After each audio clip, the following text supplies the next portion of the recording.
Still set schedule there. Hey, what's going on, everybody? How y'all doing? Welcome to Wednesday's Beard Therapy. Today we got Tyson, Barbado, Joe as always. Got Rob, straight bearder, right below me. Well, around now he should be called Straight Wood because now he turns a lot of wood. Doing a great job too. Check him out, IG. How y'all doing? He is a wood turner from way back, a big time wood turner. Hey, everybody. If you didn't see the post, Bearded Shark Mo is not going to be able to join us because he needs to knuckle down on his studying. So I will miss having him on. And Beardless Jester is in the ether somewhere. He's supposed to be joining us sometime soon. But trust me, Tyson and Acker are enough for, 3 or 4 beard therapies. So we're going to have a good old time whether Jester gets here or not. He'll just add to the merriment. What's up, guys? How you been? Code's up in here. David, what's happening, buddy? I saw somebody post on Instagram that we are going to need like after hours or. I'm going after hours. I already made the claim. And I'm just like, why don't we just keep the stream going? Because I don't want to stop talking, go take a leak, and then get onto a different stream. Like, can we just keep this one going? Like D930, once that hits, all no holds bar, right? Yeah, that's what Joe means. Like, we're gonna go late with this one. We'll see when it if who else pops in, if anybody else wants to. Definitely getting taken down. No. We're not. If it comes down to where like this gets taken down, like we gotta recenter. But if Mo is watching, even though he's studying, if he takes a break and he sees this and he wants to jump in later after he's done studying, then he will jump in much later if he wants. I mean, that's cool, no problem. Yeah. I get he's got to study and stuff like that because like my wife's doing school right now and she's struggling. So like as soon as the kids go to sleep, she like hits the books and starts doing her work and studying and following up and everything like that. So I get it. I totally get it. Concentration. You got to be focused. That boy got to shine bright like a diamond. He's going to be in here. He's going to be in here. He's probably shaving his mustache. God, I hope not. No, it's just growing back. You don't need to shave it. Yeah, don't shave it. All right, guys. For some Amish hoop cheese or something. Wait, Amish hoop cheese? Is that what you just said? No, I just totally just made it up. We went by a lot of Amish last week. It's going to go off the rails in a good way soon here. But I wanted to, since we were having this reunion. By the way, this is Mo's idea. So doubly sucks that he's not here, right? Mo was the one who said, "Hey, we should have a reunion of the 2019 guys." And Johnny Grooms did some research, even though we didn't think Johnny Grooms was part of our cool kid crowd. His first video debuted like within a week or so of ours, or a couple of weeks of ours. Oh, yeah. No, it was a week. It was like a week. I think, what did I say? Rob did his July 29th or 28th, returned back from your hiatus, 5-year hiatus. Yeah. And then like I think Tyson was January 31st or something like that. And I was the 29th. He was 29, and my first beard video was February 2nd. So like we were like right around that same range. So it's a 2019 YouTube reviewers. Oh, yeah. I thought it was like a year in review. 2019. Yeah. I'm like, why are we doing a reunion show of beard therapy guests from 2019 when it's like almost October of 2020? Like we did that already. Doesn't make any sense. No. We did that already. You didn't. Okay. So what I also love is now. we have guests here that can talk way more than I can, so that's great because for me it's just like I get to be on cruise control this week. Yeah. But I do have a couple questions I've been thinking about that I wanted to know because when we're always in this chair, we either are talking about beard product or interviewing someone else, talking about someone else. Now we get a chance to celebrate ourselves, which I think is great. So, Tyson, since Rob and Johnny are the only ones here, what are your memories of the first time you knew that Johnny Grooms was on the map and that Rob Acker was on the map? Was it a review? Was it a chat? Was it a live? When's the first time you remember encountering these two dudes to where you're like, okay, I know this guy now? Instagram on both of them. From I think being in, I mean, when you think back to like a year ago compared to now, like there was not very many not nearly as many YouTube reviewers as there is. There was like, I don't know. I'm not even going to put a number out, but there was a lot of Instagram lives like the Ruddy Reveal, and that stuff was all on Instagram.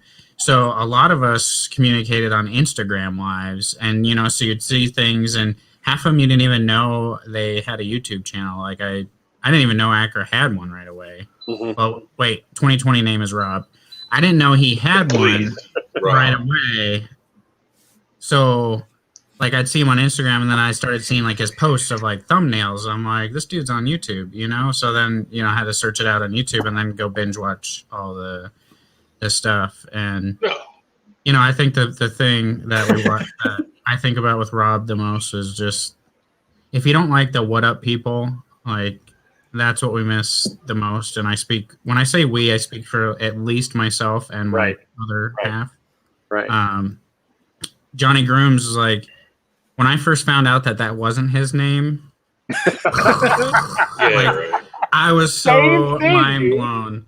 I was like, just by the name, like, you've never run across this guy before, and you see his name, you're like, this guy's there. Like, he is there. It's a Johnny Grooms in a beard community. Oh my gosh, this is just so meant to be. You know, and then you watch his videos and you see stickers all over the place, and you know, it's just like, I like stickers. Yeah, you know, and then you talk to him, and he's like one of the coolest people. So, you know, like, it just goes back to, like, you see these people, you kind of, like, you know, when I first came in and I found Rob and Johnny Grooms, like, I didn't have the, like, I don't think anybody's first idea is to look like, how long has this person had a YouTube channel? I just assumed they've been around longer than me. Right. So I was instantly almost looking up to him, but we started like at the same time. You know? But it's like, I just, in my mind, I'm new. So I've seen these guys in chats figuring they've been around for a while, you know? We were crushed by your numbers, though. I mean, you may have looked up to us thinking we'd been around, but we were crushed by your numbers. Man, there ain't no way. Yeah, when I first saw Tyson, I was like, oh, man, this guy's been doing this for a while. Killer. I was like, oh, shit, this guy's got the editing and the producing skills down on, you know, day one. Yeah. The first intro with your video, the first video of yours I watched, Tyson, which was probably one of your first 5. I was like, damn, I was impressed. But anyway, Rob, throw it back to you. Your first recollections of knowing Tyson and Johnny Grooms. We'll start out with Tyson because that one's easy. When I saw him, when I first saw that it was a faith-based channel, I was worried for him, but that speaks to me on a certain level. And I'm thinking, man, what a shtick. That is a great way to bring it in and bring it all together. And Tyson took that way farther than I ever imagined that he could have, to actually gain a following. I'm not going to say cult, but I've already thought it, so now I have to say it wasn't a cult, but it was like, it's a family. I mean, legit, it was a family. It was a really, really cool experience to see Tyson. And when I saw him coming out, I'm thinking, man, I'm finished. I'm done. There's nothing I could do to keep up with that. I didn't watch right away. I was watching, and I never really jump on things first off right away. Very, very seldom do I. But I watched him for a while.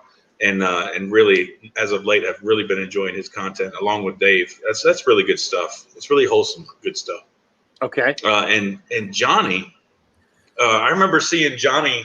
I think I might have caught his very first video, but I watched his first 3 or 4 before I pulled the bullhorn on him. He was sitting all alone in that dark room. Everything was dark, and I'm thinking, what a great name, great presentation. This dude is lonely. Let me reach out. So I reached out and I was hitting him up, and I'm thinking, I'm just trying to. He looked lonely. Go back and look at his old stuff. I'm like, I will. Turn the light on, bro. I didn't know what was happening. Is he gonna be okay? It was like super depressing. But his content was good. Jester, what's up, dude? All right, bearded Jester or beardless Jester, but I'd see it a beard. We're gonna come to you in this little round table discussion. Good to see you, man. Glad to see you on here. Good to see you too, brothers. I trimmed it down a little bit just for this occasion. I didn't shave it down. Look at you, Rob. Did you have anything else you wanted to say about Johnny Grooms before I throw it to the Jester? No, loved him right away, man. Loved Johnny right away. I've always had good experiences with Johnny. He's always been cool to me. He's always reciprocated. Looked up to him, even though he didn't know it, just for the way he delivered. But and I made very, very short work bringing him to the boys and saying, hey, we need to get this guy on. And then Jester came around. Jester's first video.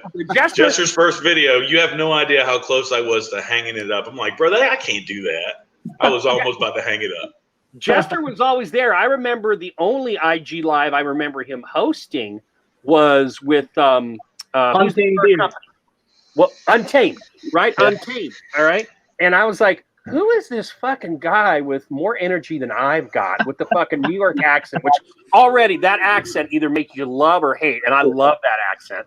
Right. And so that's where I first saw Jester. But Jester, we're just kind of getting a chance to talk about how we got to know each other, since when we're talking to people or we're talking about product, we don't usually get this chance. So I want to go across from Johnny Grooms, Tyson, and then down to Rob. Your first recollections of knowing these guys were in the community, and your memories of first seeing them, experiencing them, what have you.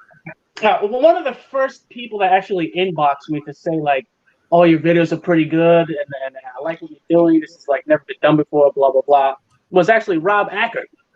He inboxed me, and he was like, mega support. Hey, he just complimented me on my, my work, my videos, and we just hit it off from there. And then one of the for other people that I talked to about making videos, how's it work with the companies, was Mo the Bearded Shark. Shout out to him. Mm-hmm. We shot the shit for a while. He gave me his number, and then we just started texting, and he gave me some advice on how it works. And I didn't know what I was doing. Like I knew about beard oil, this, that, and third, but I didn't know what, should I inbox the company? Should I stuff? I didn't know how it worked. And it was just he was telling me like eventually the companies just come to you, And then what else? And then Johnny or Tyson? I forgot how I met you, Joe. I think it's from Rob. Probably. You were from Rob. Probably. And then the round table, the what's it called? Those were the days. Well, it was on a round table when Rob was filling his car with gas that I first learned of Johnny Grooms, because Johnny Grooms was in the chat of the round table. And Rob Acker said, oh, because Rob couldn't see the chat because he was at the gas station. He's like, oh, is Johnny Grooms in there? Y'all got to check out Johnny Grooms. Well, when Rob says I got to do something, I tend to listen. So that's when I was first exposed to Johnny Grooms, was because of the round table, because Rob said something. What about Tyson, Andrew? What about Tyson and the first time you remember seeing him? I was watching Tyson's videos for a while before I even made a channel. And the name intrigued me, and I had a feeling the way he spoke, his name and everything like that. I had a feeling he was a Christian. So any hobby I've ever been to, wherever I travel, I always meet a Christian kid, guy. Always, no matter where I am in the world, I always meet a Christian kid, a Christian boy or female, whatever like that. And we just hit it off. I inboxed him, he inboxed me, and I liked his content, he likes mine, and we did the beardies. And that's right. You did do the beardies. I love the beardies. Oh, yeah, that's right. Yeah.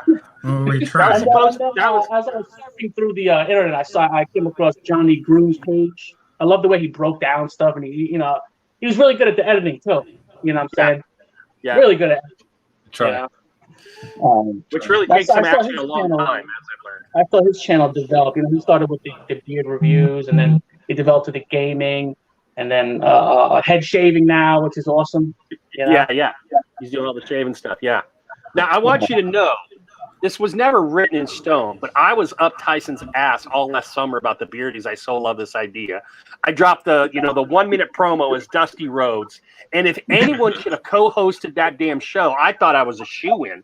So what does he do? He goes cross country to your ass and grabs you. But I'm not holding any grudges. Jester. Johnny Grooms, Tyson, Rob Acker, and the Jester. Your first memories of all three, please. You're leaving yourself out, Joe. I am. I'm running this. I'm running this. He's yeah. I guess best for last, right, Joe? Well, the first time I really sat down and watched Tyson was when he did the Place for Grace. Right. That was it. And then the whole skydiving thing, that was that's when I first started. I was like, oh, okay, so now I'm gonna watch this guy, and that's how it started, And excuse me, Jesus. And now, I got his number, and I text him shit sometimes and all that stuff, and we go back and forth. Sometimes we talk. I think Rob is the one that I think we started talking when I was buying when Crushers sent me out some oils, and we started talking about Crushers Creations, and we were going back and forth about Old Stogie and stuff like that, and that's how I started talking to Rob, and ever still talking to him ever since, and built that relationship. It's one of Rob's one of the people that ask his opinion about certain things, and I take Rob and Joe are like the two people that I ask their thoughts on things, and whatever they give me back, that's what I take to heart, And Jester, when he did the Fable video, Fable video, I was like, look at this guy. A lot of people say the same thing. Like, I saw that Fable video, dude. That's all I knew about your channel. If there's a Mount Rushmore, that's probably the funniest video ever made to this day. It was so fun. If there's a Mount Rushmore of reviewer moments, not reviewers, all right, because that's completely subjective, but reviewer moments, my first head is the Fable video. I mean, it's just like a no-brainer, right? That was like right there. Well, the second one should be the ape suit on the roof, but that hasn't happened yet. I'm waiting for the I know. I was striking early day. I was wondering if someone was going to say that. I was like, is this the ape video? I busted Drew about this Is that a championship belt in the background? Yeah, it is. Yeah. I'd change the subject too on that one.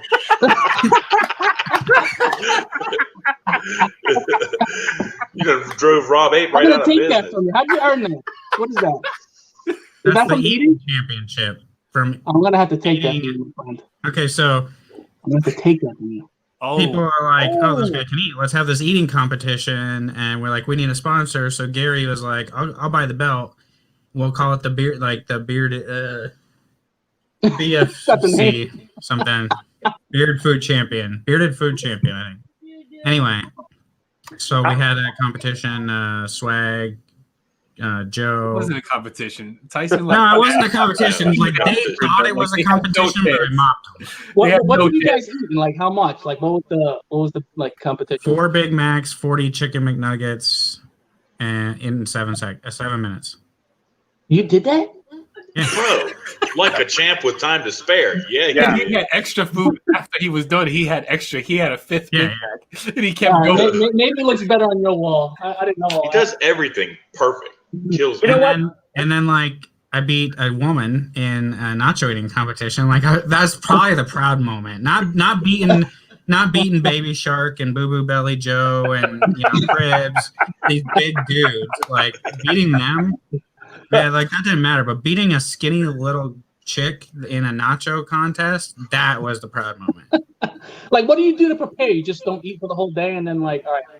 No, if you don't eat, you're screwed. Like you literally need to eat a couple hours before the competition because if you're like starving yourself, you can eat a cheeseburger and be full, because it's just the way the body works. I mean, oh my God. So like I usually will eat like 3 hours before an eating. I don't know. Like I was just sitting here talking to Johnny before the live stream, and I ordered a pizza, and I ended up eating the whole thing. Like there's nothing left. I know you were. I would kill for your metabolism, bud. Yeah, no kill for it. Your cholesterol. No. Okay, so I mean that leads into like the next thing. It's not metabolism. Like I've been like a ton of doctor visits lately. Like I have issues with my colon, where my colon is not like letting anything through the colon wall. Like it's not working. So it's like I'm basically dehydrated all the time and not getting the nutrients. I don't know. There's a whole bunch of crap Mayo Clinic is doing right now trying to figure it out. But in the meantime, I just eat the hell out of stuff, I would imagine it's kind of like a trap door. Just pull the lever and things just fall through. Yeah. Correct. I eat you eat and then by the time you're done eating, like you're going, Wow. So when Tyson disappears some point during this live, we know where he's going. No, I took a crap right before we started. That's why I disappeared right before we went live. So are you on county sewage or do you have your own septic tank? And if you have your own septic tank, are you a good tipper to the guy that empties it? No, see this is a real thing. Like you think about those things when you purchase a house, right? Like you think about like paying a sewer bill or cleaning a septic system. Like yeah, there was no way I was going to be on a septic system. I don't want to pay him to clean it out like every 6 months. Like, you just pay your water bill every month, your sewer bill. Hey, I just wanted to weigh in real quick, my 2 cents with knowing these guys, because I was thinking about this, because aside from Mo, who's not here, I really feel this kind of kinship and closeness to all these dudes just purely because, well, Johnny's a little different because Johnny and I have been doing this over a year, but because we all started around the same time. I was following them on Instagram. I was looking at their videos, and I have not followed as many reviewers that have come on since, right? Like maybe the next wave after us, and then after that, I really kind of fallen off. There's the guys that were before us, and then us, and then I've fallen off, you know? Yeah, I'm kind of in the same boat. Yeah, I feel you. I'm kind of the same way. Yeah. Right. Like if Tyson, Acker, Grooms, or you drop a video, chances are I'm going to watch 50 to 100% of the videos you drop, depending on what you're dropping. Anyone else, I may not watch at all. And lately I haven't been. But I wanted to say, Johnny Grooms, we talked about how I got to know Johnny. What I loved about that, though, is it led to this, which we've had a blast with the past year plus. Yeah. Tyson, interestingly, because Rob brought up the faith thing, and Rob and I think, are on different poles with the faith thing. It's one of the things that made me more reticent to be part of Tyson's channel or part of his experience at first. And then I remember I was kind of standoffish, and then Rob, I, and Tyson actually spoke one day live on Instagram. We talked about some things. Can we talk about that real quick? Real quick. Yeah. Go ahead. So I get this message from Rob that's like, "Hey, do you have a minute?" Because, you know, I'm an ass. It's like, "Hey, do you have a minute to talk?" And I'm like, "Yeah, like whenever." Like this is the first time I've ever talked to this guy. And I was like, "Yeah, whenever you have time, let me know." He's like, "No, like right now." And I'm like, "Okay." So then my phone rings. I answer the phone. What do you know? Joe's laying on a bed with no shirt on, or on a couch with no shirt on. I'm like, "Oh, hey Joe, how's it going?" Sounds about right. There, and I'm just like, "Hey, let me go to my studio real quick. Let me get away from the kid eyes here, since Joe's out in all his glory." They are beautiful, though, Joe. I mean, they are beautiful. There's been many years I've gone into their formation.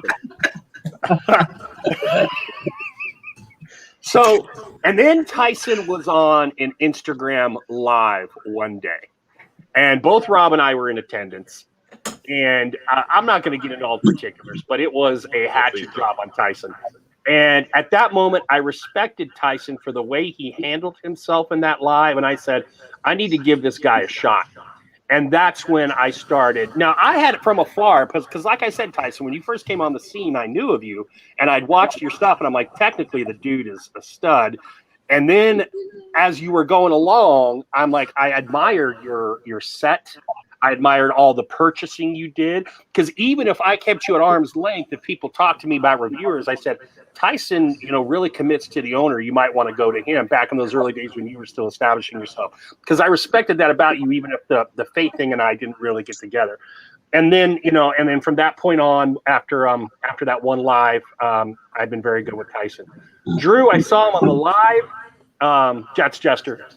And I saw a couple of his early videos, and when it came time, when someone had an idea to put together a panel live, I said, Drew's got to be part of that panel live because I just think the dude is just amazing. And then I learned he breeds snakes and all this other shit. And I knew he was committed when he was on his honeymoon in Mexico. The wind's blowing like 20 miles an hour.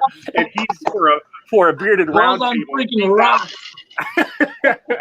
Near the ocean. He's out there. So I love Drew. And then, of course, came the Fable video. Acker and I knew about Drew before a lot of the community. A lot of community knew about Drew because of Fable, but we knew about him. And Acker at one point even wagered his beard to get Drew to 300 subscribers at a certain. I remember that. I remember that. I eventually took it off, but I'm like, you know what? This kid isn't even trying. I ain't losing my beard to this dude. And then finally, Acker, I remember we were in a live. There were two owners that were not getting along. And one of the owners, and they were saying they were kind of intimating at negative stuff towards the other owner. And Rob said, come on, guys, we got to be better than that. And that's totally in line with how I like to think. So I remembered him. Then I just DM'd him one day. Then I went to his YouTube and I'm like, holy shit, this dude's doing pirate impersonations? What the hell? So that's what got me with Rob. And it was shortly after that I came up with United Beards of America, and I ran it by Rob. He says, yeah, that sounds like a good idea. And he watched the first one. And he was so supportive, dude. And I never really honestly thanked you about that, but your support was so strong that it really gave me the energy to like do it, to keep it going. Man, the most important thing about that type of support is, and people, these guys can do that now. But what I see a lot in the community now is just kind of blind support on any and everything. I'll grab a hold to, and I know Joe does the same thing, grab a hold of guys you believe in. And ironically, the guys that I grabbed a hold to and believed in are the guys that are still doing it today. Right. Support your people. Let them know, hey, man, that was great. But don't just, not say nothing. That support is a little absent. Yeah. But it's good to bring it back. My bad. Yeah, that definitely, man. Like when I first started off, you guys helped me out with my confidence and everything like that, and to keep going. You know what I'm saying? Especially you guys here. You know what I'm saying? Especially the round, Four Aces and a Jester. That was so fun to be a part of. All those guys were so supportive of my channel, and I don't know if I would keep going if it wasn't for you guys. You know what I'm saying? For the advice, for the encouragement, and everything like that. Forever thank you. Yeah. Sure. Hey, I do got a real quick comment on the Tyson thing. We gotta go down that rabbit hole just a wee bit more. Which part there were going? There were questions that we had, growth questions that we had, and now I respect the hell out of Tyson, like Joe said, for the way he took us coming at him. But just imagine a small little baby lamb nestled all in a nice little bush, comfy next to a tree, just as sweet and sleeping, and two big hairy effing lions just, where'd you get them fucking subs from? I mean, we went at it, and it was bad. But I mean, at the time, me and Joe were kind of like the police. Huh? Yeah. One of them had no shirt on and was seducing me from his couch. It was man. But the way he took that was so commendable. He could have. Thank you, Gary. I see that, buddy. You may not want to hear it, but you're going to hear it. Tyson, the way Tyson took that was what, because he could have totally flew off the handle. I was like, hey man, what the hell who you think you are? But he didn't. Yeah. He took it, and he understood where we were coming from and the questions that we had. Yeah, and we learned a lot, and we lost Jester. He'll be back. And ultimately, I think it was a good thing, because even though Rob and I don't review anymore, and Jester isn't doing the bearded stuff anymore. I know he said in his farewell address that he was going to start doing other things and try other things. I still keep tabs on Tyson and Acker and obviously Johnny Grooms, because I'm with him every week. But I know more what you guys are or aren't doing than other quote unquote bigger names that have come beyond since we started. Today. Outside of a couple, I love Bearded Life. I love Joe. I think he's a good dude all around, and I'm a fan of his. And Beard Practitioner Andy, he and I talked a lot when he was starting. But the new guys, outside of say someone like Devin, who I really like, there's a lot of dudes out there, and I like them as dudes, but I just don't have that fucking time. I don't know where Tyson gets that fucking time. You can mention any random live video or whatever, and Tyson's sitting there with MLA citations and annotations of the shit. Where do you get the time, Tyson? Never have I heard Tyson say, no, I did not see that. He experiences it at least in some degree. The dude has got his finger on the pulse. I have zero life. Like, the beard community is my life. That is literally it. Like, my child is downstairs right now. She just got out of the shower. She brought me a drink, and she's sitting around doing nothing, and she's going to put herself to bed, and I will not have seen her today. Other than, hey, thanks for the drink, and, I ordered you pizza, go eat.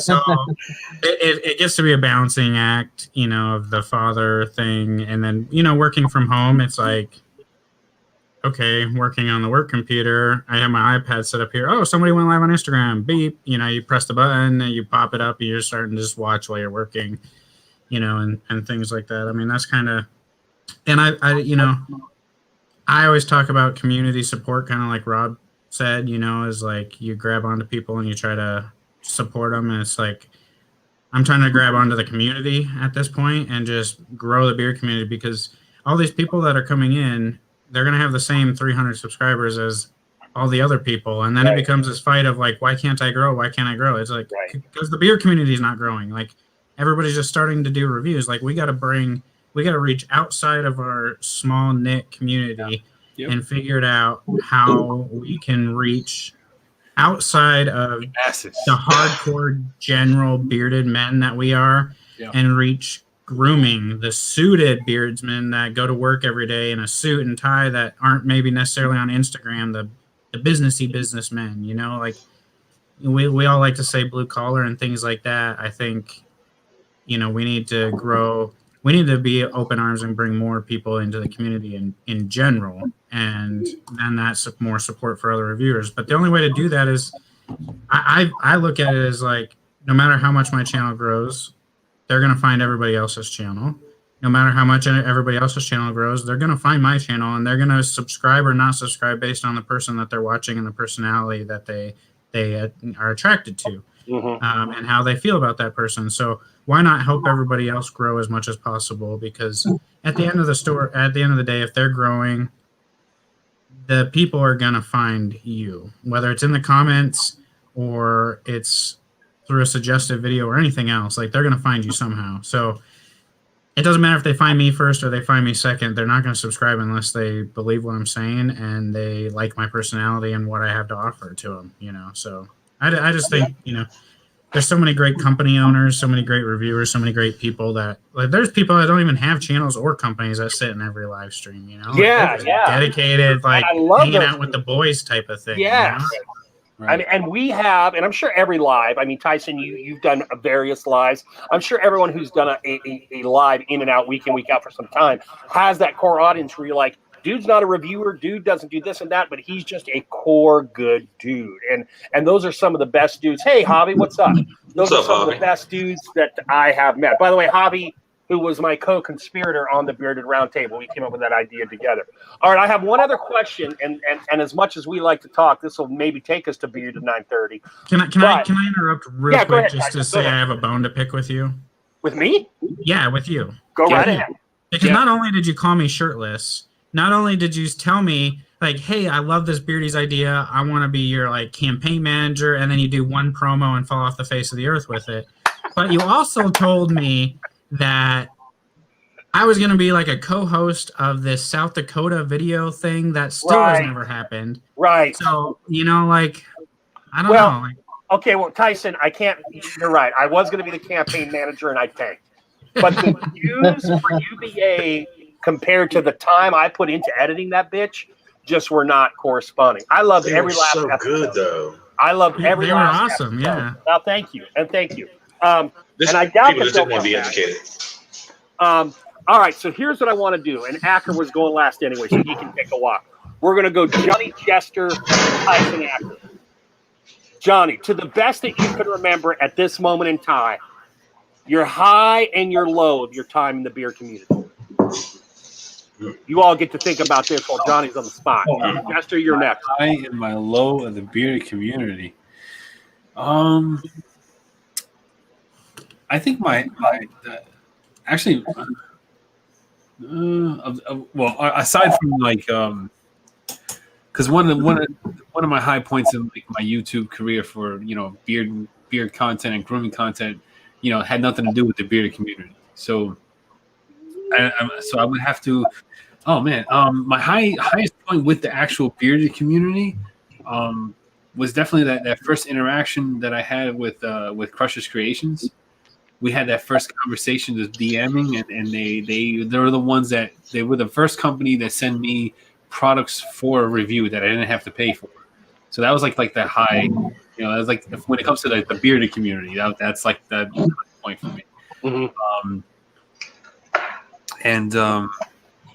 It's hard to say because there's like also like relationships that I developed with people. Yeah. So like it's hard to gauge. They're kind of like almost like on the same feeling level, like. All right, Johnny. Here, hold on, Johnny. I'm going to let you think about low and let you refine high if you want to. Let's just do highs to start. That gives everyone a chance to think about low. Jester, your high of your bearded community experience. High. Obviously, meeting you fine gentlemen, being a part of the Four Aces and a Jester, also doing the Fable Beard review as well as the Crusher Creations review was extremely fun, especially the Crusher Creations one, because that was the first like acting review style I did, and that's when a lot of companies reached out to me, like Fable and a whole bunch of other guys. Yeah. And so many people inboxed me like, "Oh my God, you're doing awesome! It's such a great review. I've never seen this style before." And it was just I was such at a high. I was like, "Oh my God, I'm gonna be big." And I just got a little bit of a big head, but I didn't let it get to me because a lot of you guys actually humbled me, not, get a big head and get all cocky and all this other stuff. And Right. you guys kept me real nice and humble, and I really, really appreciate that. And that's probably one of the biggest highs, just meeting you fine gentlemen and getting to know you and the advice that you've given me that I still use today, So that's my high. And my low. No. Hold your low. We're gonna come back around. We should have done the lows first, so we weren't ending on a somber. Nah, Tyson, have you not learned about beard therapy? We don't do shit normal. We do shit the way we do shit. Jester, Josh Ricks wants to know, is the beard staying? No, it's coming off. It's actually coming off tomorrow. I purposely left it on just to be here to say I have an idea. I have this idea. Like, Jester's not doing beard content on his channel anymore. What if he did like cool beard videos when he grows it out for a different channel that has multiple content creators? So then, like, just saying, like, it's a way for him to be creative. Look at you, you rat bastard. That's another thing. You started a Four Horsemen and didn't include me when I am the biggest Four Horsemen fan ever. But we'll pick that bone on our own time. Okay, Tyson, you're high in the beer, and you've done a lot of shit, man. So, you've got some tenure here and a lot of time and lots of stuff. If you can come up with one high, if not, I give you a couple. Yeah, see, the highs are definitely harder than the lows. I think the low is super easy to come up with. You and Rob will know exactly probably where I'm going, but there has been so many highs. To try to narrow it down to one, I would say just the people that I've met, because I'm such an introvert, and it might not seem like that in these live streams, but I'm such an introvert that it's like just being able to get on a camera and to David, who is now collaborating on the channel with me, to have that brotherhood. And then just everybody else I talk to, my moderators on the channel, like I have a group with them on Instagram that we try to keep in touch, and I try to give back to them for being moderators and helping out. And then the charity events, stuff like that people in the community, like, that's not even something that I'm necessarily doing. There's a lot of charity events that go on that it's just proud to be a part of, whether it's in the comments and being able to purchase something. But I think the highest of highs would probably just have to be watching, the friendships made, watching people grow like that. I thrive on seeing people grow. That's my job outside of the beard world, is managing people and leading people and getting them to grow. So seeing where Johnny Grooms has come, where, let's even talk like Rob here, how he's gone from, I'm going to get on a camera to say whatever the heck I want, I don't care if I piss anybody off, to I'm shaving my beard off, to like, I've never seen Rob more calm and happy doing this wood thing. And it's like so pleasing to see. Like, I don't care if it even has to do with beards, but to see somebody that we've all been close to and has been a part of our life for the last year and a half, right, 2 years, finding something that they're extremely passionate about and sharing it with the same brotherhood. I agree. To me, that is super like warming. Yeah. So, it's a beautiful thing. Go ahead, Drew. No, I just said it was a beautiful thing. Before I go to Rob, I also want to say one thing that my earlier avoidance of Tyson, and while I'm glad I'm not in that same mindset, Tyson, I got to say, and I would say this whether you were in the chat tonight or on the screen, to me, you are very much the philosopher of the beard community. While I love listening to Call and Talk Business, I love listening to you for your ideas. Like even earlier when you were talking about growing the community, this and that. I know earlier you talked about how you want to reward your moderators. And I'm like, what a great damn idea. How come I haven't heard that before? It's such a great idea and so giving. So I dig listening to you talk about this, beyond the carrier oils and the scents and the time in beard. I really respect you, and whenever you talk about this, it goes back to the beardies and a lot of other things I can't think of right now.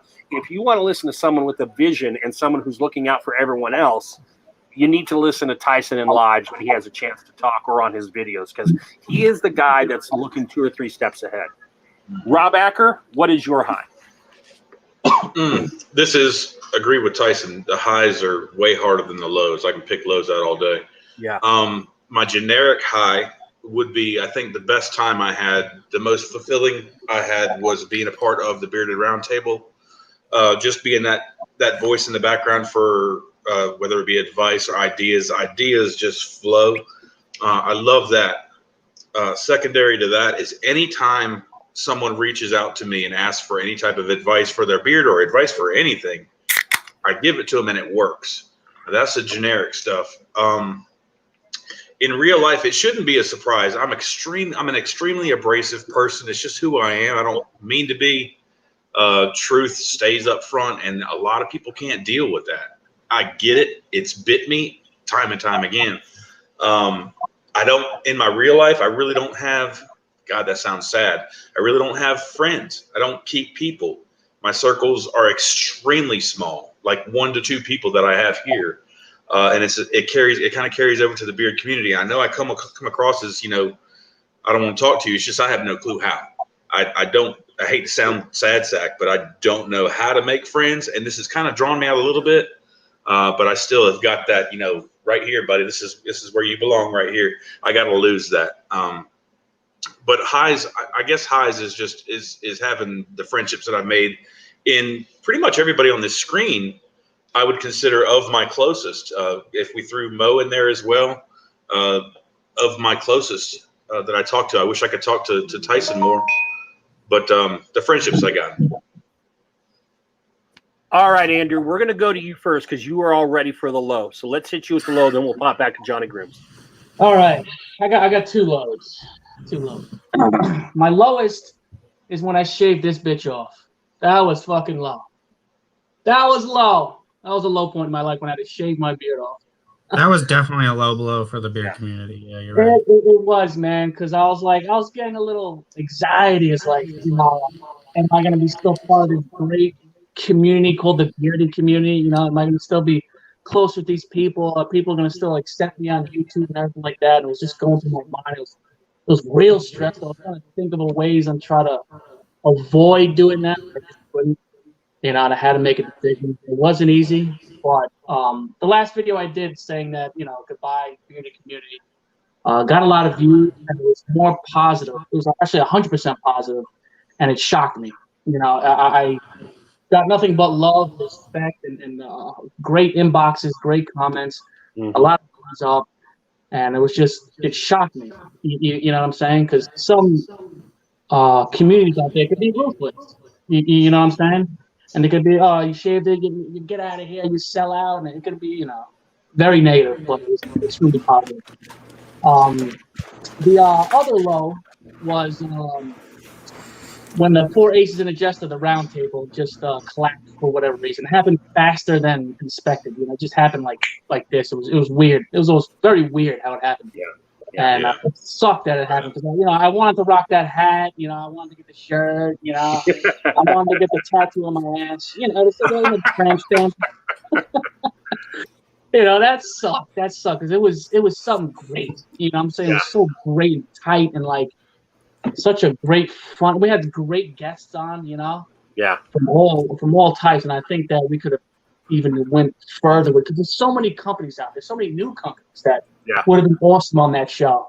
And I thought it was a shame, but we're still tight. We still love each other. We're still brother. Right. That's all. The respect and love is still there.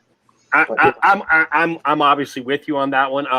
And sharing all that time in the DMs with all of us together, so it wasn't just the weekly show. We were living with each other day in, day out, every day for all those weeks we were together, right? The background was the best. The DMs were the best. My phone would blow up so much. I actually turn off the notifications because my wife was like, "Who the fuck is that? Your mystery?" That's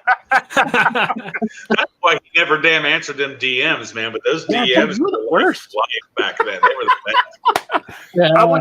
Before I throw it to Johnny Grooms, Drew, I want to say one thing. I mean, there are a lot of fun things, and there are a lot of good guys in this video, in this community. But your see you later bearded community video touched me, and it was truly to me something beautiful, you know, because you are the jokester, you are the prankster, you are the guy that's there for the laughs and the entertainment.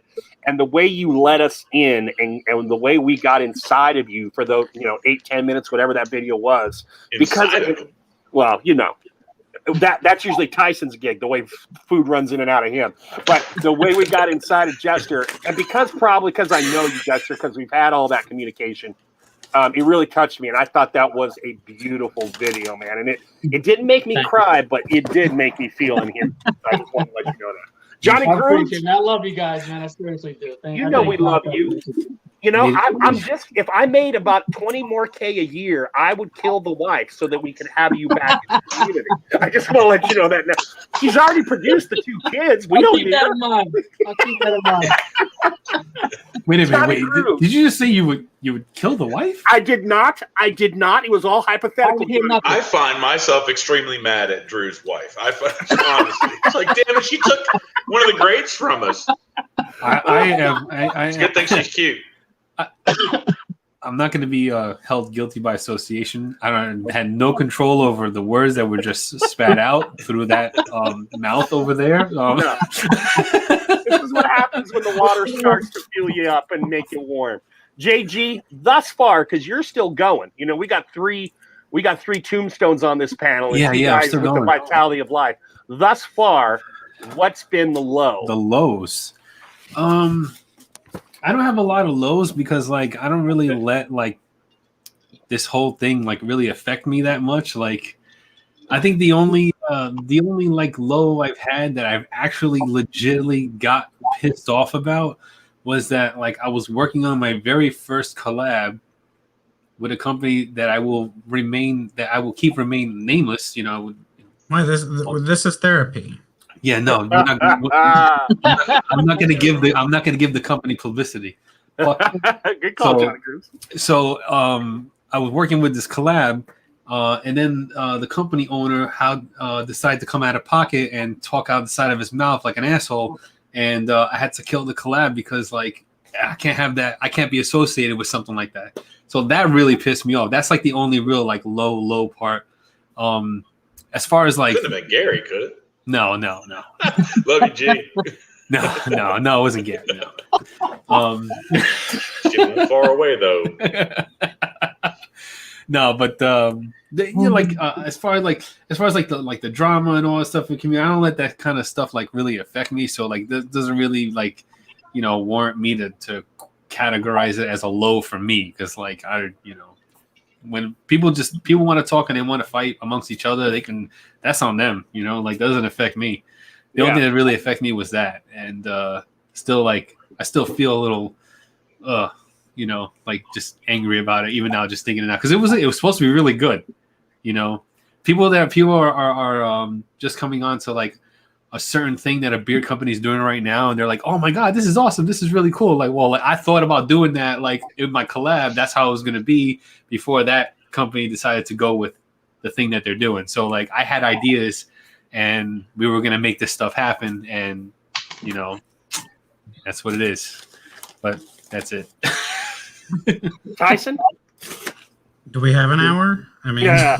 No, right? Because Rob needs to respond, of course. I know you can go on. Oh, Rob has to go yet? Is that okay? Yeah, and Dirty 930 is right around the corner, so. Oh, I can wait till Dirty 930 because it's probably going to lead us right into it. Okay, all right. There's when you think, going off of what you said earlier and how we think about the community, I think there's a lot of lows in the community as a community, the fact that we're all bonding over beards and joining this friendship and this community over the facial hair that we grow is amazing. The fact that because we don't agree on CBD or castor oil or any other oil or a scent can actually take us so far at each other's nerves and hate each other of no CBD this or the CBD that, and it just drives people apart, drives me nuts. The community is fractured. Okay. Yeah, I mean, so I think I don't know where I said it the other day. I said it. I think it was on my live stream on Sunday night. I said like politics like play such a role in everything in life, and the beard community is no different. There's politics here. It's just not Democrat or Republican. It's like subscribers, followers, which beard companies want to work with who, and like I think a big down part is what can drive the community apart so easily. And it's just like it can go so crazy in separate directions. And then all of a sudden it's like, oh, everybody's good again. But like we can only be good for like a week or 2 weeks. And then like if 2 weeks we're all hugs and like we're doing charity stuff, and like 2 weeks is like you can just feel it like boiling. And then somebody says something, it's like poof. Here we go. We got a month of drama. Exactly, yeah. I totally agree. And like, I get it. We're men. We're all opinionated. But, opinions are like armpits. Everybody's got one or two and they stink. So it's,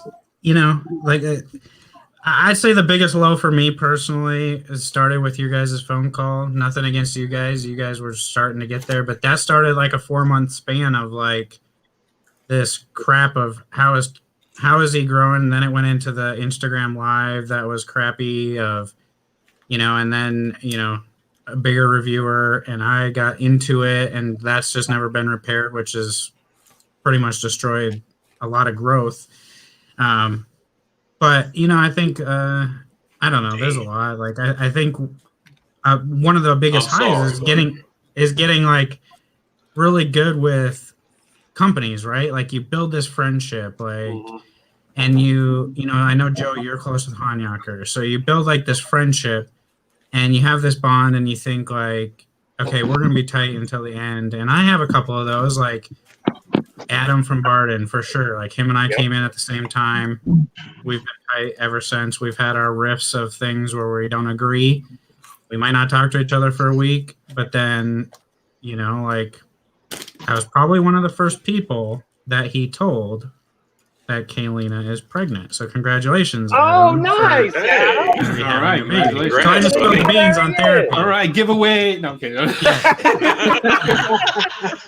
don't you start yelling for a giveaway now, Tyson, you rat bastard? It's awesome to see those types of things, like the friendship that I have with Adam, that he would come to me and be like, hey, like, this is what's going on, in my life. I want to share it with you because we're close. But you get that with some other companies, and you help get them somewhere with ideas and things like that. And then all of a sudden it's like, you're nobody to them anymore. Like on to bigger and better things, like that part hurts because a lot of people don't I'm big on remembering where you come from, what got you to where you're at and things like that. And so, I don't know. That just goes back to the community thing. Like, I want to, I'll grab Devin. I'll grab any of the new reviewers that are coming around now that you can tell are putting time and effort into it, right, and try to bring them along for the ride, because that's without bringing people up with you. What does our future have for us? Right. When we're not doing this, when we're retired, like take you as a teacher, Rob as a woodsmith, if he's not teaching his craft to people as a woodsmith, what's the woodsmith world going to be when he can't do it anymore? Same with you with teaching. Like you got to bring up other people and show them how to teach and be teachers. Otherwise, your grandkid, who's going to teach your grandkids? And 10 generations from now, so it's like when I'm not making content or doing other things, like I want to show these guys the ins and the outs that I have. And I think it's helping. There's a lot of people coming around that are making some crazy good editing and crazy good content now. And a year ago, none of that was really happening, So I told you guys, he's the fucking philosopher of the community, bro. Sorry, I know D930 is coming up in 5 minutes. So okay, well, I'm gonna go to Rob, and then we're gonna go to Dirty 930. But I wanted to say, I'm Tyson. Before I go to Rob, you're the whole reason I tried Barden. And I got to know him a little bit more, and I'm so happy I did, because I really dig that guy. And what he did for our 1-year anniversary, I dug the guy beforehand, but he literally did that in a couple hours. I know he doesn't like getting on video, he still did it for us, and I totally appreciate it. And it was, to me, one of the highlights of that night. So, Adam, awesome. Congratulations on your pregnancy, and thank you very much for being who you are. And I hope if we go another 5 years, you'll be with us every step of the way. Rob Acker, you're low, my man. I echo that. Adam is badass. I think my most selfish low, is that what we're on, low? The most selfish low is the flop of a collab that I had with Crushers Creations. Won't get too much into detail on that, but that one really stung. I believed in that company, and my return was not. And that relationship for a reason has been severed. That really freaking hurts to this very day. But the things I've said in the past that have been opinion videos, I made a video about bias and getting paid for reviews, and I see all that a little bit different now. I've grown into understanding how the whole thing works, but the backlash I got off of that damn near broke me, and I'm a pretty strong dude. Some of these cats that I respected were just ripping me, and I'm thinking, I told the truth. What's wrong with the truth? I didn't see where I was going overboard. And now we have recently, in the past couple months, have seen another reviewer say the virtually exact same thing that I said then, and it's applause, and we're hitting 1,000 subs, and I'm wondering, I said that last year. That type of stuff, the way that the community kind of sways, the ebb and flow of the community really hurts because you lose a lot of friends. And one strike is all it takes for me, and I'm done with you. And I shouldn't be like that, but that's how the good Lord wants me to be, and that's who I am. It's just what it is. I don't take lightly. Don't talk shit to me and expect me to be cool with you later. It's just not going to happen. Friendships lost, things like that, things that were said that shouldn't have been said, whether it be from me or to me. Those things really hurt, and they don't go away as soon as that comment is done. As soon as I scroll past that comment, it sticks. Quitting, that was a very, very large part of my quitting reviewing, and I really appreciate the time that I've gained from not reviewing. But I see a lot of these other cats that are reviewing, and I kind of miss it. I mean, I kind of miss it. I've still got product in there. I could review for a whole year on stuff that I've bought, but I just don't want to enter that fray again. It seems like there's a production value that I don't give two shits about for me personally. If you want to know about a product, you come check me out. But anyway, the friendships lost, and the things that where people just kind of get ahead of themselves and say just really, really hurtful things to you. I consider myself a very strong individual, but this community has taught me otherwise, that some of these things really freaking sting, and it kind of lives with you. That's well said. And I mean, I think I don't know about you, Rob, because I don't know your relationships. So you're definitely. Oh, and ripping Gary's a new asshole. That's the biggest low I've ripped Gary a new ass like 2 or 3 times. That was horrible, but that's who I am. Remember that shit? God. I still am. We just don't talk as much because we don't do this shit as much. I'm still very close to Rob. I consider him one of my closest friends. The 45 minutes or whatever we spent together before we went to Crushers last summer, I will cherish those minutes. It was fun. It was longer. Should have been way longer, and the freaking COVID prevented me from doing it this year. We'd still be in prison right now. but Rob he's as strongly opinionated in private as you see him in public. So there's no faking. There's no future to the front and going on with him. And he and I have gnashed teeth. But what I've liked about that, Rob, is that even through the teeth gnashing and the head button, through talking and through and getting to know one another, we still maintain that kind of fucking bond. And I think it's because we're both alpha males. We're both those big ass rams cracking skulls all the time. Yeah. And it needs to be said, Joe, that out of everybody in the community, you are still and probably always will be my ride or die. If it ever comes down to it, you're my dude. Right. Always. I appreciate everything you put me through and everything we've talked about, how I confide in you. I really do appreciate that. We need to talk more, but we don't. We do. We do, brother. But you're playing with wood too much for us to be talking these days. No, man. Bring the phone, bro. I'm here. I got shit to do. We need I've more already wood established content. you as a friend. I don't know how to get any more. I don't know how to do it. I need more. We need more wood content. Yeah, on Rob, shirts off, bitches. It is Dirty 930 time, boys. I want to thank you. I had a bunch of questions. I should have known fucking better, but I didn't want to rest on my laurels. You guys took 2 questions and did a great job in discussing them for an hour. That was outstanding. I mean, we have no time limit. Like, I think. No, we don't. Yeah, you want to ask more questions? I mean, go ahead. No, but hold on. But now we can give a little more edgier answers. Here's what we're going to do. This was my idea, guys. And feel free to go fucking mutiny on the bounty on my ass. I'm just one bald fat man, all right? I think there are definitely dudes out in our chat that love Dirty 930. Emo just even said it a few minutes ago that he was waiting for the punk, right? Yeah. So if we want to get into some other shit come 10:30 and beyond, since we're going after dark, hey, that's when all the goddamn C buckles and editors are off. It's 10:30 and beyond. So you want to see my tank? You want to see my tank? That is the I'll let you look at it. I am not allowed to say that term. That is the Let me get you my PayPal real quick. Hit up Gray Bearded on OnlyFans if you want to see the taint. Oh, speaking of which, this is a good time since we're into Dirty 930. I want to personally thank Johnny Grooms. Johnny, thank you so much for introducing me to a bidet. My whole anus situation that I had going on before, gone, bud. You could eat a chicken dinner off my shit. I'm clean as a whistle. Thank you, Johnny. Wait, didn't he introduce me to the what's that step thing that I got the too? Squatty potty. You got a squatty potty. The squatty potty. Squatty potty and a bidet. If y'all ain't got a squatty potty and a bidet, you need to get I tried to use that squatty potty. I can't do it. It feels too awkward lifting my legs up like that. I couldn't do it. Whatever. I'll get up 5 pounds lighter than when I sat down. That shit's gone. I feel like Tyson. Whole damn chicken dinner. I just pulled the lever on that bitch. Rob, he introduced you to Screwball too. Yeah. He did. And I'm killing it. This is like my 4th bottle of this shit. This guy's great.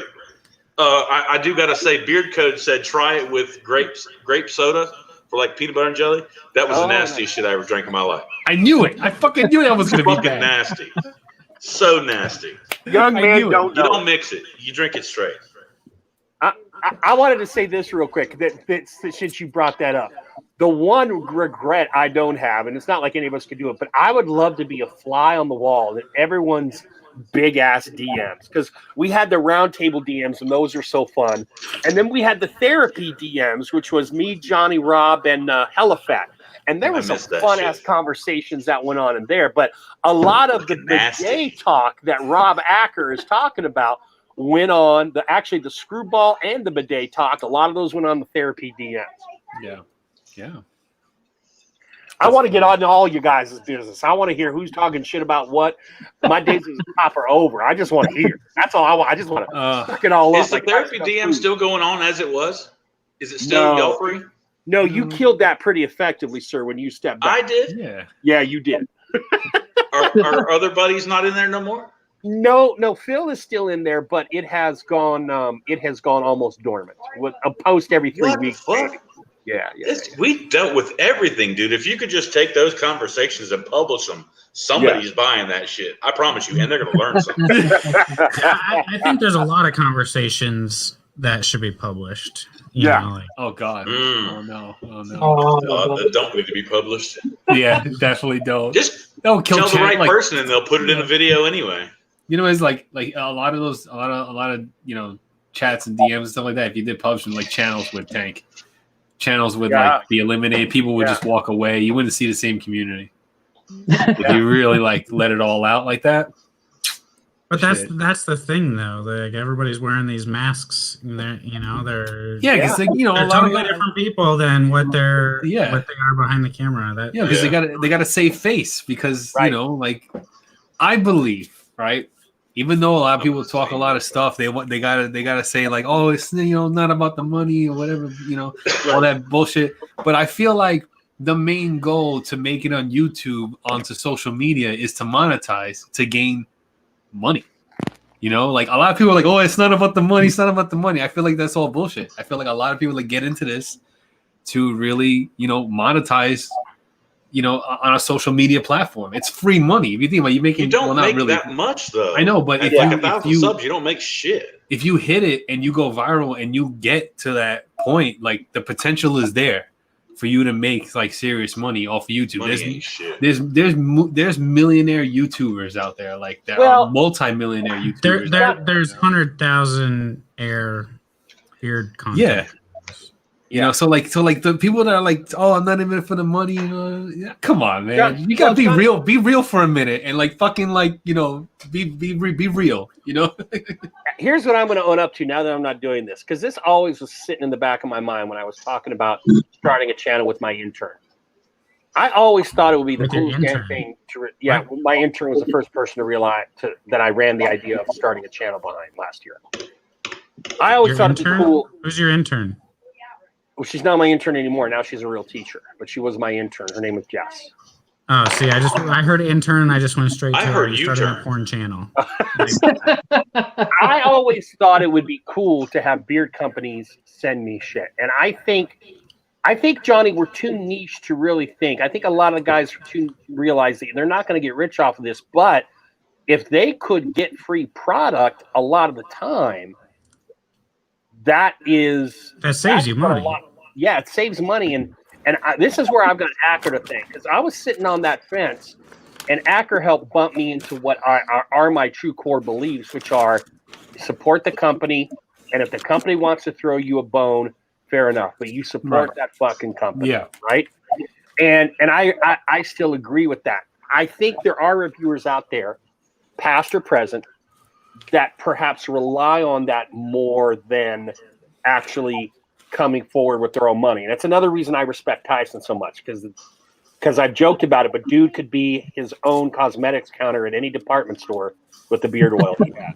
Seriously, out of everybody, Tyson is, and I hate to even exclude present company, but if I want to be honest, which I can't help but to be, Tyson is the only one of anybody past, present, I can't think of a soul that did it right. Like he bought all of his stuff to a ridiculous degree. And I'm thinking, did somebody die in his family and leave him a bunch of money? Like I was trying to figure out, where is his money? Tyson.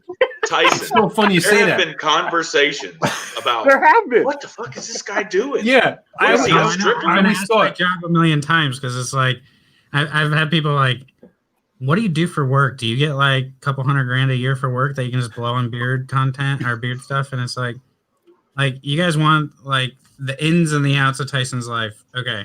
I have 0 friends at all. So we're just talking that people get into YouTube to make money, right? Like that was never my goal. Like it was a thing. It was there. It was like, okay, cool. Like maybe I can make some money doing it. But what got me hooked was when I started making videos and people started commenting. And then they start like hitting you up on Instagram and like wanting to chat with you. And it's like, oh wait, I found this way to like, I have a friend. Oh my gosh. Like it's like you build these relationships that I could never build in real life, because I play pity with the single dad thing. Not necessarily that I play pity with it, but I use it as a way of like, I ain't going to go pay somebody to come over to my house and watch my kids sleep so I can go to the bar and make friends.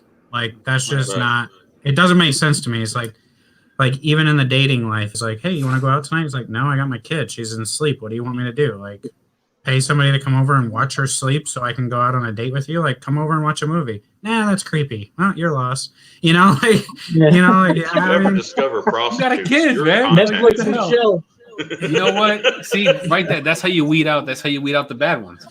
If she can't come over because you have your kid, like she wants you to leave your kid with a stranger so you can go meet her somewhere, and she doesn't want to, willing to come hang out with you while your kid is sleeping, then it's a bullet. You dodged a bullet right there. Go to Tinder, bro. Go to Tinder. That's how I met my wife. Well, yeah, I've met both of my ex-wives there. You know, like you say ex. I met both of my ex-wives on Tinder, and so like I'm actually banned from Tinder for like whatever reason. I don't know. Like I deleted my Tinder when I started dating this girl, and then I got an email from Tinder saying like your account's been That's a banned. penis, Joe. That's a cod piece. Jesus Christ, bro. We were in a very heartfelt conversation about Tinder. We did not need to see your swipe. Which way do you swipe to get rid of it? Is it left or right? Left. Left? Well, I wish the fuck I could have swapped left on that little cod piece. Bless your small penis. How do I make my money? Okay, yeah. So we're coming full circle here. So like I'm the type of person that's like when I get into something, like I go full bore. Like if I get into remote control cars, which I've raced before and I've been into, just lost two. I need everything in it and blah. Oh, give a fuck. So like I just put everything basically into this. I have no other hobbies. I spend all my money on this. That's realistically it, and I have a decent paying job. Like I mean, realistically, I have a decent paying job, and I put all my money into this, and don't really. I mean, I eat ramen noodles. Oh no! I just thought you. I always thought you were independently wealthy. I really thought that. When I saw that, I'm trying to figure out why Rob's laughing so hard. Look at the comments. Look at the twig berries. They're hitting it with the twig and berries. Two different people said twig and berries. Bless your tiny ass heart. See, I can't read the comments and talk at the same time. Like that's part of being like a man. I feel like I can't. Right. We have not hit the chat at all tonight, you guys. No, we haven't. I know. I'm sorry. There's a lot of talking. You know, but Brett is doing a great job though. I've been in the chat like sometimes, you know. Like, yeah, I've dropped a couple, but not enough because we were talking. Because I'm enjoying having all you guys in one place at one time. When do I get this chance, right? Why would you make this a regular thing? Like it's just like a class of 2019 orgy, you know. I mean, we're all here at the same time, just drinking and shoved in your face. Yeah, Joe needs to start OnlyFans. I always thought Tyson was just a rich kid. I thought he was independently wealthy and like he had a lot of money. I was like, I'll say, okay, he's one of those YouTubers that have a lot of money that just like, spend money on beer products. That's what my first initial thought was. Do you use all that beard oil, or it just like doesn't expire? A lot of it gets expire. Okay, so I've never experienced an expired bottle yet. Neither have I. I've never experienced an expired bottle. And I do go around and sniff all these. Do you? I was just going to ask that. Yeah, that's a shitload of bottles, Tyson. Yeah, I go around and sniff them all once in a while, and I have lights on them, and so they might go bad quicker because there's lights. They're not in a dark place. I've never experienced a bad bottle yet. Oh wow. Maybe it'll happen. I don't know, but you got holy oil. Yeah, I'm like, no, I'm not a rich kid at all. I do spend all my money. My parents. Yeah, I know. Yeah. Yeah. Hey, did you trim the side of your head yet, Tyson? Take your hat off for a second. No, did you trim the side of your head yet? Head. No, he's why not? He's normal. Why? Doesn't it look better when you trim this, when you buzz the sides? Oh, no, I'm trying to grow all of it out. So it's just in that awkward phase right now where the top is really long and the sides are kind of like medium. But I'm getting all of the sides, like it's going to all be long. He's going for the Superman bun. You've been telling me something, you can. yeah, I'm going for the full-fledged thing because, I used to date somebody that could cut my hair and now I'm not dating her. So it's like now I have to pay somebody to do it and I still just let the hair grow so I can cut that expense. That's a bottle of beard oil. Like, Haircuts are, like, when I have hair, haircuts are expensive nowadays. Yeah. It's like the holidays. That's why I did my own. Hey, have you got somebody on the string yet, Tyson? On the what? Have you dated? Have you dated at all? Since my divorce? Yeah. Yeah. Like what's his name? What's his name? What's his name? Well, right now it's David at Faithfully Bearded because that's who I spend most of my time with right now. But what I want to know, Tyson, is if you take her out to a date, can you get through the date before you have to take a shit with the way food runs through your ass? Because that's got to be awkward. No. No. Okay, so I do have like a perk of. I would say I have a slight perk, is my parents, my mom and my stepdad. My dad's passed, but my mom and my stepdad are fairly wealthy, I'll say, but it's all like self-built and like none of it gets handed down to the kids. Like my parents are like super strict is like, oh, you want to drive at 14? Get your ass out there and get. Oh my gosh, I just said ass. Anybody that wants to question my Christianity, I said ass. Let's go. Look at this guy. You know, That's it. It's really dirty 9:30 now. We got Tyson say ass. Christians cuss and Christians have sex. Let's be real. I'm a Christian and I cuss like a sailor. No, like it really. didn't say thou shalt not say fuck. It said don't kill. I've been called out on that in my DMs before. Like, I thought you were a Christian, but you swore, and it's like, okay, come on, Christians have sex too. Let's be real here. Hey.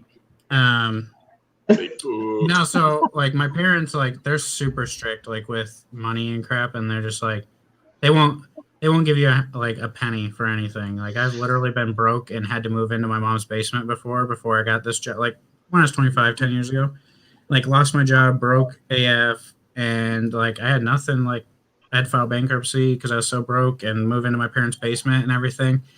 And like that's what like the bankruptcy thing. I'm like the type of guy that I'll get myself into a world of hurt, but I'll learn my lesson from it. I've been arrested before. I've been, bankrupt before and filed bankruptcy. I've been through 2 divorces. I guess that one I haven't learned my lesson on yet, but and so I've managed my money pretty well now because I'm afraid of that again. But anyway, so my parents, they live in the middle Wait. Did the guy with $10,000 worth of beard oil on the wall behind him just say he manages money well? I'm gonna need you to get right the fuck on out of here. Get out of here. Get that shit. This is gonna be worth money someday. This is an investment for Aubrey's future.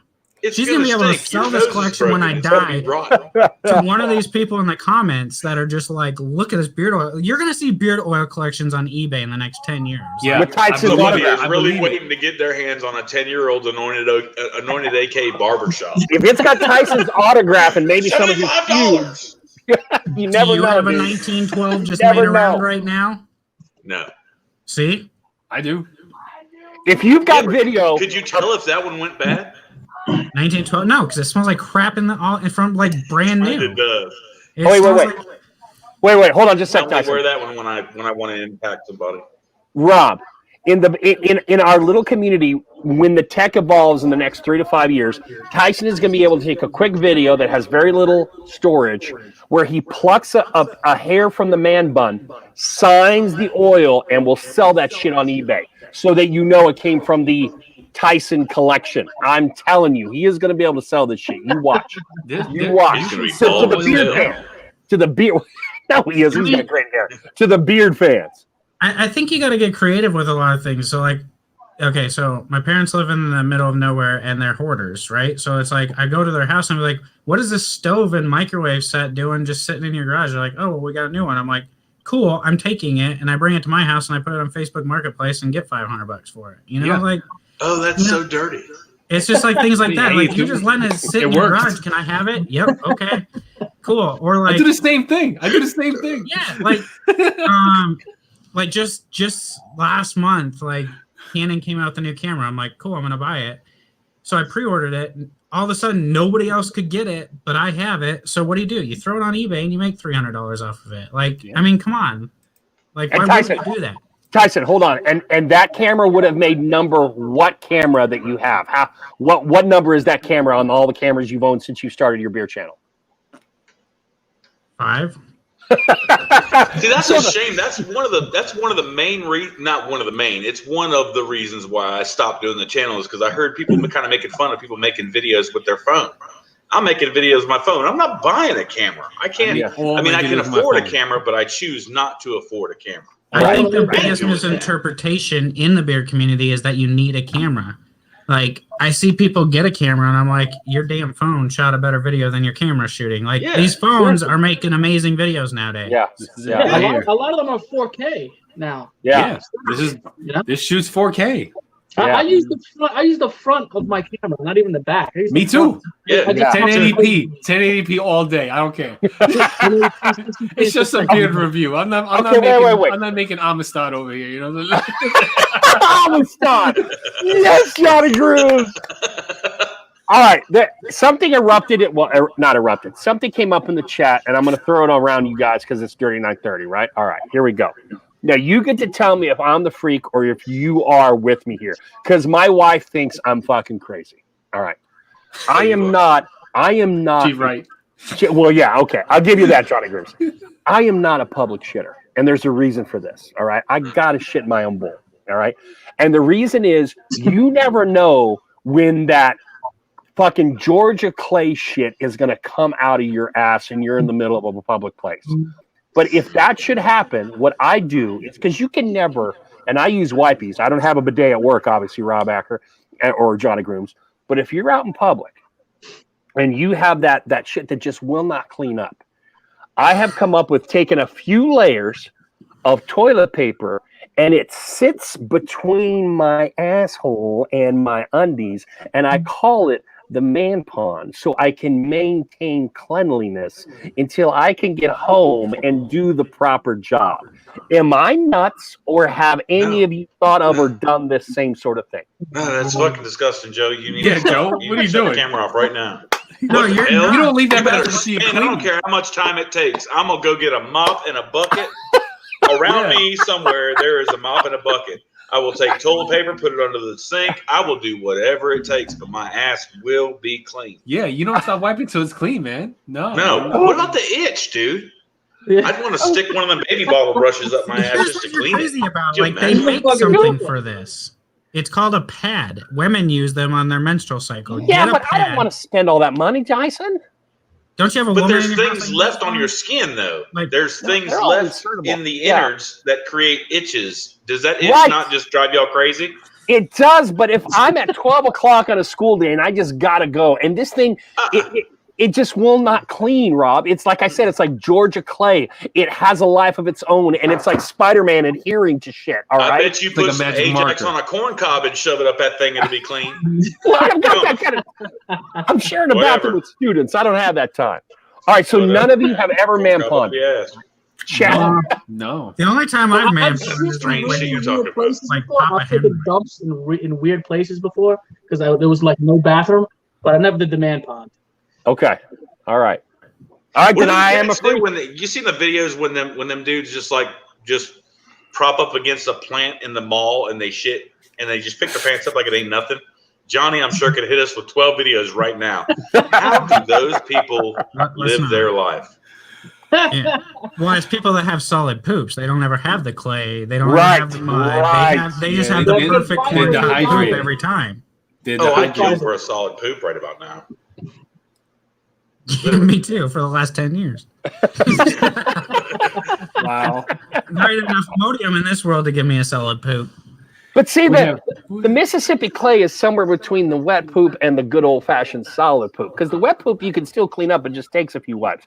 But the clay poop, and I know there are people out there that know this, the clay poop refuses cleaning. It's the kind of poop that even when you clean really good, unless you do the knuckle-deep sweep, it's going to seep out over a couple of hours. There's going to be more than sweep is so disgusting. You need a bidet. You need the bidet. Why don't you get a bidet? But if you're in public, saying a squirt bottle. If you're in public and there is a portable squirt bottle, which I couldn't bring. Yeah, it's called a douche. Bathroom. Yeah, that's disgusting. But if you're in public and that stuff won't leave, I promise you that if I had my druthers, good word for you young kids, if I had my druthers, I would pick up the sitting seat and I would sit on the pissing bowl and dip my ass in that water before I ever walked out of there with shit on my ass. I promise you. I promise you, I'll dip my. Yeah, because it's dirty water. It's shit water. It's not dead ass shit. That's disgusting. This is where we are with our lives right now. This might be a regional thing. We have some high caliber guests on, and this is what we're doing. It's dirty 9:30, Johnny. Yeah, it's good. It's all good. It's all good.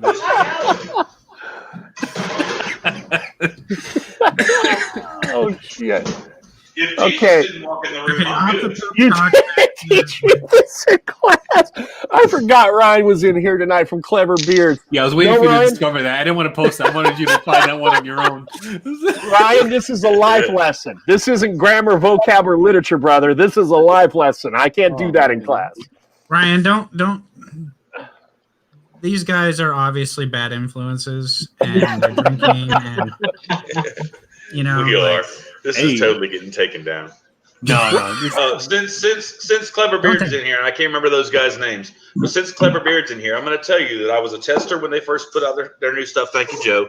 But it took up to 3 days ago for me to realize just how good that stuff feels in beer. It is. Not a promo, not for no other reason other than I tried it. It was green. It was kind of off-putting, so I put it down.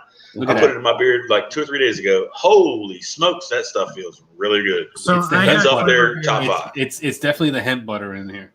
I got Clever Beard. I love hemp is great. The fall extravaganza. Never tried it before. Tried it for the fall extravaganza. I messaged them right afterwards, like, "Hey, we got to do something together because I don't have your oil, but it feels really good. I need to try some other stuff." Like, I mean, they kind of won the fall extravaganza on a lot of. Yeah, that's what I heard. They kind of. Do they have butter, or is it just bomb? Yeah, they have a butter. It's a nice butter. It's a nice butter. Let me go grab it real quick.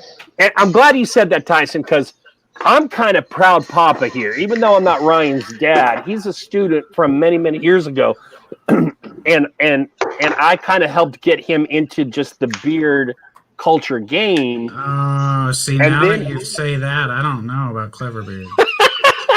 But I've kept quiet about them because I didn't want my bias to play through. I wanted other people to look at them. So the fact that they won. The fact that they were so kindly received on the fall extravaganza makes me feel real good because I've been getting clever shit, like Rob said, for months and months and months now. And I knew, particularly when he went public and started putting the scents out, I knew how good the stuff was. I'm super glad before the fall extravaganza because I'd have been like, yes, no, this is garbage. I don't know. Is the butter whipped or poured? I think it's whipped. I think it's poured. Ryan's in the chat. Ryan, is the butter whipped or poured? Please don't say what neat. I can't with whipped, and I'm gonna out whip butter right now, and I'm not concerned at all about. I think it's poured. That looks poured. Whipped butter is just an addition of air to some companies. Some may change their formula, but I really prefer a poured butter. I don't want air added in my butter. It makes it harder to break down. I want a good poured Crusher Bearded Max style butter. I like them both, but you know what he says it really feels poured, even though he says it's whipped, but it really does feel because it's not airy. It's like a solid. It's like exactly. Okay. It's when you just get it, you see what I'm talking about. Damn it. That's something else I gotta buy. Yeah, Clever Beard. By the way, I sent James some Clever Beard because I cashed in James silver coins. He had enough of them. By the way, Johnny Groom said he was going to make a gold coin. I still haven't seen that fucking thing, but I bought. You just reminded me. I gotta. You see, you know what? You James, remind me, man. Ryan, James got your butter, and he said it was in great shape. Whatever you were doing to assure the butter integrity from your shipping, and that went from Illinois to Maryland. He said it wound up being very good. So keep that shit up, Ryan. Yeah, I mean, he's got the nice glass jars. This is for the butter right here. Nice amber is the glass. Recipe the same? Do they have a poured butter or is it just whipped? Because some companies do the same recipe for poured and whipped. They just whip it. Mm-hmm. Some have a completely different recipe in poured than whipped. So there can be a difference. It depends on how the company does it. I prefer poured because I like the more dense. Yeah. If it's the same recipe, there's 0 point of whipping it because it's when you break it down in your hand, it's going to be the same. Exactly. Right. If the recipe's different, then yes. It's going to, it turns into a liquid and you break it down in your hand, but the formula is still different. So. That's a good question. There's a point in whipping it. There's a point in whipping it. They can, and I hate to say it, it's what it is. They can get away with pushing out 2 ounces of butter whipped in a 4-ounce container versus a 4-ounce poured. They use a whole less. I get it. I mean, I get it. It's capitalism, but yeah, I'm going to go for the value. So is 2 ounces of poured in a 2-ounce container any cheaper to produce than 2-ounce whipped in a 4-ounce container? Whoa, wait, what? Okay, here's what I'm going to say. Talk right there. And I'm not talking any shit about Bearded Mac because I love Bearded Mac. Bearded Mac sent me a butter in the warm months. When it got to me, it had already slid onto its side in the container and kind of solidified. Yes. Okay. That's this right here. That's what happened to my Bearded Mac. And I was just about to say, I found that this summer that I really like whipped butter that has melted and then solidified solid like a poured, because it is so much softer than the poured butter. Now, Johnny Grooms, it's interesting you say that, because I was listening to you guys, various guys, and I said, God damn it, I don't like that it's all, this was purely aesthetic. It was just looked weird in the thing. So I melted it down in the microwave in short bursts, because I didn't want to do the Johnny Grooms thing and melt the entire container, right? I melted it down in short bursts, but then it lost the integrity. And that's the whole reason, Rob, we were talking beforehand, that's the whole reason I contacted Bearded Mac. I'm like, dude, I need some chemistry here. How in the fuck do I get this butter to maintain its integrity? He's like, do you want it whipped? And I'm like, no, I just want it solid. So I did what he said, and I froze it and everything, but it's still very, very wet. Very wet. This is like, that's a good fucking butter. This is such a good butter. I wish I hadn't melted it down, though. Like Johnny said, I wish I hadn't melted it down and I'd let it dry on its own. But here's what I noticed. I have hardly used this butter, and look at the decrease in volume in the canister. Because it started as a whipped, right? So Tyson, I think, to answer your question, if you're producing 4 ounces or 2 ounces or whatever ounces of whipped versus poured, you're getting off, well, in ingredients, you're getting off cheaper with the whipped, but when you add time for the whipping, then that's a whole different math. Man, that whipping is automatic, bud. That whipping is automatic. You put it in the bolt in the thing with the automatic joint. So I was in very close contact with the company that I was a huge fan of. And ended up just to kind of help the people in the chat and everybody. You guys already know, I'm sure, but everybody that doesn't know, they can take a 4-ounce poured butter, just what's 4 ounces, what would normally be a 4 ounce, and make 2.5 4-ounce butters out of 1 4 ounce butter. Right. Okay. And it's the exact for some companies. I can't speak for all. It's the exact same thing. It's just adding air into it, and at the end we're putting it in our hands, so it really doesn't make a damn bit of difference. That air's gone. So if there's anybody in the chat, that has not tried Bearded Mac, I'm not affiliated, I'm not promo. My whole thing has been to kind of let people know what the best is, and I found the best. If you have not tried Bearded Mac, you really need to try Bearded Mac. That shit for my beard is perfect. I mean, like, it doesn't get any better. That butter is just definitely ridiculous. This is where the conversation. Go ahead. How do you guys feel when a company starts off with a 4-ounce product, and then later down the line they drop it down to a 2 ounce, but it's the same price as the 4 ounce? No, that's not good. I've never seen that. I'm not going to name any names, but I've seen that before, and I'm like, Without changing the price, you leave it at the 4-ounce price? Yeah. I think what we really need is a 2-ounce oil and a 1-ounce butter. I want them both to be gone at the same time. I'm tired of a 1-ounce oil and a 2-ounce butter, and then I've got old ass butter in my oil. I want a 1-ounce butter or a 1-ounce balm. I want that. That's what I want. Yeah, 1-ounce butter, 1 ounce with a 2-ounce oil, and that is perfect. They're both getting done roughly at the same time. That's how Barbu does it. Barbu does that. They give you 1 ounce, 1 ounce, and 1 ounce. And here's my thing. I think, and I congratulate Barbu for doing this, but we are all so used to the 2/4 ounce butter that we see a 1 ounce butter maybe on a website. We're like, oh, fuck that. I mean, that guy's trying to cheat us. But you're right, Rob. You're right. Well, yeah, I run to that. Make it $10 for a 1 ounce butter. I'll buy it. But I think though, Rob, I think the general conception is that, like, if you're not keeping up with the Joneses, you're not really realizing when we get to using this stuff, we do have a lot of excess butter and even balm, because balm comes in a couple ounces, right? And depending on your length of beard, you might use a little bit more, or you just go away from. I love that, by the way, how we're all talking butter. We're not talking balm a fucking bit right now. Balm. No one. I like it with the shorter beard. I've refound my balm love, but yeah, I agree with you, Rob. I agree here that the 1 ounce would be better, but it's a business, and I think they're trying to actually help us out by giving us the extra, but we do have that excess. Well, think about if you can get away with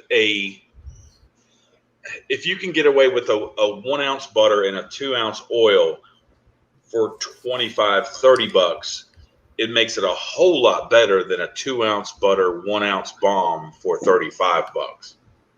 It just seems like it's going to work better. Okay. I want to do a little experiment because I think we have some very good points, but I think we have some inaccurate information. Talk to me. On some aspects. It depends on the company. Okay? So, from my experience in the beer community. Tyson actually got up and went to his... I watched that shit happen. He went and got some shit. Yeah, okay. So, tell me how many ounces this says. I can't see, but I think it's 2. Anybody see that? 2. I think it's 2, yeah. It should be 2. Yeah. Show me how many ounces this one says. Same thing, 2, right? Okay, 2 ounces. I see it, Tyson, yeah. These are both butters. Yep. Yeah. One's whipped. One's whipped right. in a bigger container, but still says 2 ounces. One's poured in a smaller container. So the company is weighing them out. Which one costs the company more to make? Whipped, I'm sure, but not all companies are doing what you just displayed until Dan's. But not all companies are using the same ingredients between a whipped and a poured and just whipping it either. A lot of them are making different ingredients in a whipped and a poured. Some do, some don't. So that's where the research of how the company makes it is where the value and the money comes from. It's a good point. So it should be the same ingredients whipped compared to poured, which then it comes down to, well, when I melt it down in my hands, it's the exact same frickin' thing, right? But sometimes the ingredients are different. Sometimes the company weighs it out. This technically is going to cost the company more to make because the container costs more. Right. Yeah, that's what I would say. Because the jar, Same amount of money, but the container costs more money. Maybe it's only a penny, but they weigh exactly the same, bigger container. Right. So it depends on the company, and that's where we got to do like our research and where realistically companies need to be making it off of weight. So that way it's no matter what, and then if you want to factor in time, I think both of them take time, but it's not just a matter of whipping it. Like the way that they cool it down to a certain degree and then pour and then cool it so it doesn't crystallize. There's a way that you get the textures without getting crystallization is how it cools down at a certain temperature when they pour it, when they mix it. Like there's so much difference in a lot of it, but I don't know. It's company based at this point because there's no rules and regulations that are law. Right. It's company based, but we got a couple owners in here commenting. Some ingredients are the same between whipped and poured. Some are not. So that's interesting, Tyson. I never knew that. Yeah, a lot of companies don't do what you just showed. A lot of times, whipped has more carrier oils than butters. But not all the time. So, like, every company does it a little bit different, Yeah. There's something that, since we're on the subject of Show and Bearded Mac, there's something that, I need to talk to Chris to find out. But in the very short conversation that I had with him, he said that his Revolutionary Mac has a different, a different carrier base in his butters. And that, by far, and this is a question I want to pose to all of you guys, but I'm going to tell you mine first. What is your very favorite butter right now? Mine is going to be Revolutionary Mac, and it's good. It's very close to his other butters, but there's something he's doing different in Revolutionary Mac, and I haven't asked him specifically what it is, but it's like leaps and bounds better. Highly recommend anybody to try Revolutionary Mac. That butter is number one, period. There's no video coming. I'm telling you right now. It's the good shit. It is the best. That's the best damn butter there is, period. But there's something different in that butter than the other butters of other carriers. Does anybody else experience that? Is there any other company doing that? Here's the company that's doing it. It's called Jester's Wife because her butter got him to shave off his beard. That's what I'm talking. Good call. That's the best butter out there right now. You can shave your beard. Butter biscuits.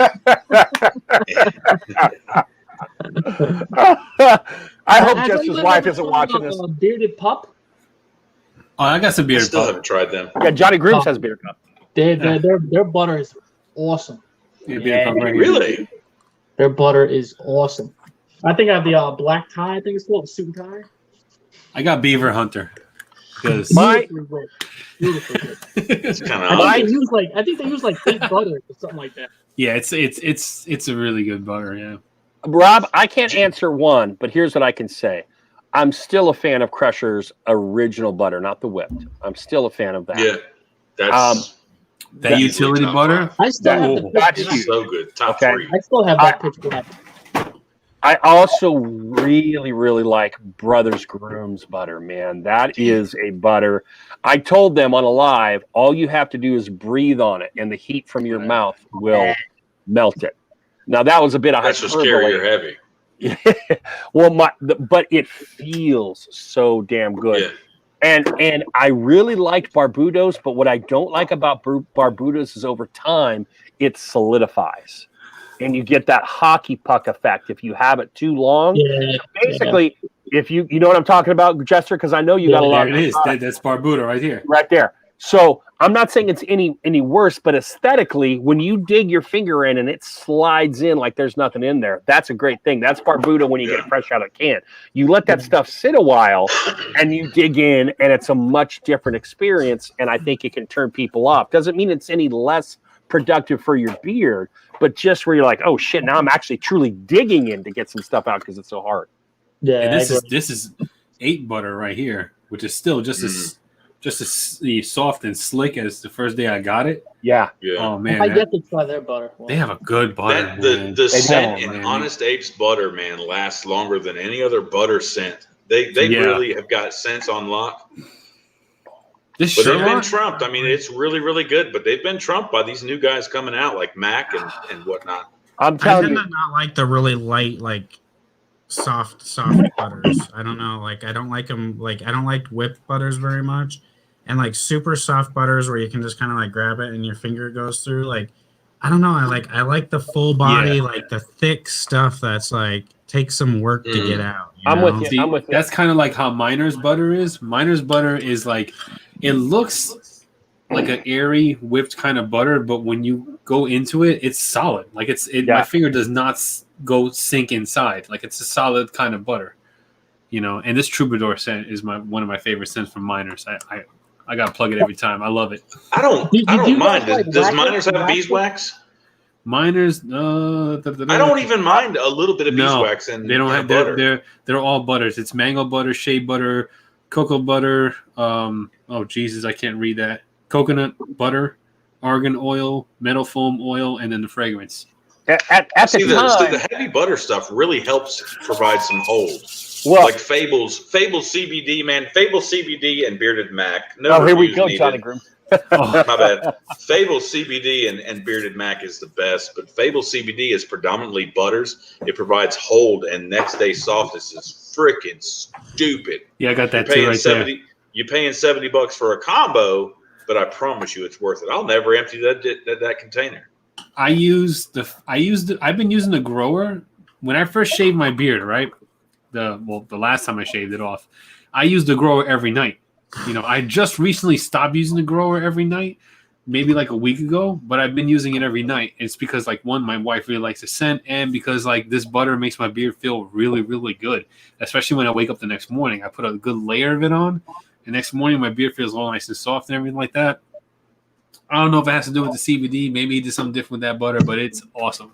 Yo, you motherfuckers are making me want to grow my beard back, man. Grow your beard back, Chester. I'm enjoying this because we're just get the credit card. We're not reviewing. We're just talking. Johnny, did you ever pick your favorite butter? Butters and oils, and I'm here like, oh my god.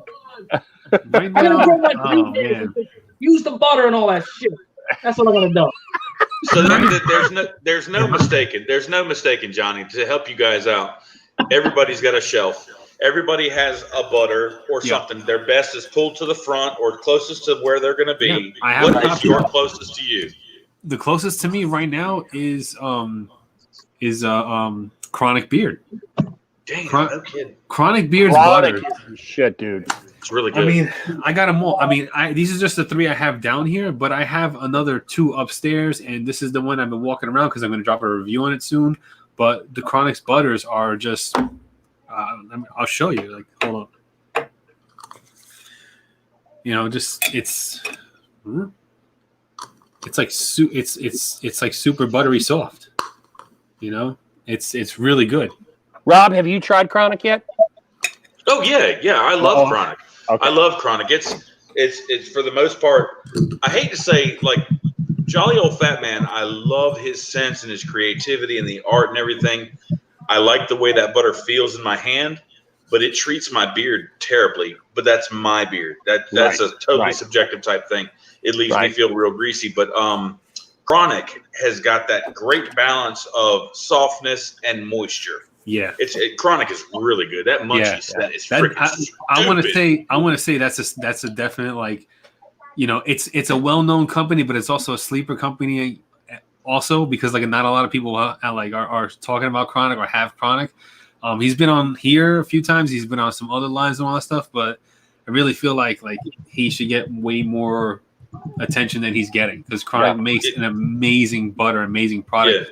Yeah. I mean, I just wear the oils all by themselves sometimes, and like the Salem Smoke, the newest one he got for the autumn release, it smells so good. Yeah, that's my next moisturization is perfect, man. Chronic is doing really good. I got a couple of his shirts too. I sport his shit all the time. Yeah.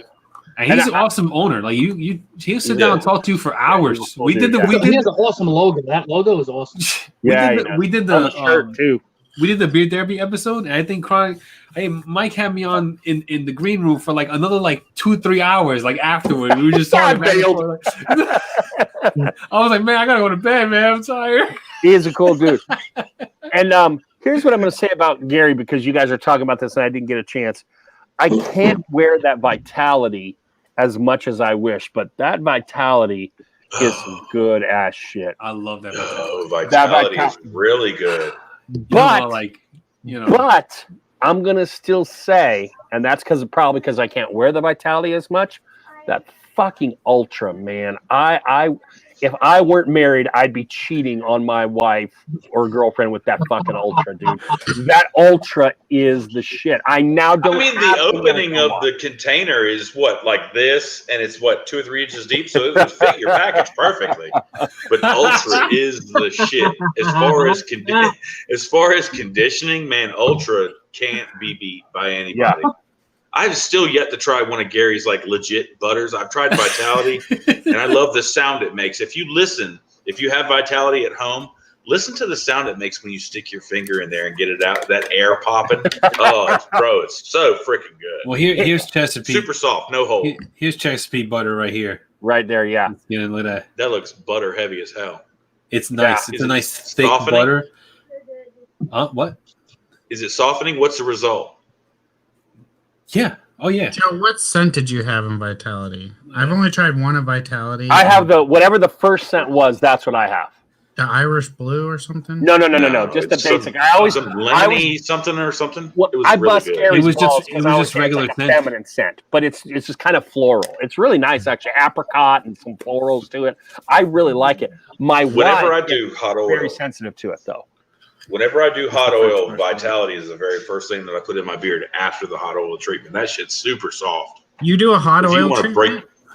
All the time. Oh, hell yeah. At least every 2 months. Did you not see his video where he's wearing the Walmart bag? Oh, I gotta do that. My favorite Acker video. I gotta do that. There's a video. There's a post or something I put up on IG. I should do a video on it, but don't nobody give shit to watch me. But I'll take specific argan, castor, and coconut, and I warm them all up in shot glasses, and I put them in one at a time. Way too much. In a specific order. No, it's not. It's really not. For you, that's fine. But for me, I'll put coconut oil in first because it soaks right in. Argan oil next, warmed up in a shot glass, warm, not hot. And then I'll finish with argan because argan seals everything in, and I'll get it all good and massaged in, comb through, put a Walmart bag on it, and let it sit. And I'll hit it with a blow dryer to make it really, really hot. Let it soak in for 30 minutes, and then I'll pull that off and get in the shower and wash it 4, 5, 6 times. I'll wash a bunch of it and get out. Don't put no co-wash or nothing. Just go right to oil. Man, you talking about your beard will completely let go. All that rough shit you had, your beard will totally let go. Yeah, Rob did an early video on it, and it was great. As he didn't give a damn. He had the Walmart bag on his face and everything, you know. And, yeah. Here's my 1-2, boys. I know we're kind of going off of Beard Oil, but my 1-2 is, and I got to thank Beard Times with Scott with this. And they're a company whose name we know, but for a wash, no one. And I have tried many washes now. No one beats fucking Mountaineer. You can put a true, I don't have hair anymore, obviously, but you know how they used to say in the conditioner, you put a dime size amount. You can put a dime size of Mountaineer, and it will lather your ass up like you had put half the bottle in. No shit. And it's a light strip.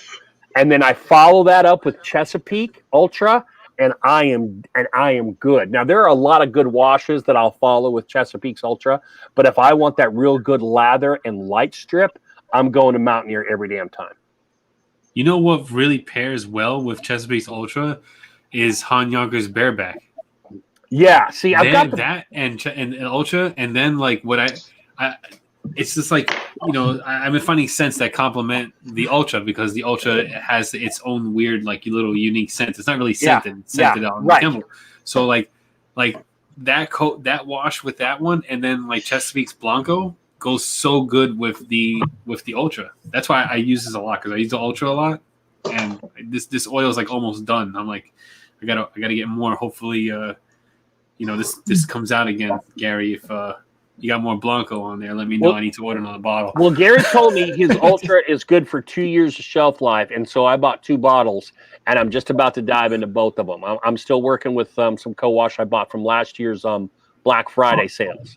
But I'm almost out, so I'm about to dive in. I bought 2 of Gary's Ultra because I just want that shit. And I've tried a few co-washes too, but that blows it away.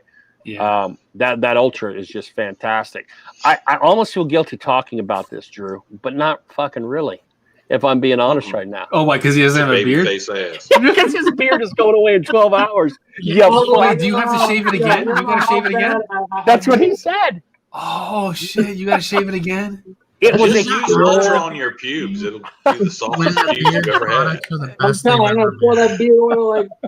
I'm telling you, I took a tip from Tyson. Tyson said he wasn't using conditioner that much anymore, so I influence really easy, like super easy. Like I'll buy if somebody says it's good, I'll buy it. It's whatever, but it's good for people.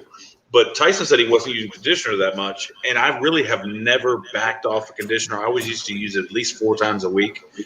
And when Ultra came around, it was pretty much every day. I've put a couple of ones that I've loved away. Like I don't even mess with them anymore. I just Ultra every day. Yeah. I stopped for like 2 whole weeks and didn't use conditioner for 2 whole weeks. And my beard was more manageable. The oil soaked in better.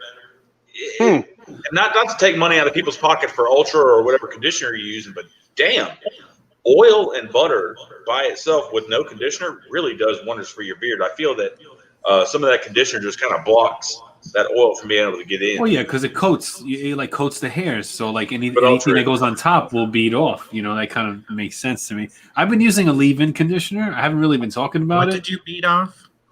I'm glad you said it. I'm glad you said it. Twice a day, every day. You got to keep the pipes clean. You know what I'm saying? I'm with you. Super slippery. I mean, you kind of, I've used one conditioner since July 1st, and it was testing out Define Beard's conditioner that he was getting ready to launch. It was testing that out. That's the only conditioner I've used because I figured out that my beard doesn't like conditioner like a daily. I wash my beard daily. Wash it daily. And then did my screen just flicker? That was weird. No. All right. But the hot oil treatment that's going around like right now, like I love having this conversation because it's going around like it's something new, which it's like, you two have been doing hot oil treatments. I've been doing it for like a year. So like the hot oil treatment thing is so good. Like I don't feel like you really need to use a conditioner. And that's not saying that you don't need to like condition your beard. Like that's what the hot oil treatment is for. It's like opening that stuff up and it's getting it nice and warm and boom. It's like rejuvenating the beard. Like, I think maybe certain people could still benefit with a conditioner, and that's about knowing like your beard, knowing the type of beard that you have and what it's for. That's why there's products for all this stuff. But I feel like my beard is thriving since I figured out like the porosity side of it and what I really like. Now the mask doesn't really help. Sorry, Jimmy, but I hate the mask thing. Like I've had a mask on all day, and I just do not like the way my beard is right now. But look, if someone the next big thing in the beard community, somebody's got to grab it. Somebody's got to grab this. You remember how Fable did that create your own scent? Yeah. Next idea. The next big thing. Take notes. If someone were to have dead ass, like seriously, hot oil treatment has been nothing but perfectly wonderful for my beard. If you were to take a list of, 8-10 carriers that you have on your website, you purchase for how much money, 3 or 4 individual carriers in small little bitty baby bottles, and they just sell 3 bottles to you for $15 or whatever, and it says put it in the microwave for 30 seconds, and you put them in your beard, or you put them in the microwave and come out and you one at a time and finish with castor because castor seals it. That's the next big thing. It doesn't have to be scented, but it just sells small bottles of carrier as a hot oil treatment. Put them in the freaking microwave. You talk about your beard. In a box. The game has changed. Or you could go to like Alibaba, purchase this thing for like in bulk for like really cheap, and then sell this hot oil treatment kit. All right. So let me show you this thing. What is that? Like, let me show you. Like, show me. It's a bidet. I'm interested. No, it's not You want to go full screen? Go full screen. I don't care. Here we go. Let me show you this. Show this thing. So you buy this thing, right? And you open it up and you pull it all out. Like, I'm not much for pulling out, but this one. So I'm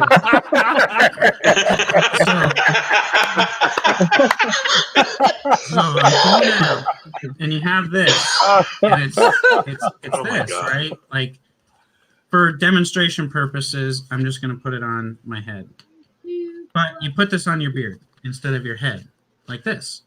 Oh, and you have this tube, and then you turn it on, and it's like hot, low, medium, high, and it's just like a blow dryer cap, So you just put this on your beard after you get your hot oil in, and you just sit there and you just chill out for a little bit, and it's just blowing some hot air. Gary, if you don't capitalize on this, I'm going to be so disappointed. Perfect. This sells for $39 on Amazon. So go on to Alibaba, pick up 50 of them for cheap, make a hot oil beard treatment kit, slap a sticker on here for your brand because there's no brand on here. I can see it. Just slap it. Yeah, any logo will go right on that. And now you got a hot oil treatment kit that you're just selling. Yeah, where's my coin for this? You totally got a coin, dude. You got a coin. The nice thing is, like, that's totally a coin. I could take a nap with this thing on because it just feels so good. Like, it just feels. I mean, not right now. I'm telling you guys, whoever's in here, hot oil treatments is Rob, can you see beard the chat? crack. Can you see the chat? Because Gary said he's already finalizing on the packaging, etc. Well, of course he's going to say that. I mean, I saw the chat. You don't want to give nobody no damn props. He's texting his wife right now. Hurry up and go to Amazon and buy this thing. Something, Tyson, I'm going to give you an idea because I've seen it on TikTok a lot. People on TikTok are buying like the big like aloe vera leaves, the big raw aloe vera leaves, and they're slicing it and they're getting that gel and they're putting it in their hair and they're leaving it in their hair for like, I think it's like a half hour, and then they're washing it out. It's supposed to make the hair really soft. And since you have a full head of hair and it's long, you could like capitalize on that trend right now. That's what they're doing. That's what's getting views right now. So I'd rather watch the Asian girl eat aloe vera, who's a girl you only see her from the lips down. Yeah, I want to see her that's you eat because you're a dirty old man. Or like the rest of why wouldn't I just go to my closet and get my aloe vera gel and just put it in my hair? It's the whole process of getting the aloe vera, cutting it, taking the meat inside of the jelly shit that's inside the aloe vera. That's what it's the meat.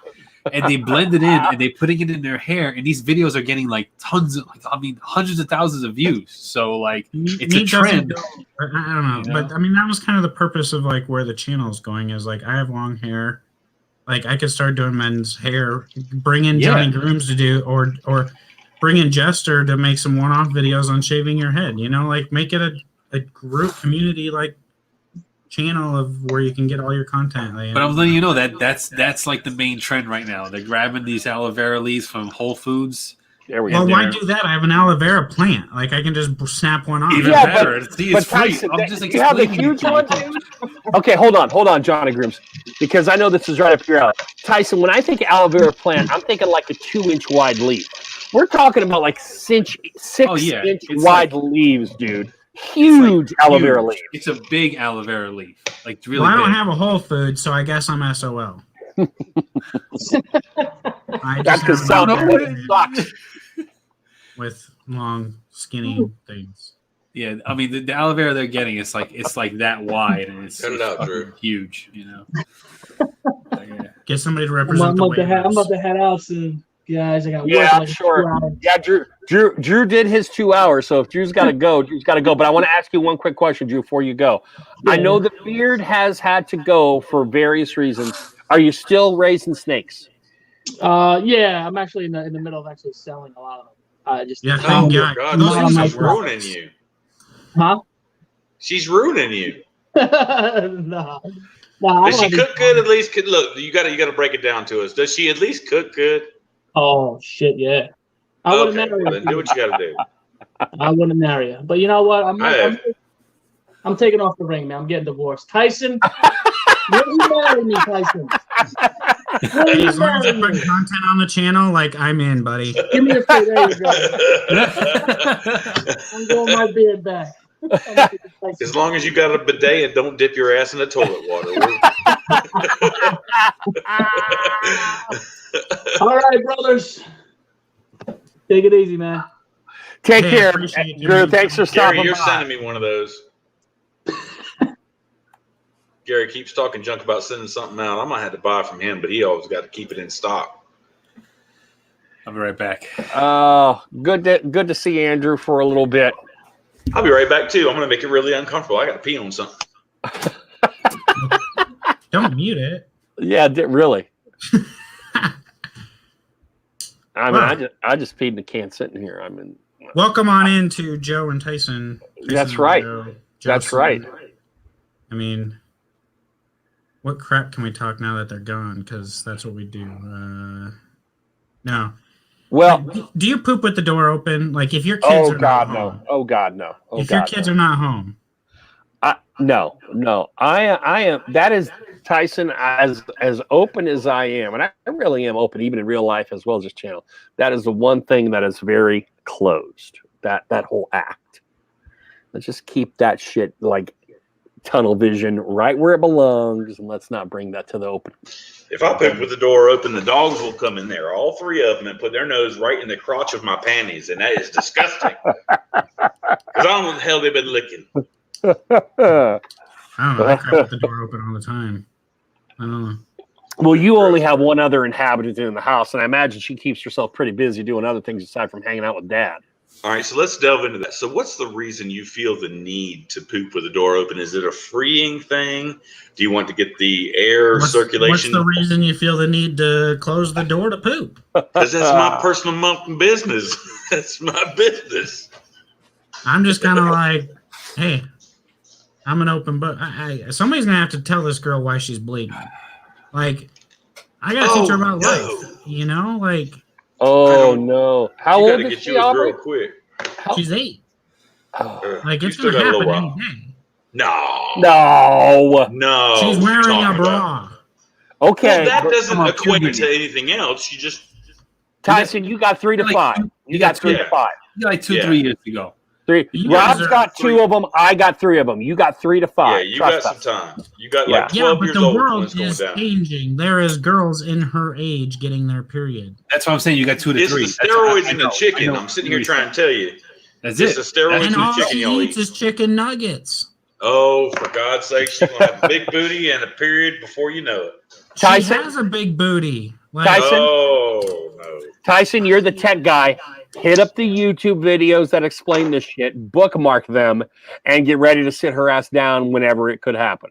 Yeah, I'm just gonna text it to her. You know, like, watch this video right now. Yeah. You send it to her. Yeah, send it to her.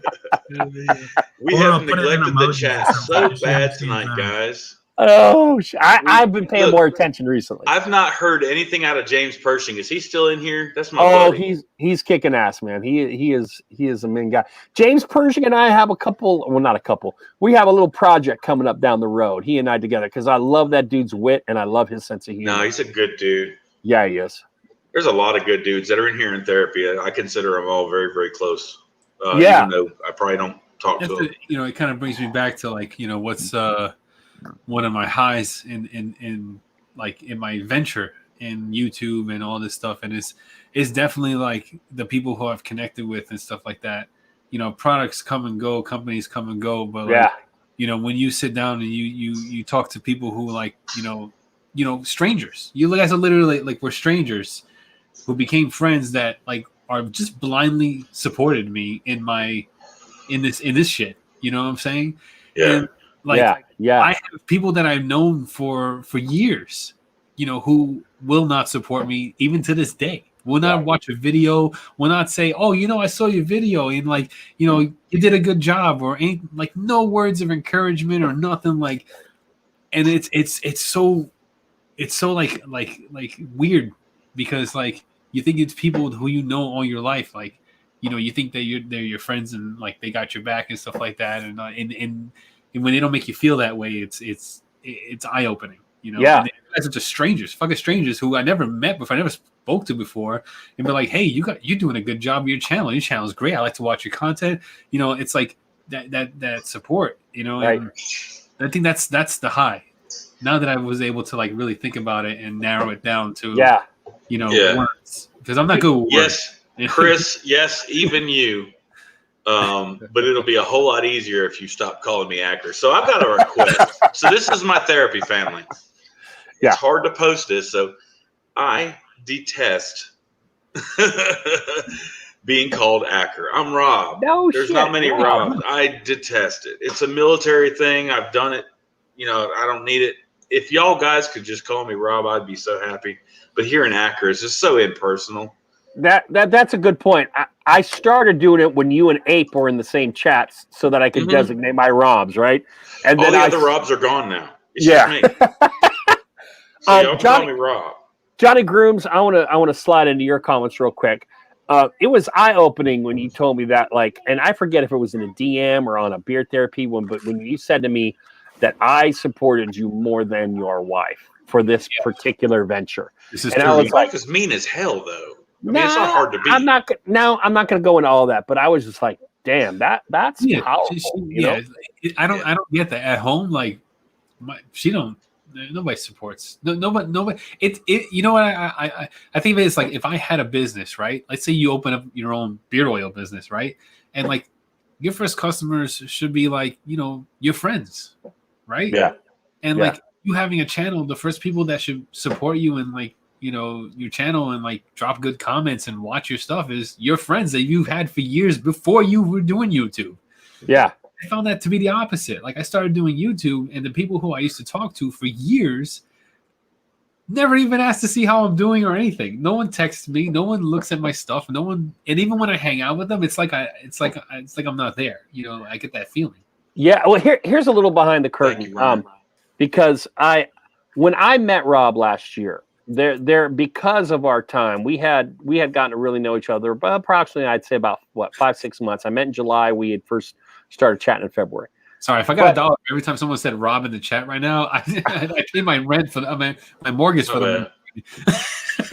Sorry, guys. Two things went down that I really dug. The thing that Rob posted on his channel, which started with Bella and then had both of us come into it. I thought that was just absolutely great. But more than that, when Rob invited me into his house, and of course, what was the first thing that Rob did was come check out my collection, right? Yeah, and so I went into his bathroom and I could feel, even though I was looking at his collection, I could feel that kind of shared sense of pride, because here are two guys at that time who were still doing reviews, and we're just kind of like, you know, if we had been marksmen, I'd be looking at his rifle. If we had been teachers, I'd be looking at his plans, what he's doing with his kid. But this is the thing, that this is the commonality, right? And I was just like, oh, and it was just fun to see where, because I don't know if Rob still has a system, but when I saw it, Rob had a system of top shelf, middle shelf, lower shelf. And that's how he wore his shit. The top shelf, and he had like open and closing like cabinets. So the top of it, that was the good shit. Then you had a shelf inside where there was the middle shelf and the lower shelf, and the shelf separated them. And it's just cool to see that design. We all get to see Tyson's design because part of Tyson's design is his set. But it's always fun to see how people organize and do, for me at least, and do their stuff. And it was cool to be invited into Rob's house to share that, because it was one of those things that was an immediate bond for the both of us.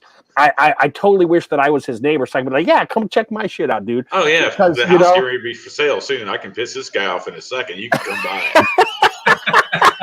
I got you covered on security. We got guns. We're straight. But that is because I got to meet Jimmy from Ruddy Man.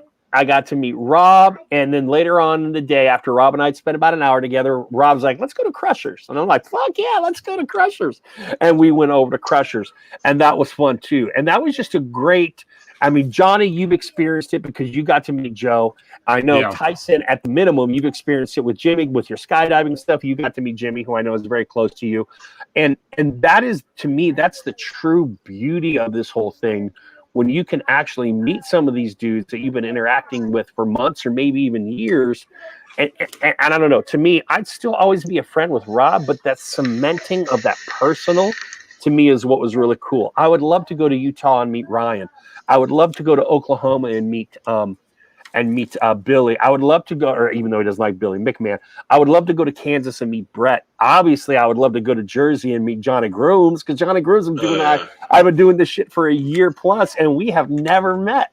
I know, It's just mind blowing to me, right? I'd be there on security at Johnny's house with every damn, when he's in the middle of a live stream or something, and he's got to stop because he hears a noise. I want to be the guy at the top of the stairs with a gun, just ready to just do your thing, buddy. I got your back.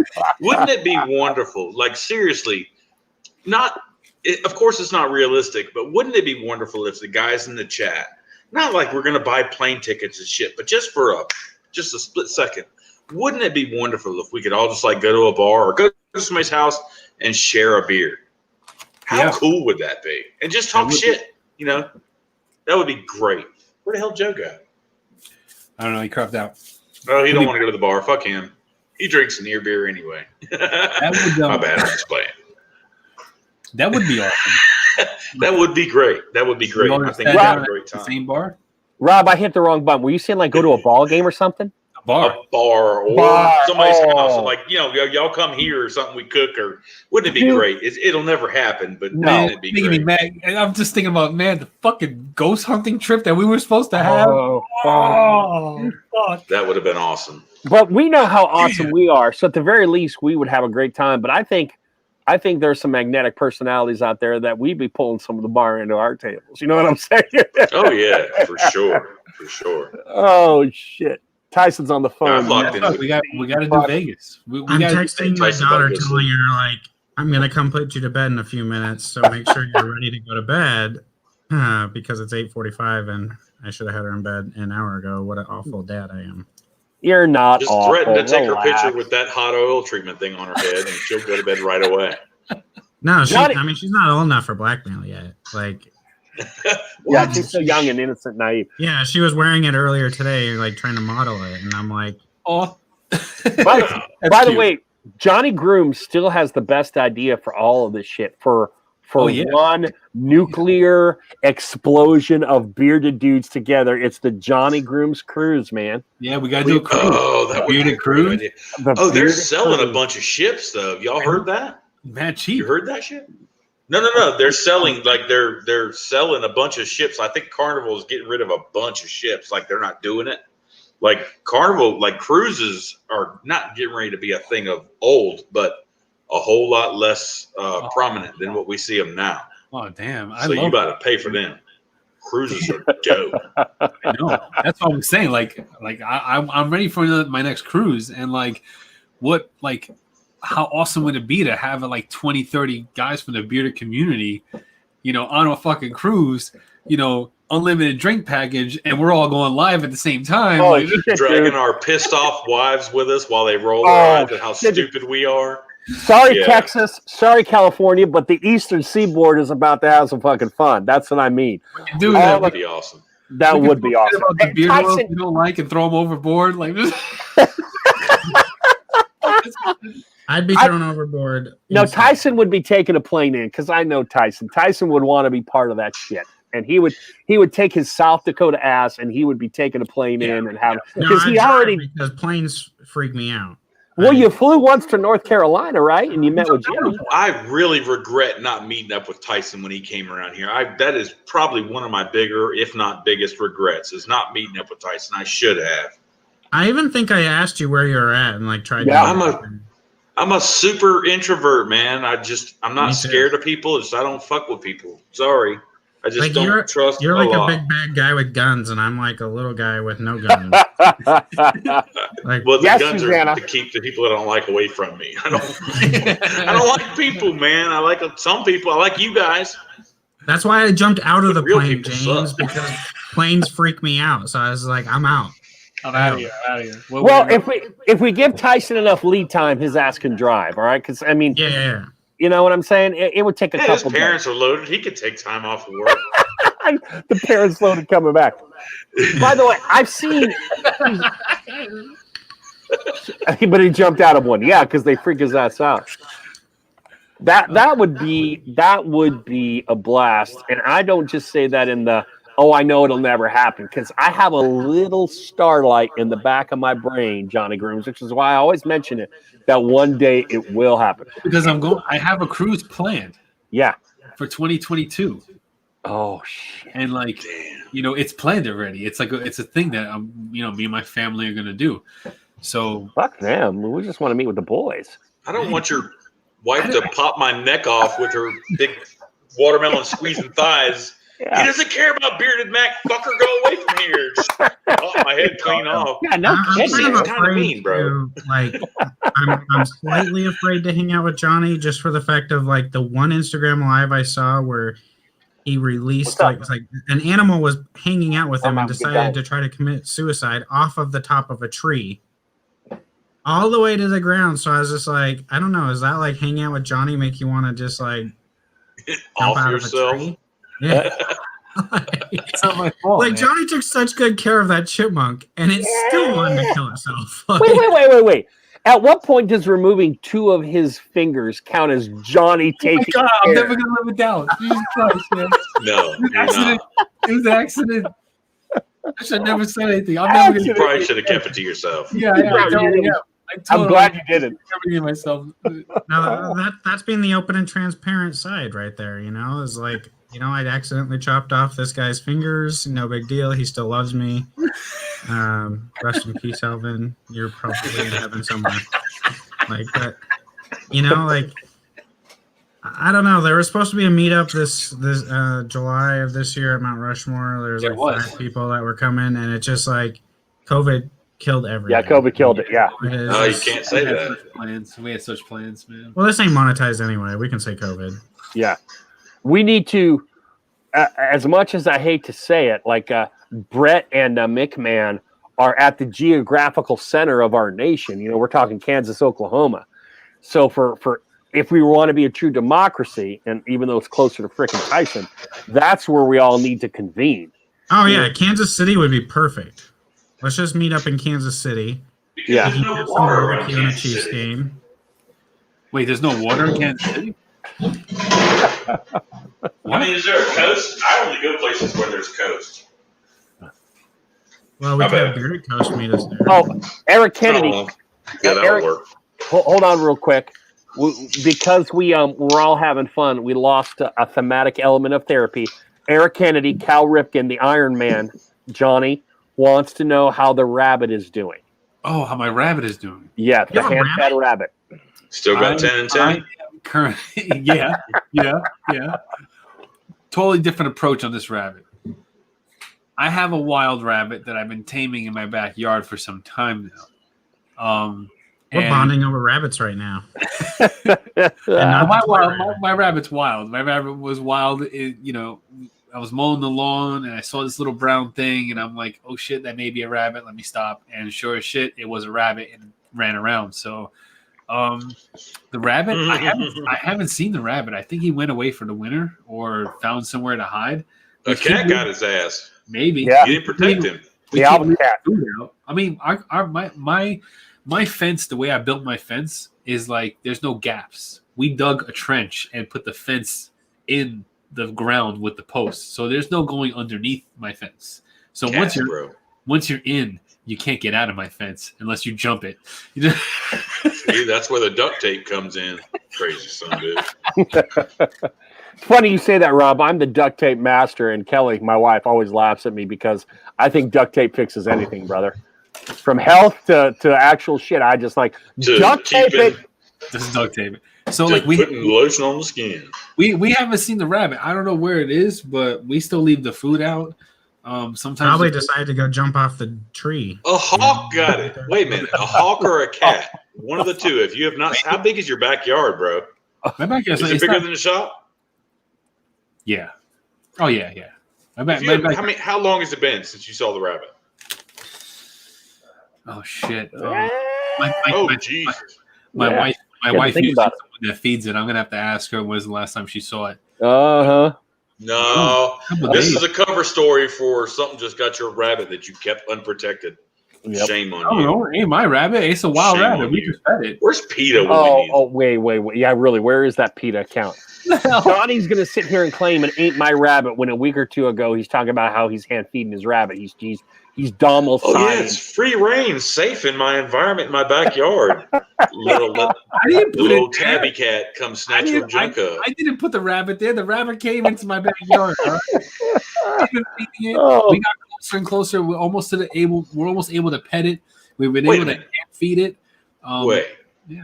You said the rabbit came into your backyard? Yeah, it was just there. What about the fence that you just said can't nothing get under it? I don't know how it got in there. Rabbit got wings now? Like those things can like shrink to a hole like this. Yeah, I mean, I'm pretty sure there's a spot where it's not, I mean, there's Johnny's like the Jeffrey Epstein of little rodents. Grooms Island, where rabbits go to get ravaged and die. We got to make an intervention here, Johnny. You got to just put the rodents to the side, try reptiles, amphibians, some other shit. But the rodents is just not working, brother. If it's got hair, bro, leave it alone. Yeah, really. I'm not shaving no rat neither, because that's disgusting. Get your ass an alligator lizard, a turtle, some shit, but do not mess with the freaking rodents. You said Epstein's Island. That's how Lurch got started. Now we start anew. Grooms Island with the fucking lost rodents, with the carcasses, with great big wide stretched hands. Grooms Island. What's happening? Oh my god! Fucking Grooms Island. Face hurts so much. Sober Chef Eric, what's up, buddy? We are. I love Sober Chef Eric tonight, guys. We got to bring the guys in. Sober Chef Eric is. We got to bring the guys in. I dig that man. And you know, I just saw for the first time. Sober Chef Eric posted a video, or I went to his channel or something. It's good to see the names or the faces of the names that I see in here. It's really, really good. Yeah. Both of you gentlemen having a degree of faith in your lives. Have you ever seen, and I'm sorry, Jersey Ron, if you're still in here, but goddamn, you want to talk about a Jesus fucking impersonator right there. Jersey Ron. Jersey Ron's beard is stupid, bud. Yeah, he's got a beard. He's got a real. I was just talking to a new dude. This he's like Methuselah with the beard. Yeah, it's down here. He's somewhat biblical. He don't fuck around. Yeah. He's in like all the streams. He's just a nice, mellow dude, It's good bud. He is, yeah. Congrats, Eric. Yeah, 9 years of sobriety today. Yeah. Oh, I knew he was going out to dinner. 9 years. Good for you, Eric. He told me he'd be late because he was going out to a celebratory dinner. I had a feeling it was connected to his sobriety because I know a little bit of Eric's past. Good for you, Eric. That's cool. All bullshit aside, congratulations. But if you're still celebrating after 9 years, you must have been really bad, really bad. Or you just need to remind yourself you can never go back, brother. You can never go back. It can be bad. It can be bad. Yeah. Thank God I haven't gotten there yet. Yeah. Is that a burrito? Yeah. Nice. Jesus Christ, Tyson! You just ate a freaking pizza. It looks like scrambled. What's in that? We ate pizza like 3 hours ago. It looks like it's got some scrambled eggs in it. It does. Okay, it has scrambled eggs. Hey, show it to the camera. Show it to the camera because I'm hungry. Hold on. Damn it. Okay, hold on. Hold the bacon. Hold the fuck on. Tyson did this to himself here, so I'm just capitalizing, all right? At the moment, we see the belt over Tyson's left shoulder. At the moment, the Mayo Clinic, one of the preeminent medical institutions in our country, is saying you got stuff wrong. It's not fair, Tyson, that you're entering eating competitions, all right? Because this shit flows through you like water, brother. I'm calling foul. Hot sauce on that, for Christ's sake. I'm calling steroids early 1990s. Tyson is a false champion. Tyson is a false champion. Like, what's up with you got what's on that, dude? How do you eat something like that without hot sauce? He isn't hailing it, Ron. Huh? It has hot sauce in it. Okay. It has some manufactured, factory-made hot sauce. You think that's enough, my man? Yeah. A bidet takes care of all that. Yeah, but it does. I mean, I don't have a bidet. I don't care how hot. Well, my God. You don't have a bidet, but you got 1,400 bottles of damn oil. Something's wrong with this picture. Wait. You got ass problems. Where's the burrito from? But no bidet. From a truck, the food truck. Oh, so you bought it and just held it off? What? If he just said 7-Eleven, I would laugh my ass off. I think he just bought it and held it. I went and got 4 of them earlier today, and I ate 2, and I have 2 left over for a snack. Oh, okay. All right. So it's kind of cold. Look, it's okay. from like 4 hours ago. Wow. A little behind the curtain, a little trip to Oz chat, okay? I watched Tyson almost eat his fingers and the Pizza Hut box while he was devouring that damn pizza. This was 2 hours and 20 minutes ago, give or take. And now he's eating a freaking burrito that's half the size of him. I am calling fucking foul on his belt, damn it. How? He puts it away. What do you eat? What do you mean foul? Yeah, it's going in. I'm extremely envious. I'll eat when I leave here. I'm going to go inside and eat a piece of chocolate silk pie, and it is going to live with me for 2 days.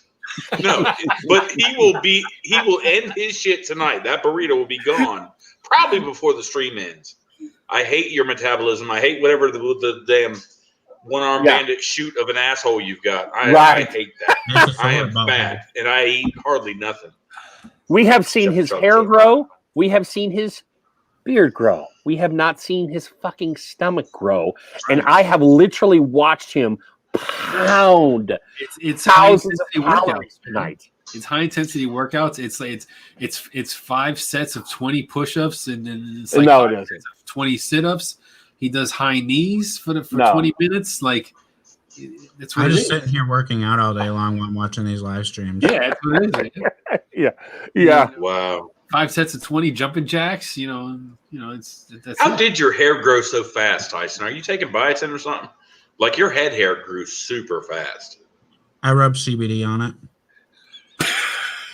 Come on, man. Oh, speaking of which, we can go there because are we going to broach this? Are we going to broach this?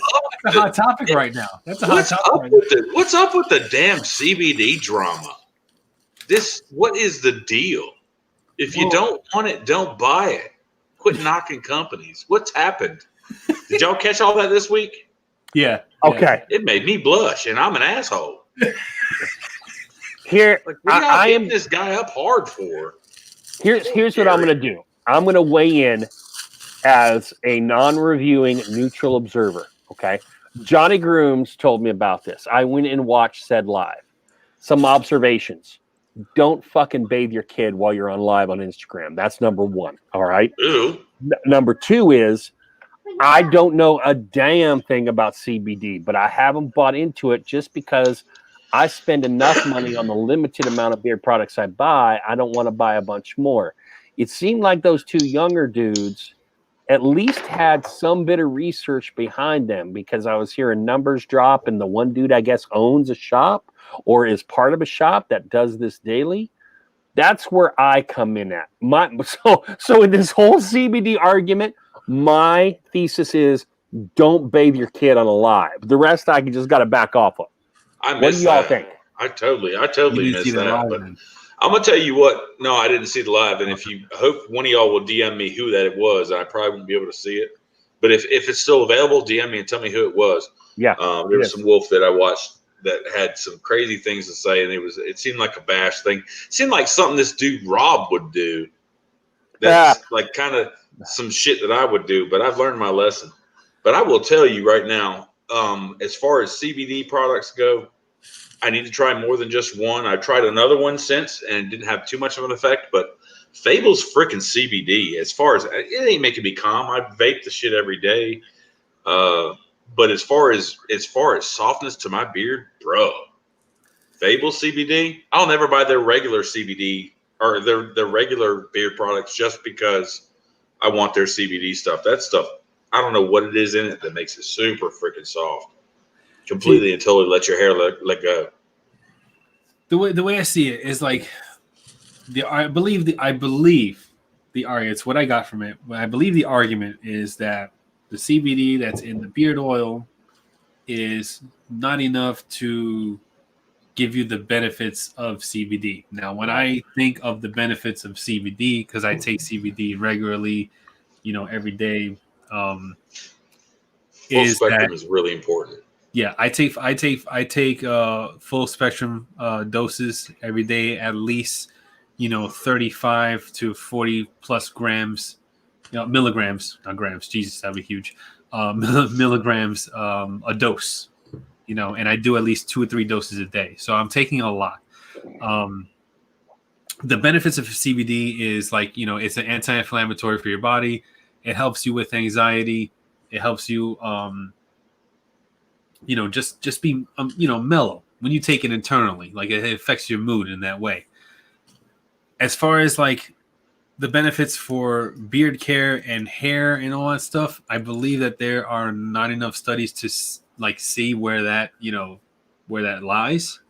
So I believe the argument is that the CBD in the oils of the beard oils is not enough to give you the benefits of CBD, which I probably would have to agree, because I don't know if topical CBD in that strength is enough for pain relief, because topical CBD topical CBD for pain relief would be a lot higher, a lot more concentrate. It'd be full spectrum. It'd be different. It's a different product. It's not the same as beard oil.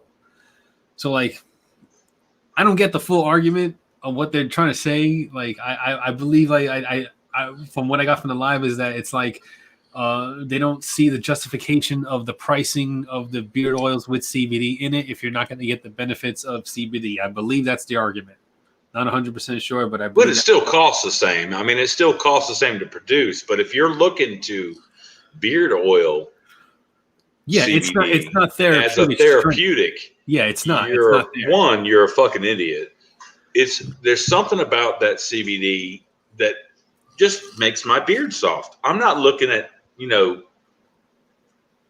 not killing somebody by using some beard oil, to calm me down.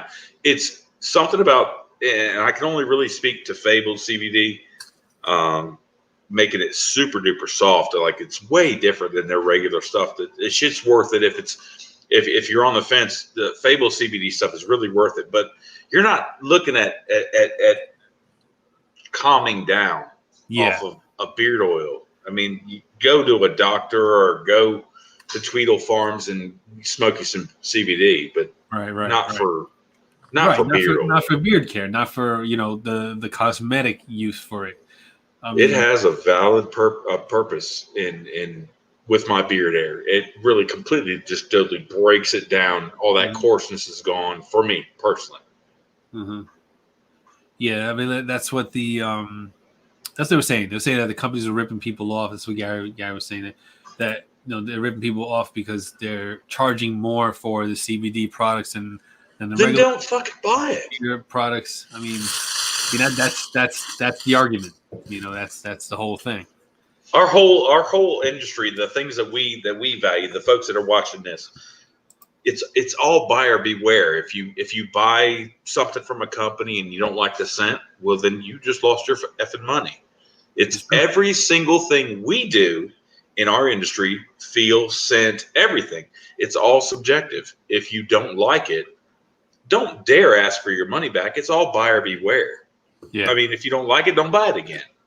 If you don't if you don't feel that CBD has made you stop beating your children, then don't buy the shit again. It doesn't work for you.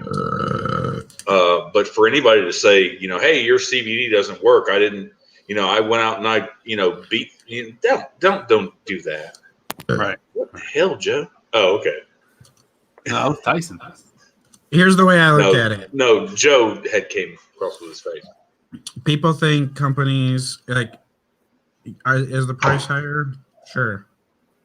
Could I go buy CBD and make beard oil?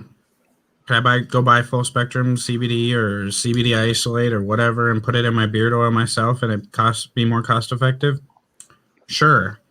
Could I go buy beard carrier oils off the internet, mix them together with some fragrance myself and it be cheaper per bottle? Sure. But I still buy it from the companies because we're lazy and we like to just buy things already done for us. We pay the price for that to be somebody else to do that for us. Mm-hmm. I don't know. I want to say it right here. Kombucha is a fad. It's a lie. No one likes kombucha. You just think you like kombucha because it's popular.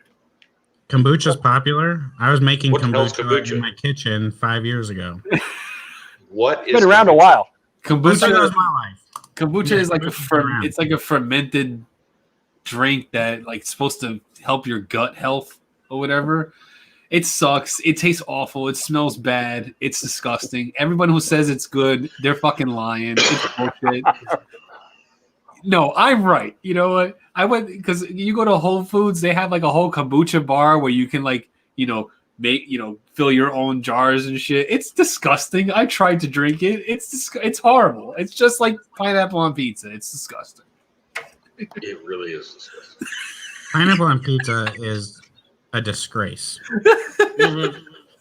I'm gonna make a new rant video, and it's gonna be all about kombucha, and I don't care what anybody else thinks about it. That's it. Can we make a rant video on pineapple on pizza? Like seriously, I did that. If you want to put pineapple on pizza, go buy pineapple, dice it up, and put it on your pizza. Oh wait, you pay Pizza Hut to do that for you? Oh my gosh, why would we do that? Why would we pay Pizza Hut to put pineapple on pizza for us? I tried that stuff recently, and the very first slice that I had was really intriguing. The sweetness kind of mixed really well, and once I got to the second slice, it was disgusting. It did not mesh. It was terrible. That's what I'm talking about. They don't mesh. It's like taking your pizza and putting deodorant all over it. It's disgusting. That's Pineapple's exactly Sorry. Pineapple is only good in a few things. Of course, pina coladas, great. Pineapple upside down cakes are great. Pineapple scent in beard products. Yeah, Pine-Aid, the one that Gary can't keep in stock, the one that I want. Gary, he's leaving or left. Oh well, good. Then maybe he heard that before he left. Has anyone in here tried that Pine-Aid? I've been wanting to get it, but I can't buy it. It's not there. It's never there, bro. I need companies that are out of stock. Kill me, bro. Kill me. Well, it's actually good because I have a whole lot more money left in my account. But to be fair, Rob, COVID is hitting some of these companies pretty hard as far as like not having their fragrance. That ain't got shit to do with me. Get it off your website. That ain't got shit to do with me. That's the actor I know. I mean, COVID might be affecting the websites too.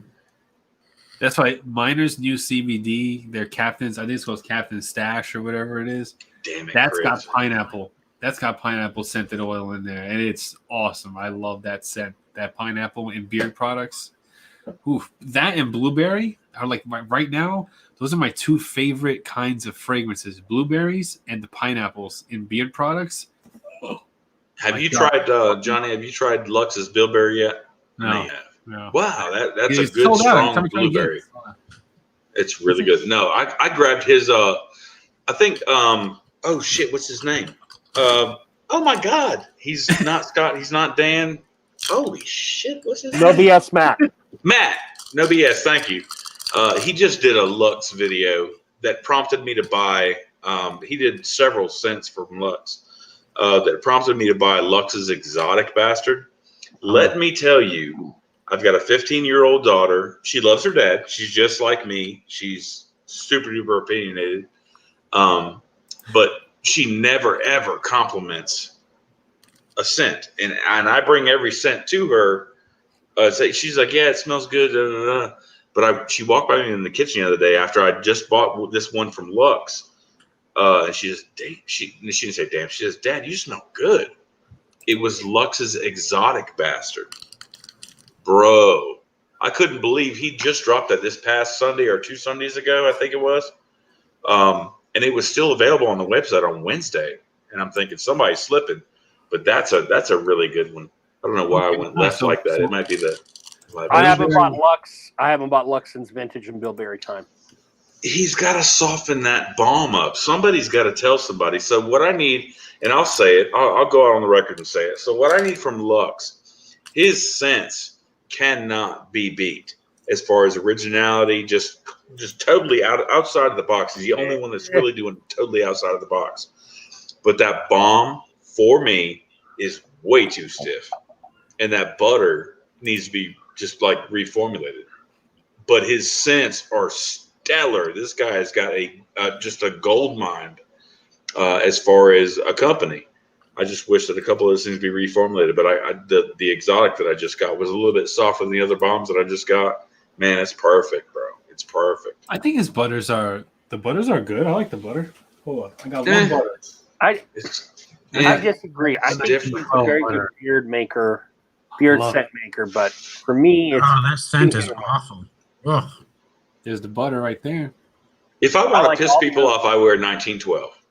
I like it. I really like the scent. I love it. I love 1912. It's such a good. It's got it. Tell me if I'm lying, Joe and Johnny. Since you guys are having such strong reactions, it has its place. Yes. Depending on where you're going, what you're doing, it has its place, right? Okay, yeah. Like if I'm going to the DMV, yes. F the DMV, I'm wearing 1912. But if I'm going for a job interview, I'm not wearing 1912. Oh, okay. I see your point. But I give him points on originality for that he's the king of it. As opposed to Bilberry, which is okay, as opposed to Vintage, which I'm still going to maintain to my dying day is just a slightly different variant of Bad Dog's Amber Oak. And I haven't bought a Lux scent since then, which is over a year ago, because he hit a run last year of scents. And I was just like, he did Polo Red. What the fuck do I want Polo Red for? And I want to get back into Lux. Trust me, I do, because his older scents like Tobacconist and Original and Curious, I dig those, but I have not had that push to really get me there. He's cranking them out a little bit too fast. Real quick. I'm sure there's thought into him. Does anybody have a Jesus, Tyson? What now? Code? Does anybody have a code for Lux? Any kind of discount code? I'm sure Dan's got one. Scott and Matt No BS, I'm sure have them. I used Matt's code. You're gonna have to go to his channel to his Lux video. I think it's in the description. Yeah, for sure. Why? But look, so Lux has been back in a few months ago. I say back in the day, like a couple weeks ago. Whenever Lux drops something on Sunday, it's gone. Like it's gone. Now I'm picking up something he dropped on a Sunday on a Wednesday. It's still in stock. So something's going on there. I'm telling you, bud. Here's the ticket for Lux. I wish that Lux would make some type of deal with Chris Mack at Bearded Mac. If Lux could put his scents in Bearded Mac's butter, that is an absolute wrap for Lux. That's a wrap. Tyson says 1912 attracts COVID. No, that's not here's good. my thing. Here's my thing there, Rob. 2 years ago, I mean, because we're almost at 2 years that we've been doing this.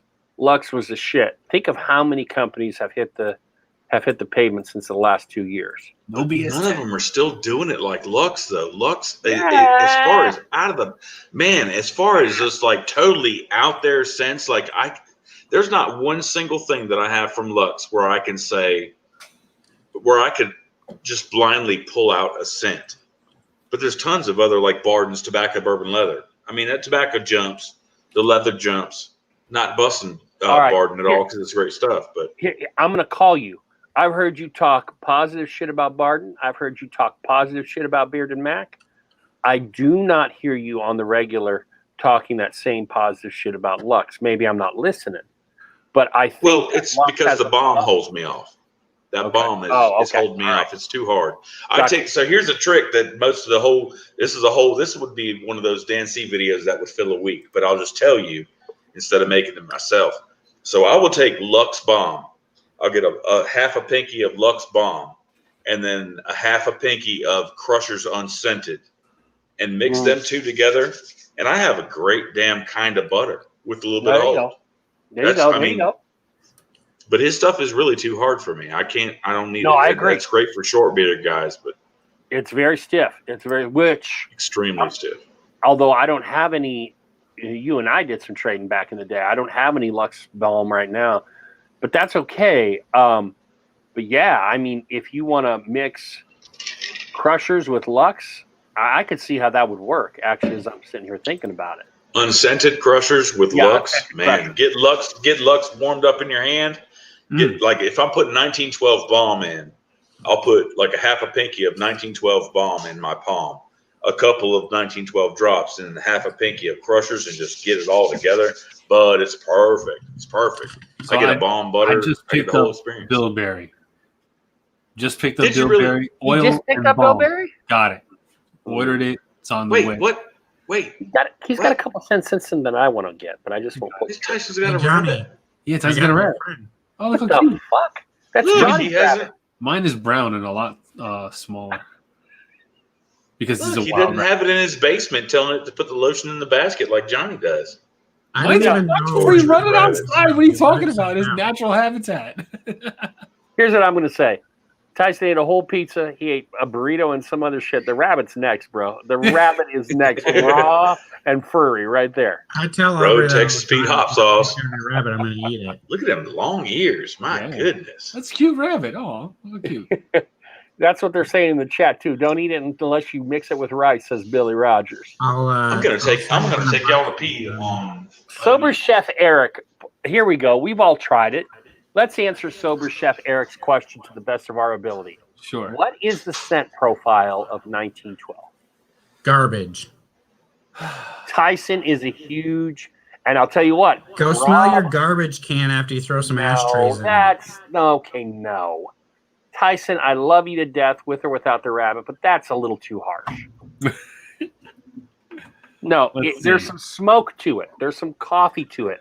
I actually really like his I like his description of the old general store, Eric. I like his description of that. Yeah. But I'm going to tell you this. It's a very polarizing scent. Look at Tyson's reaction. Rob, when he first wore it, had to wear it a week or two before he enjoyed it. Johnny Grooms, what's your take? It's I really like it. It's got that like deep woods spice kind of scent to it. Well, you're thinking smoke. Rob Acker. There's definitely a lot of smoke. Look, 1912 is the epitome of originality. The epitome of something you never smelled before and you'll never smell again in your entire life. I agree. It's worth your money to just give it a shot to see whether you like it or not. It's not something you want to pass because you're afraid of. I think that's why 1912 is the epitome of originality. That's why Tyson doesn't like it, because it's got a lot of smoke to it, and he don't like smoky scents. There's not that much smoke to it. No, I agree with Johnny there, Rob. I don't like smoky scents either, and I pick up a lot of smoke from it, but it works with everything else. It's like smoke mixed with teriyaki and Barton's smoked amber. I just recently picked up Barton's new one, the smoked amber oud, whatever that one is. That has way more smoke in it than Lux's 1912. And I am not a smoke fan at all. No, I'm not either. I'm a Vetiver fan. I hate that I bought a whole combo of something that I can't wear. I just won't wear. Yeah. But I will say the smoky / coffee notes in 1912 leap out. James. What did James say? James said Rob was pissed on the wind chimes. I was pissing, but the wind chimes is when I go. I got one of them ring cameras. I got several of them actually. That it's on the spotlight, and that's the notification sound. My bad. Oh, okay. It's not a bad idea to piss on the wind chimes. I think James was similar to Rob because I remember DMing with Rob when he first tried 1912, and he was like, "I'm not getting it. I'm not getting it," and his whole family hated it, and then he got it. But James said 1912. He hated 1912 until he loved it, but it's super deep though. It's exactly right. I liked it from the jump. As soon as I smelled it, I liked it. Me too. As soon as I smelled 1912, I liked it. It's like if your grandparents are 90-something years old and they haven't been in their attic in like 40 years, and you roll up in their attic and they've been trying to keep everything fresh with mothballs. It's just like that. Like dead ass. It's old. It's a really old scent. Yeah. Eric, here's what I'd say. Lux is a genius, dude. Here's what I'd say, Eric. You're going to use that $20 for something. Use it on 1912 and don't assume you're going to enjoy it. And if you do enjoy it, well, so much the better. But like Rob said, I would buy it just for the uniqueness. But I'm a huge guy who doesn't want to buy another frickin' citrus or another frickin' tobacco and vanilla or another frickin' sandalwood and whatever the common combo with sandalwood is. I want that originality, and I don't mind being out money if I don't like it necessarily, but just to celebrate the originality. I have to. All bullshit aside, whether it smells good or not, I would personally buy Lux's stuff just for the labels, the way he's got that brown paper. Yeah, I do like that looks old and vintage. Yeah, just I do the like labels and everything that he offers up front with the burlap bag and the piece of candy. Like, it's worth it. There's several Lux scents that I don't like. Eric, have you bought any Lux? Have you bought any Lux? Because it's definitely experience the first time you open a Lux product. I agree with Rob here. Just the whole thing. Is my first purchase was 1912 because I heard Dancy, Scott, and Matt rave about it. So but it's an experience. It wears after you've bought enough Lux that obviously the novelty wears off. But it's fun the first time you order from Lux. It's a whole different Lux is a whole, not to kiss his ass or nothing, but it's a whole different world when you buy Lux. If you buy something from any company, I don't want to say names to disrespect anybody, but you get get tobacco and bourbon or you get whatever. When you get from Lux, you're getting something that's just it's complete. You're never going to smell that again, ever. Hold on though, Rob. I got to bring Johnny Grooms into this conversation. I'm so lost because I'm trying to find a butter that I had like a minute ago, and I can't fucking find it. It's pissing me off. Johnny Grooms, what number purchase from Lux was it that you got the empty fucking bottle? Oh man. That's I think it was my first purchase. Was it your first purchase? Yeah. Okay. That was just fun. That's your rarity. That was good. Look at Johnny. This is another video. Aside from him sucking freaking blackheads out of his face, which is a video I recommend for all of you. Look at his first ever Lux review. That shit is fun. Because he unboxed and filmed live the empty bottle that Lux sent him on accident. Yeah, but he made up for that. He did make up for it. Big time. Yeah. He sent me that The Luxurious Bastard oil. It was like bottle 3 out of 3. Yeah. And that Luxurious Bastard scent It's called the Luxurious Bastard. I know you love it. Such a good fragrance. I love it. What is it, Johnny? It's Sexy Woods. Sexy Woods. Sexy Woods. That's it. That's Sexy all you Woods. got. Sexy Woods. And it smells so good. Damn it. Has he put that out in a while? Is it coming? No. No. He hasn't put it out in a while? I think That's why I don't use it. That's why I don't use it. Because I'm like, I don't want to use it all up and then like I don't have it anymore. I use it very sparingly, like maybe just 2 drops just to get the fragrance in. And that's it. And then once the fragrance dies out after the entire course of the day, then I'll throw something else in. But as far as scent goes, man, nobody, and I'm saying nobody touches Lux to me. Just for originality, like value for your buck. Yeah. Man, Joe, I hear you. Yeah. There's a lot of good scents out there, but as far as you're not ever gonna smell that again. Yeah. His shit is crazy. You know what comes close though? Emo I'm says, searching for this. go ahead, Johnny. Because this Troubadour from Miners comes close. There's a second hype from Johnny for Troubadour. Miners It's scares my- me though. It's my favorite constantly Miner coming out with scent. something. That's why it's my favorite Miner scent right now. Like that's my favorite. Rob Acker, look at the chat. Emo is having a little bit of a contention with you about the Lux scent. He's a big What? Sphinx fan. I have not purchased any Sphinx. Tyson, have I've you got? never had Sphinx. Oh yeah, Sphinx is awesome. Yeah, I wish Sphinx these got good fools scent. would reach out and just say something to make me buy, to make yourself stand Sphinx out. got- All right, they got good cologne scents. Sphinx. Yeah. Okay. I Thank hate you for saying cologne that, scents. Johnny. Yeah, me Hate too. 'em. All right, Oh, Johnny. then you won't like Sphinx. Johnny Tyson. Okay, here's my thing. I love Cedric. I think Cedric is a cool ass fucking dude, and respect to Cedric for being the first guy to corner the cologne scent market. Now I realize that Sphinx does some really cool things with packaging and all that jazz. Okay, so what's the lead in? What's the worm on the hook, Johnny / Tyson, to get me to get some Sphinx? Because I've never tried it, and maybe people in the chat, Mick, I'm gonna hit bet me up. people in the chat have never tried it either. I mean, he's got good feeling beard. Like Okay. It feels like a high end beard product. Even when you get it from the packaging to like when you wear it and all that stuff, and it feels like a high end beard product. I like it.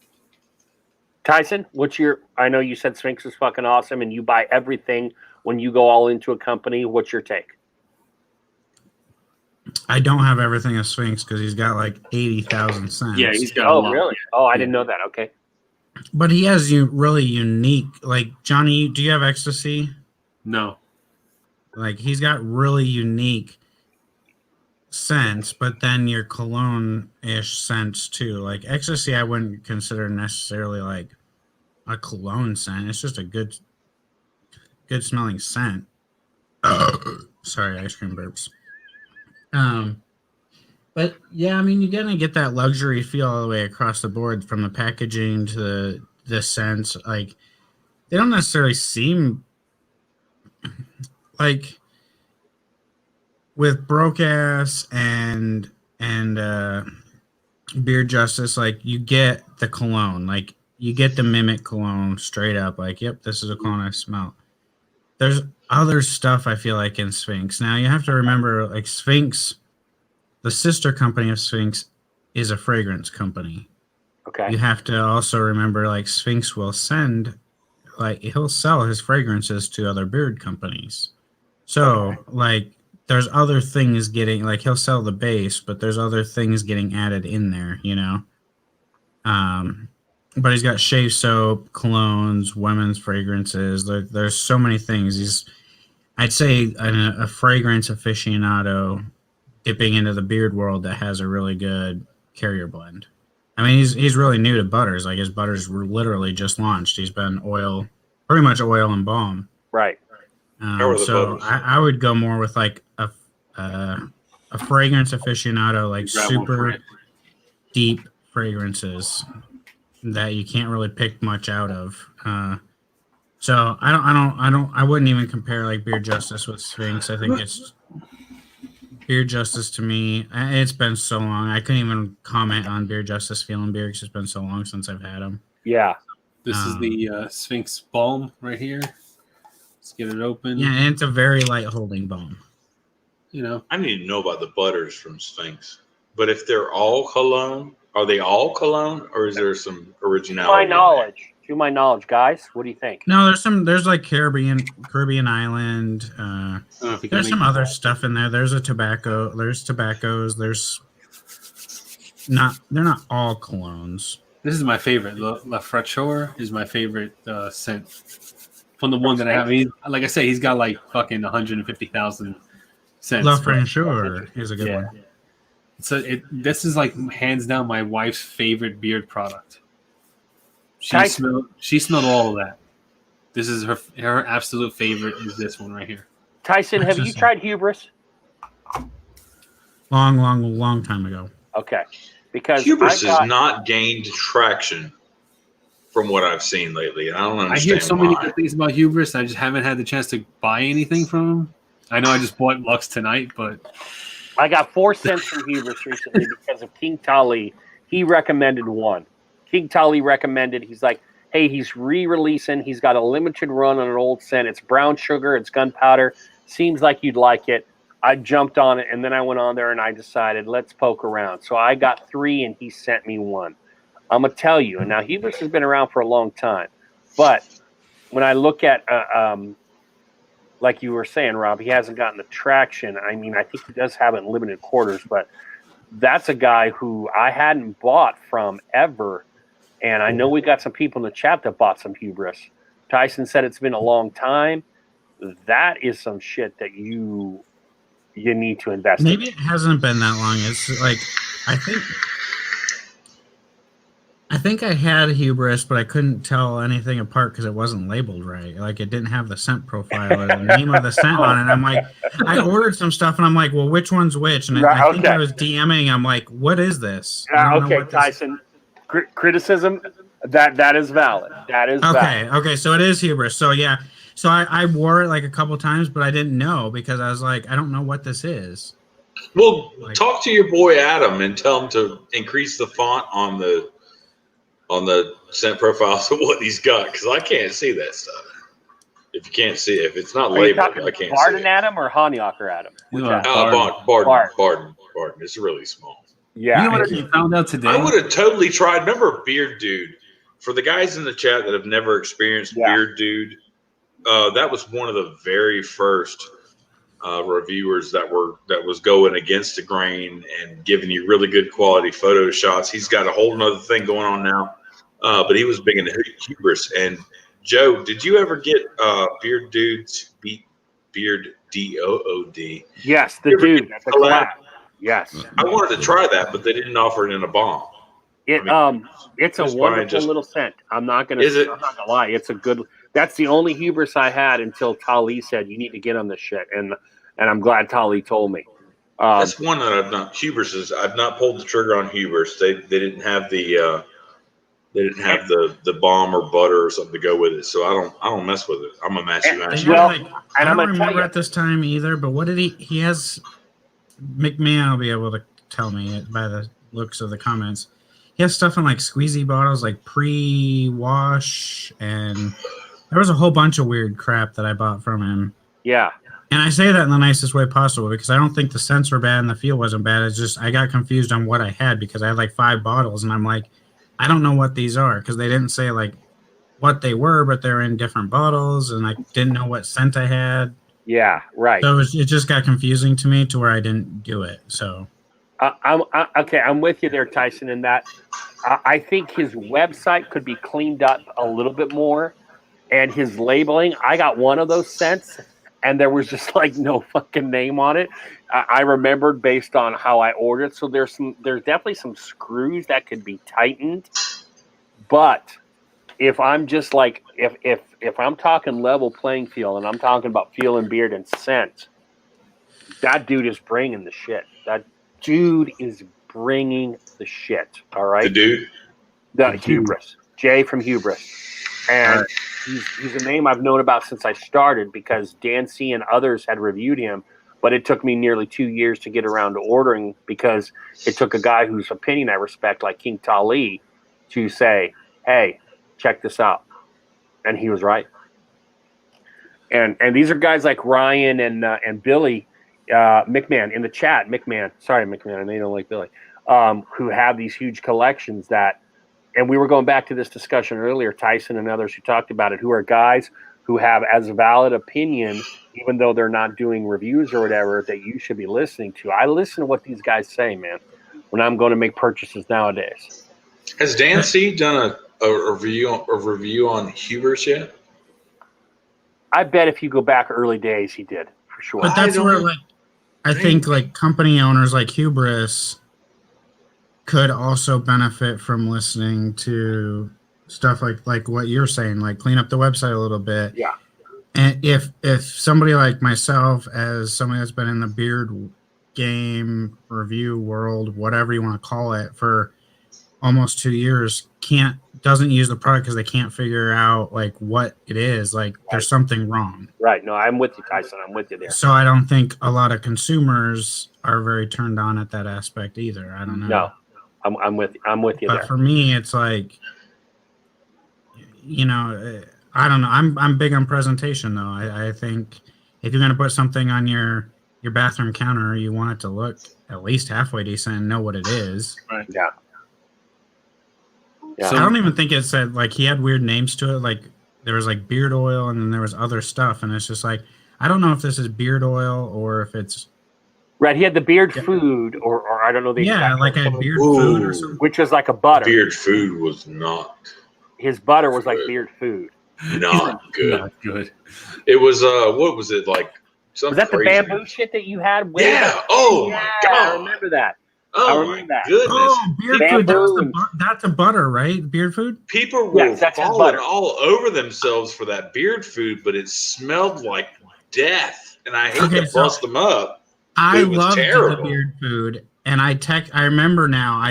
I loved it, but I hated the scent. And I remember Oh, the IDing scent him was and saying, terrible. like, we need this in a different scent because it feels so good, but I can't wear it because the scent is so bad. But he wouldn't do it. And, I remember he hearing said that. He something wouldn't do like, it. I think it's coming soon or something. Maybe he has different Oh, scents now. I don't so know. bad. Well, Rob, when we met in North Carolina, you were like, try this. You And tried that. Yeah, and you were just like, and I was like, it's all right. And you gave it to me, and Let I me see like if I have it because I want to get an on-camera impression. Oh, of it's it so if I have it. terrible.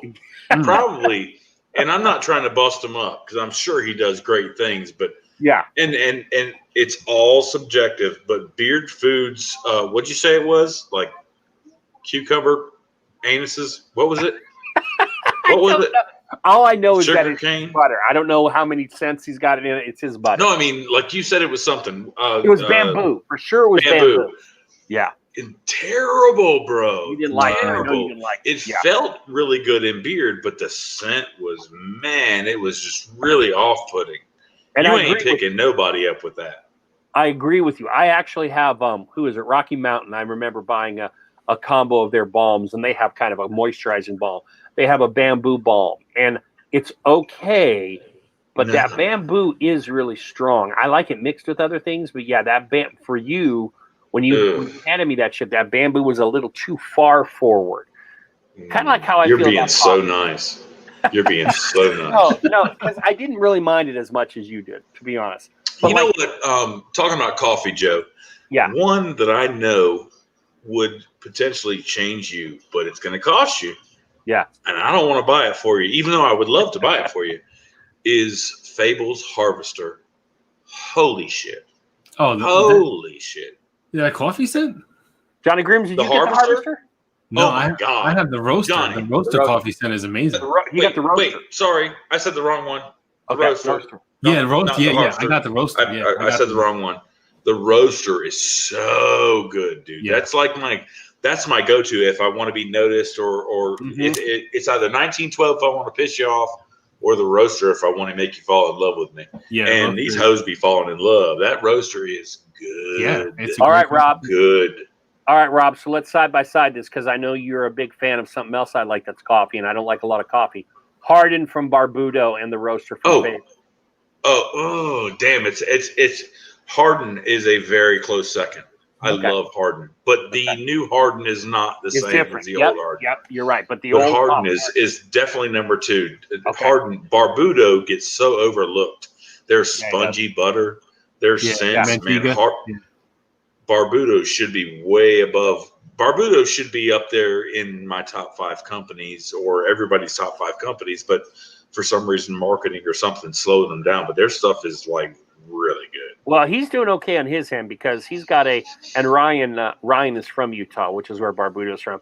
He got a high-end grocery store to purchase a shit ton of stuff for him. Yeah. So he's doing okay on the local level if he's not doing okay on the Instagram level. Barbudo is really good. For anybody in the chat that's not tried Barbudo, you want to try something good that's verified, I'm verifying it right now. That shit is good. And he's got out there. I'm not going. This is a big claim now. He's close to Lux as far as his originality and his. You're never ever going to smell this before or again. Barbudo is really really good. And Johnny, I want to let Johnny talk about this because Rich actually had his daughter drop a. You know how Barbudo sends you shit. You got it at you got it at that crazy discount. Rich's daughter, who happens to be going to college in New Jersey, literally dropped shit off at Johnny Grooms' house. Johnny, what's your thoughts on that? Yeah. His, daughter came and you remember that freaking deal, bro? Oh my god! Never. That deal was crazy. She was over there visiting him, and he was like, "Hey, where do you live in New Jersey?" And I told him, and he was like, "My daughter's in Jersey." I was like, "Okay." He goes, "I'm gonna send some stuff some stuff over to you, and she, you guys work it out. How are you gonna pick it up? How you gonna, and like, I was like, all right, she lives in Jersey City, which is like almost an hour away, and I was like, you know what, I'll let you know when I can get it because like I got the kids and stuff like that, and like at the time I didn't have, a way to drive over there, and I had the time to drive over there.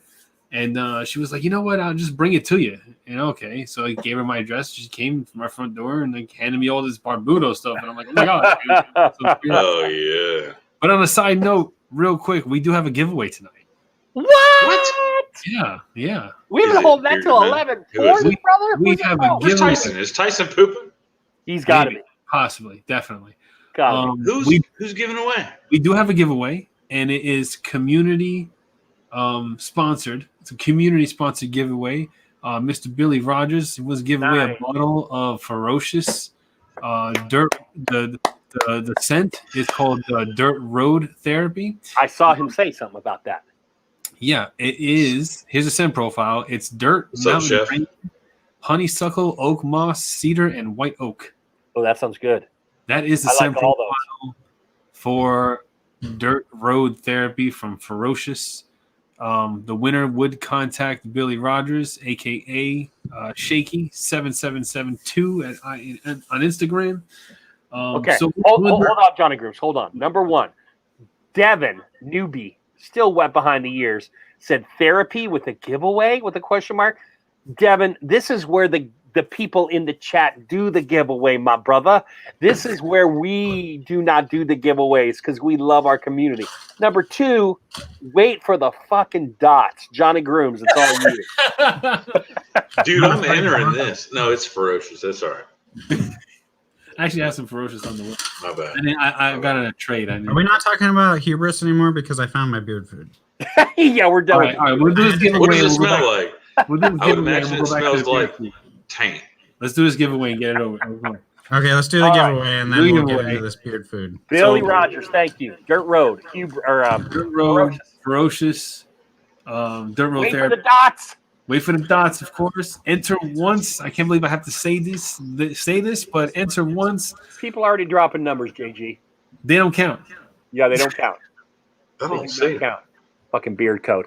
God damn. No code. Yeah, he's just doing it just to be. Devin, how much holy punani? He never chooses anything other than 7. Oh, Devin is getting holy punani that he's got to push away because he's got a girlfriend. But he's at a religious college, Rob. He's got to, he's like an octopus pushing it away. Oh, yeah. Young buck, looking like he does. They're ready. Can we get this giveaway? Can we get the giveaway done already? Let's get the giveaway done already. Jesus fuck Christ! Every time I try to do a giveaway, it's not me holding. It's not me holding the giveaway back. It's not me. You know, it's not me. Okay, so 1 to 15. Enter only once. Wait for the dots. Oh, but wait! You should make them wait a little longer. Ready and change. go. Wait. You should change the number. Dots. Look for the Johnny Grooves down. Bearded Metal Chef with a 7. I see you. Throw your guess in. Dots. Now your number is valid. Does Code ever guess anything other than 7? He's always 7. That's my number, Code. Get out of here. You lucky 7. Okay, we got a winner. Stop. Winner. Oh, that's Tyson great. Dinner. This is how I like giveaways done. 2. Nice. 2. We got a 2. Is that Sober Chef Eric on your Sober Chef Eric. Eric. Wait, hey, what's he getting? Ferocious? A bottle of Ferocious. And he's celebrating 9 years of sobriety. Was it not 9 years? Well done, Eric. That's a nice Sunday with a cherry on top, brother. So what did he get? Did he get a combo? A bottle of Ferocious oil. Dirt Road. All right, so congratulations, Sober Chef Eric. That's really nice that you got something for free, but I have got something to put out. So is it God, this is going to sound terrible. Companies that give away a bottle of oil. Throw in a bottle of butter or balm. But that wasn't a company. That was someone. This is actually from the. My bad. I apologize. Yeah, does anybody want to win some beef? So there's that dickhead that I was talking about. My bad. I just be saying shit. That's why I don't go live, y'all. I get you, Rob. I get you what you're saying. You feel me? Yeah. Like if the company is giving me something, if you give me a bottle of oil, I'm not even going to put a number in. But I appreciate. Thank you, Billy, for that. Sorry to make you feel less than. I understand it's coming out of your pocket. I apologize. Oh, this leather smell is just. How do I hide from this camera? Let me just go hide real quick. Is it over yet? Yeah. Oh man. Who's making that noise? Who's making that freaking racket? Is that Tyson? Yeah, I'm going through my bin here. Oh, this is like my giveaway bin Oh of stuff. wow! Did you giveaway bin?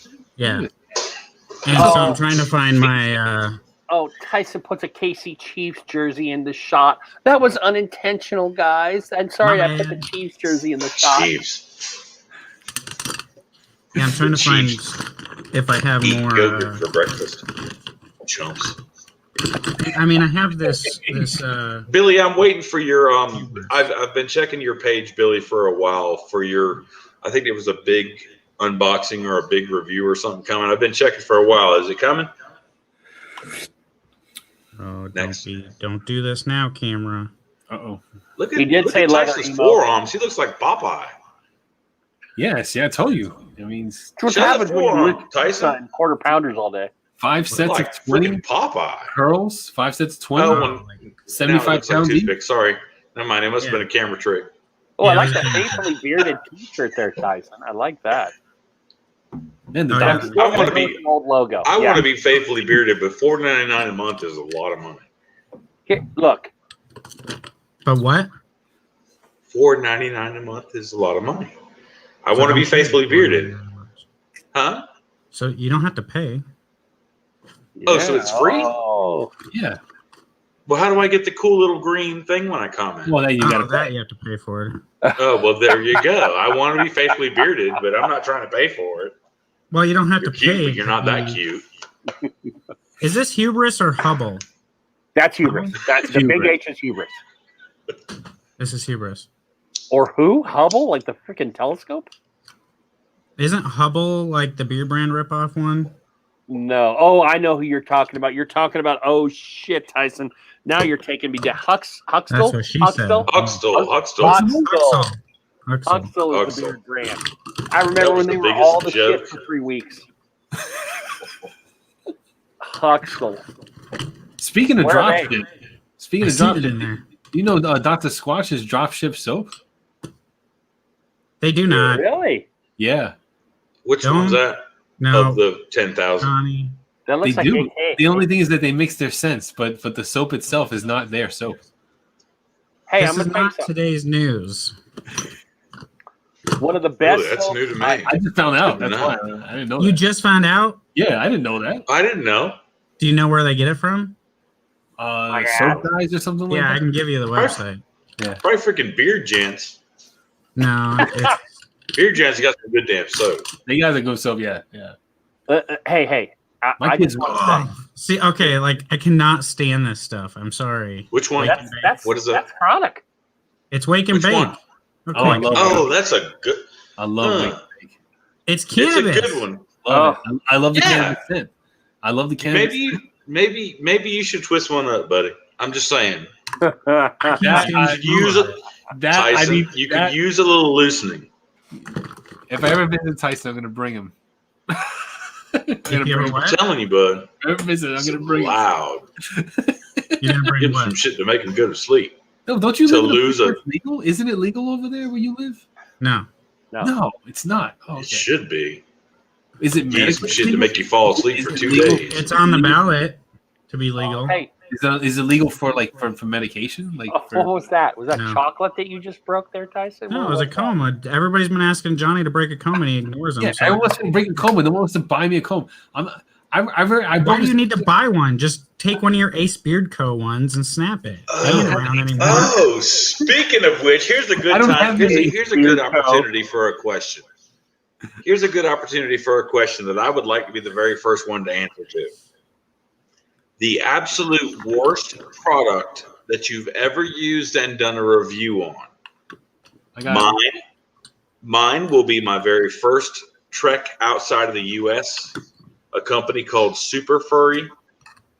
Oh, the Dutch guys. super furry.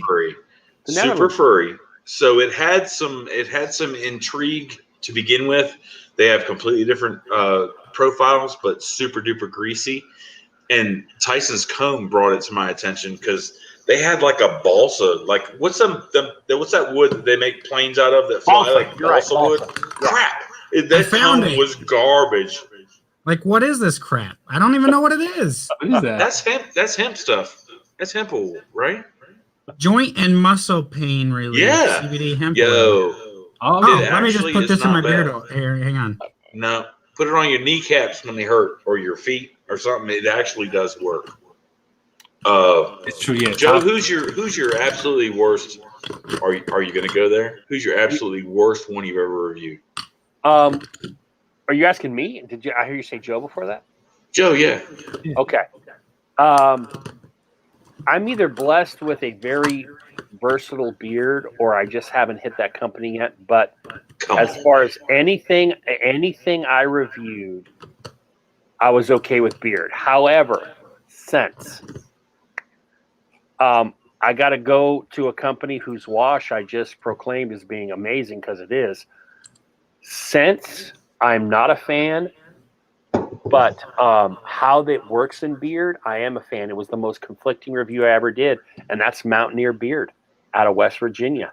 I don't like any of their scents, but I love the way their product performed in my beard. I just didn't like any of the smell. That's what I would say. Who was that? Johnny. Mountaineer. The worst company I've ever reviewed is, I'm trying to get their name right because they have a name that's similar to one that already exists. Yo, while he's thinking, y'all take a look at Johnny's cheek line and tell him how much you don't like it. I don't like it either. It doesn't look good on this camera, but like when I see, because I noticed it when I did the review, I'm like, why does it look like a fucking 90-degree angle? But it's not. It's just the lighting. I checked it. Like I checked that. Like it's not. It's curved. It's right around here, but the lighting like makes it look like it's a 90-degree angle. Yeah, it's the lighting. You need one of those pencils. I don't need a pencil. All I do is gotta stop shaving, stop trimming. So the worst company I ever reviewed was the only real, like, my first negative review, which was this Voodoo beard company, but it's not Voodoo. Yeah. It's not Voodoo like what people are like putting videos out now for Voodoo. Voodoo Men's Craft. Yeah, it's not Voodoo Men's Craft. It's Voodoo Beard Company. It's spelled like Voodoo, VOODOUX. Yeah. Well, if you want Voodoo Men's Craft, I mean, no, it's not. It's not Voodoo Men's Craft. They, very brand new when I first got their products because I was searching for someone, somebody brand new, like so new, like they didn't even have like solid labels on their stuff. They just had like a sticker with their logo on it. That's pretty much it. Right. But the scent was the leather was so like super strong and super bad that like I couldn't mess with it. But yeah, that's the worst company ever. It was like a husband and wife team, wasn't it, John? Yeah, it was husband and wife team. Good people. Oh, that's Snow Cream. Great people. I see Snow Cream. Snow Cream.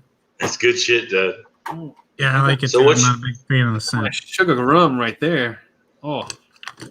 Boston Mike's brown sugar is probably really good compared to Snow Cream. Tyson, what's your worst, bud? My worst international or just my worst review? Your worst international. The worst company, the product. Not we're not trying to tear companies down, but what's the right? You put your faith in a company and they really let you down. Feel or scent? That's different. Bro, I mean, you ain't got to make it hard. It's, Whatever. If you can do both, great. If not, do one or the other. I did just scent. I'm looking at my giveaway thing here, which probably gives me a good idea. Yeah. Whatever's in Tyson's giveaway bin is what he doesn't like. Oh, so you give away crap? Do you really care about the community if you're giving away crap? I throw away like you're a man of the Lord. I didn't know I had 10th Kingdom in here. Like, I didn't even know I had 10th Kingdom. Look at the color of that oil. Is it radioactive? Emo would love this. It's like pure leather. Oh, so fluorescent. New leather? Oh. Why is it yellow? Yeah, why is it so fluorescently yellow like that? Like, I don't know. I think it's just my lighting. It looks really yellow. I don't want to tear a company down, but a company called for reviewers, of which Rob took up that company up on, and I just didn't want anything to do with that company because I didn't want anything to do with that company. I don't want. Who is that? Who are you looking at there, Tyson? Bro, it's us, man. There's like 22 people in here. Nobody cares. Still on the internet. Like, you think that? Right. I tried this company, and when they called for reviewers to try their shit, I backed away because I didn't want to. Oh, who was it? Oh, Kingdom. Yeah, that's right. Yeah, Kingdom. Bless his fucking heart. Look, I got some Kingdom. I like his stuff. It's okay. It's okay. I like it. It's okay. I have one that I was disappointed in. Any Kingdom fans in the audience tonight? No, boy, no, there's not one. I guarantee it. I like Kingdom. A lot of essential oil. It just didn't last. 10th Kingdom Super BC. cheap, is that what we're talking about? No. The King Smoke. The King Smoke is my favorite scent.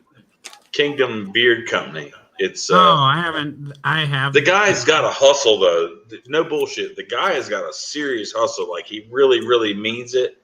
Yeah. But no one has really let him know about quality carriers, oils, mixtures, and I ain't even afraid. It's just really, it's really. See, I love the villain.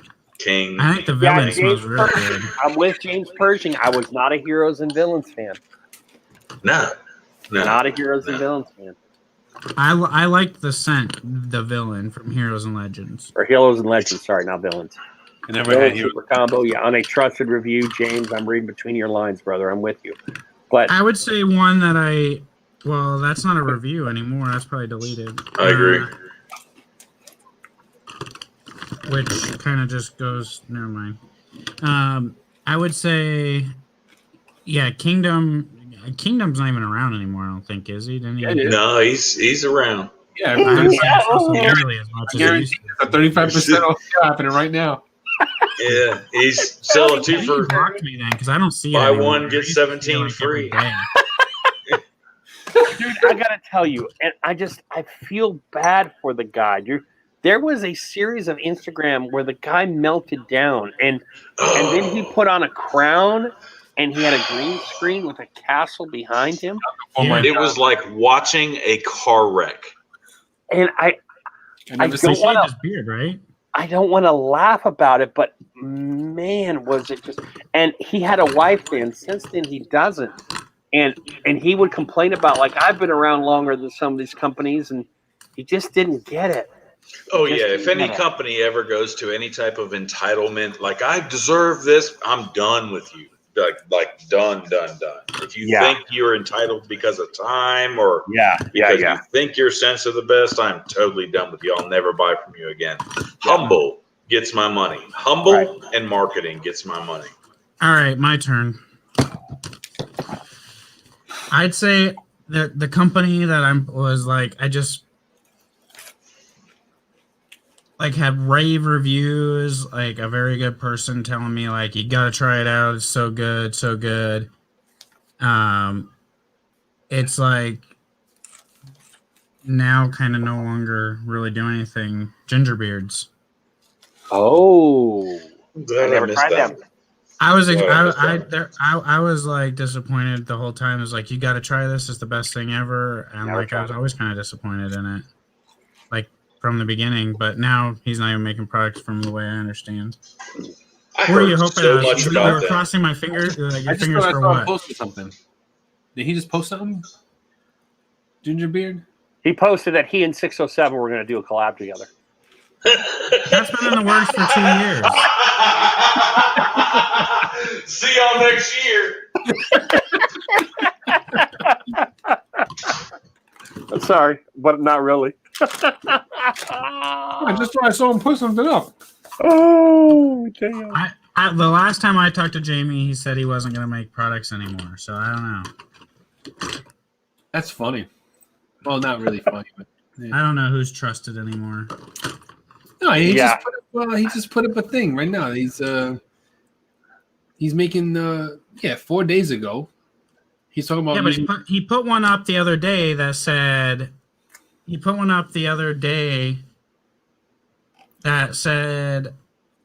like a new scent was coming, pulled it down, and then I asked him about it and he said no, and then I got torn apart on Instagram by somebody else because I asked Jamie about a scent that he was making or that he posted he was making. Yeah, I don't know. It's just you inquired about a fragrance, a scent that a company's coming out with, and somebody like talks shit about it? Okay, so 2 people posted a scent that was coming out with the same name. Okay. Gingerbeard pulled his down. So I went to him and said, hey, like it kind of caught me off guard. So I was like, what was going on with that? Do you make this person's product? He said, no. And then he told that person, and then that person went on an Instagram Live raising hell about people asking about his company to other companies. Now look, to backtrack this a little bit, not to make light or make fun of 607. 607 Beard Company. If you haven't heard of them, it's worth checking them out. Now we're doing this. We're doing this. We're going there. This is therapy. What's up, Kyle or Joe? 607 Beard Company.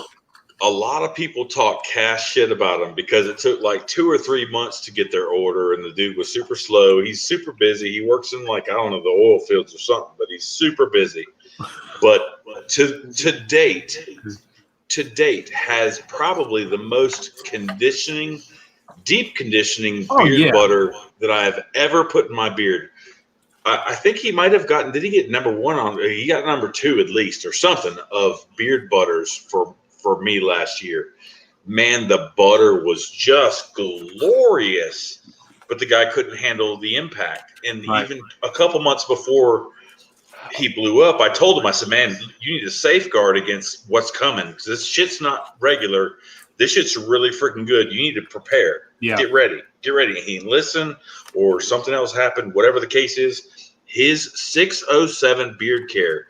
If by chance you can get your hands on it, order it now and you might get it by Christmas. No bullshit. If he's still in business. I mean, it's not even, I'm not trying to bust. If you want a dope ass beard butter by Christmas, order right freaking now because that is a dope ass beard butter. Have that beard butter. Does anybody disagree? That shit is great. I agree. I disagree. It was awful. You disagree with 607? What? Oh my gosh, sue me. I don't like it. Really?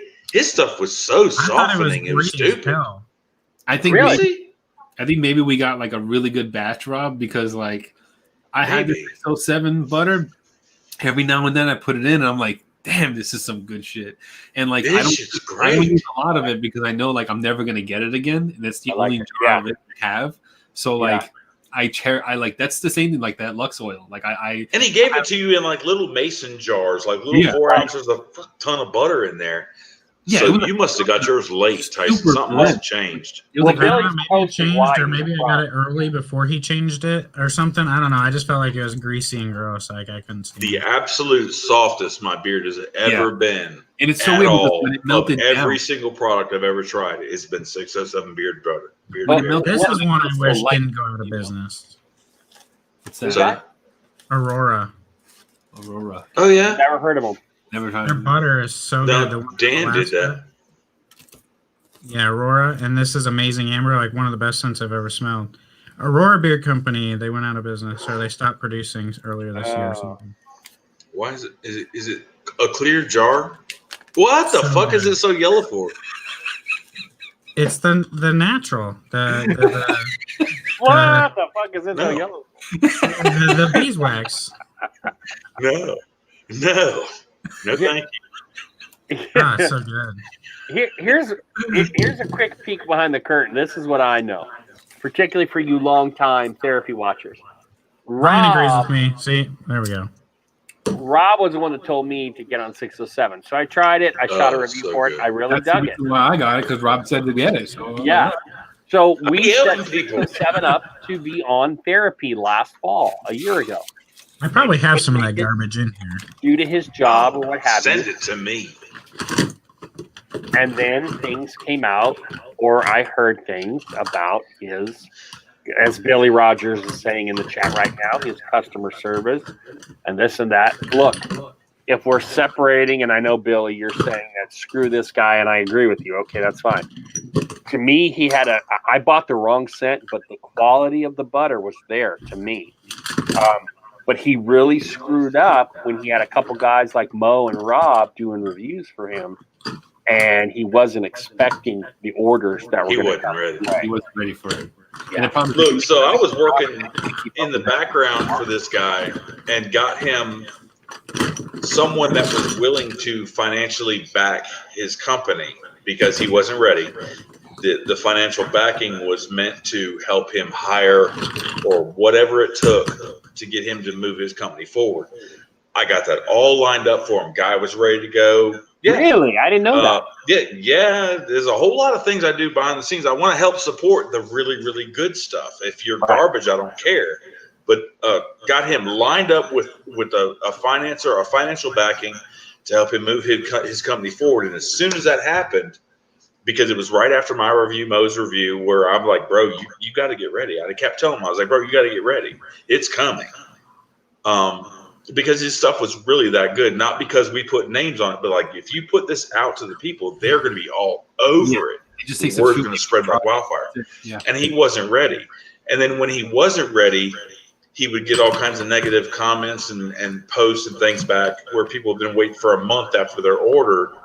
And instead of saying, hey, man, I'm sorry, I just got overwhelmed, he got all kinds of, oh, you can't do that. Right. You can't get a bunch of mouth as a company. You just apologize and please bear with me. I'm trying to work through. I'll make it up to you. I'll throw an extra something, but don't do that. Yeah. Don't do that, especially if you're trying to get people's money. But his shit was the best. Yeah, it was good stuff. Interesting quick trivia note here for just random people. The first ever bearded roundtable was supposed to have Veterans Beard Company. I even bought 2 of their oils so I could be able to discuss them. He was a prison guard, Billy Rogers, and funnily enough, and he had a couple good scents. He never showed up for that the very first Bearded Roundtable live, and as a result, Veterans Beard Company seemed to drop off the mat. The person who took his place in a pinch was Ace Beard Company. Oh, bless their fucking hearts. Bless their fucking hearts. The biggest joke that we've ever seen. I loved Veterans Beard Company. I'm disappointed they're not around anymore. I liked the 2 cents I got from them as well, Tyson. I'm with you. I enjoyed it. I thought the guy had talent. It's just kind of funny that a good company went by the wayside for whatever reason, And from what I knew about Ace for that hour to 2 hours, garbage.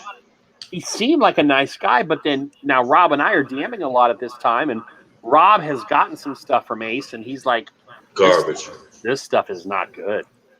And dude, they did giveaways all the time. Like they were constantly on Instagram Live. They were constantly giving away, giveaway, because half the community that doesn't realize what's going on is fueled by giveaways. But what good is it if you're giving away like anal secretions? It was garbage. Emo, it's less a laugh at their misfortune to me. I don't want to speak for anyone else on the panel. It's less a laugh at their misfortune as, like Rob was saying, they put themselves out a lot. Ace, and then they just dropped off the face. They didn't drop off though. Then it wasn't misfortune. They screwed a lot of people over. Okay, yeah, they fucked a lot of people over and stole a damn conditioner formula. They did a lot of bad things. I'm sorry if it hits you close to home, but their product, their intentions, their delivery was absolute garbage. If people didn't see that, I don't know how their products were. I spent over $300 with them because they kept launching stuff, and I was planning to do this big, huge review. They disappeared before I could do it. So I had $300 worth of products, shirts, hats, beard stuff in a box waiting to be reviewed, and they fell off the mat. So I'm a little bitter towards them because I spent a ton of money with them, and then they went and screwed a ton of people in the community over, including, I believe, Ryan was one of them. Wow. Maybe not. Correct me if I'm wrong, but there was some people that were very tight with that company that were helping them, and they screwed them.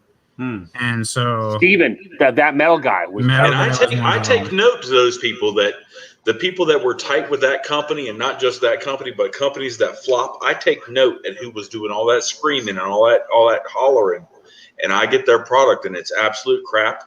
I'm no longer listening to that person. I've gotten rid of people that were all about that company. I need reviewers that will give me the real deal, not give me what's hot because they're giving you free shit. Give me the real deal. It's my money. I think Ace had some good sense, but they came in super hot. I watched a lot of their lives. I liked what they had going as far as like they were on live streams. They were doing fun giveaways and card games, and the whole card theme and the theme of what they were doing was awesome. I never even got a chance to try the products, and their scents didn't last past 2 hours. I mean, it was just you may as well put Nivea in your beard. Veteran, I was really disappointed with because I really liked the scents and the feel, and I actually messaged them after I figured out that they went out, that they were no longer around, and I was just like, "Can I buy your recipes from you?" And mainly because I wanted their scent profiles. Yeah. Because they were good. I wanted to know what their scent profiles were for whatever reason. Not to start my own business. It's just. Right. I think it's nice info to have if you like a scent profile, how it's made. And if they're out of business, they probably are willing to sell it to you, you know? That's see, fucking philosopher. I'm telling you, man, he's the Socrates, the Plato, the Aristotle, you call him. I got Socrates? Socrates, Socrates. So I got Tyson. Socrates. They had a bottle that was for the part of the sales went to some either veteran or it went to some sort of decent sounding charity. That was it. The bottle was a blend of red and blue, and I really dug the bottle, and so I bought for that because I knew they were coming on Bearded Roundtable, so it was just an easy sell for me, and that was a really nice scent as well. I think it's fascinating that you wanted to buy the scent profiles from them. Did he ever get in contact back with you? Nope, never heard back. Yeah. It was very strange that he was all hyped to come on the Bearded Roundtable up until the day before he was all set to go, and then he just didn't show. And again, he was a prison guard, and I'm going to assume his work took him out of that. And I don't like to denigrate Ace because they came on with Steven, Bearded Metal Guy. But I will tell you this about Ace. One of the things that they did that I was not a fan of is they inundated my feed. There's a delicate balance here, I think, between advertising your product and inundating a person's feed. And to me, Ace went overboard. They cut a lot of people. They screwed a lot of people. I know that they screwed Steven Metal Guy.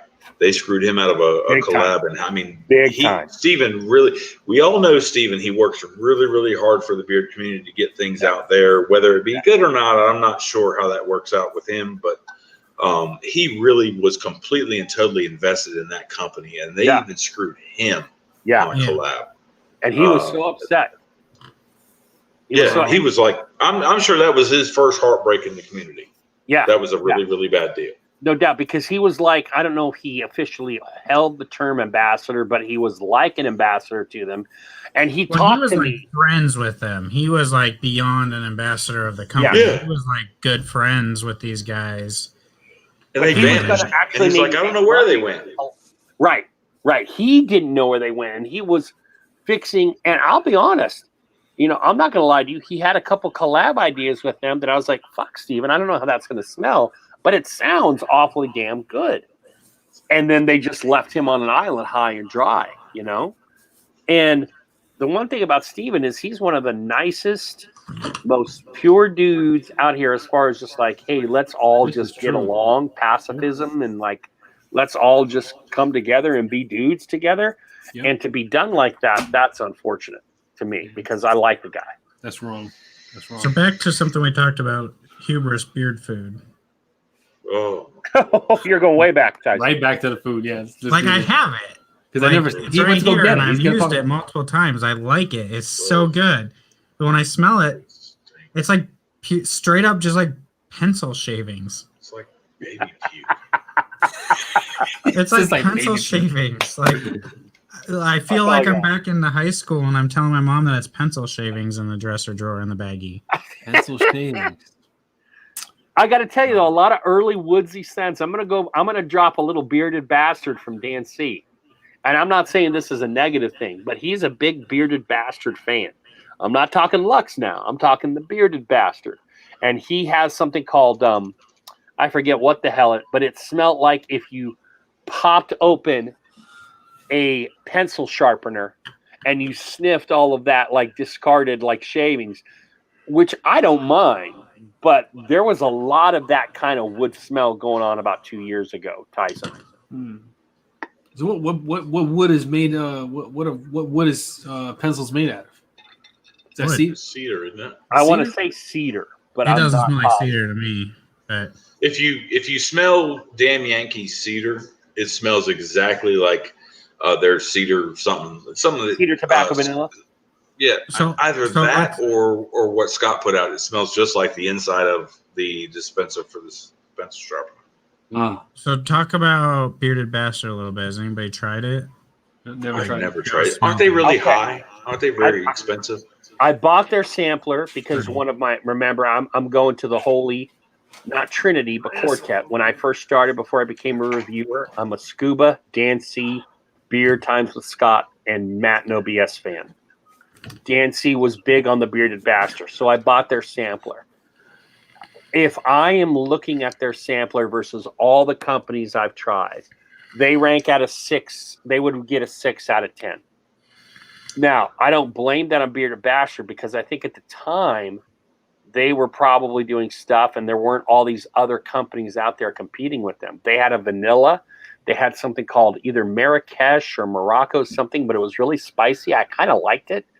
They had this wooden thing that smelled like the pencil shavings inside of a pencil sharpener.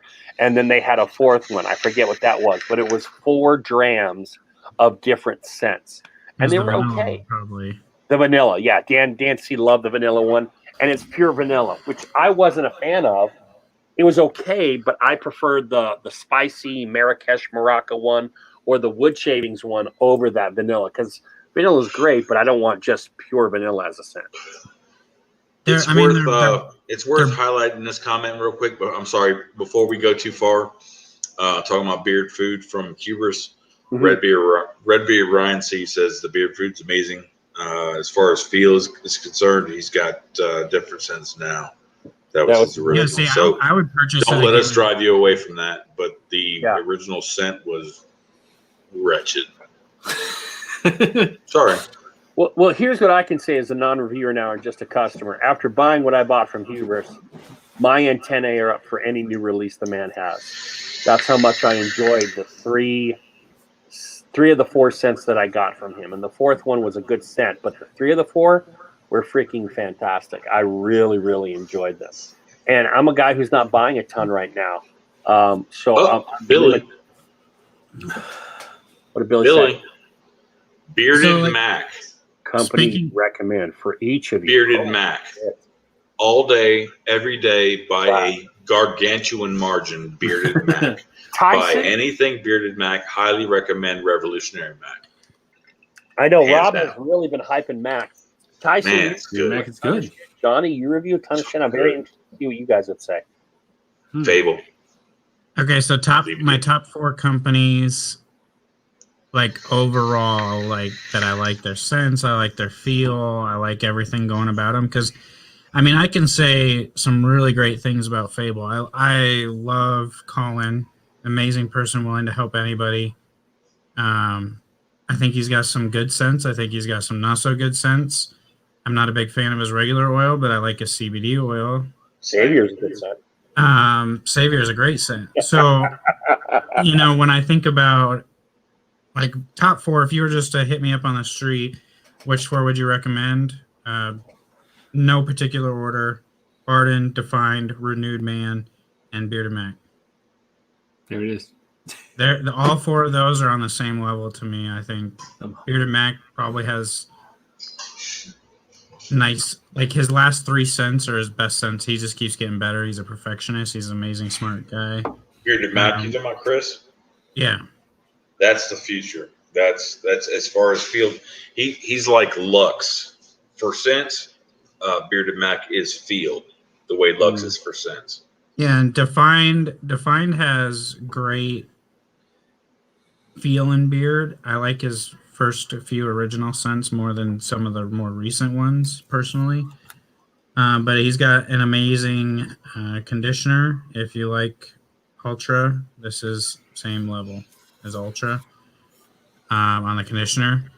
And Barden is Barden. I mean, it's Adam. He's Canada. He doesn't do anything bad. I mean, it's all good stuff. The feel is there.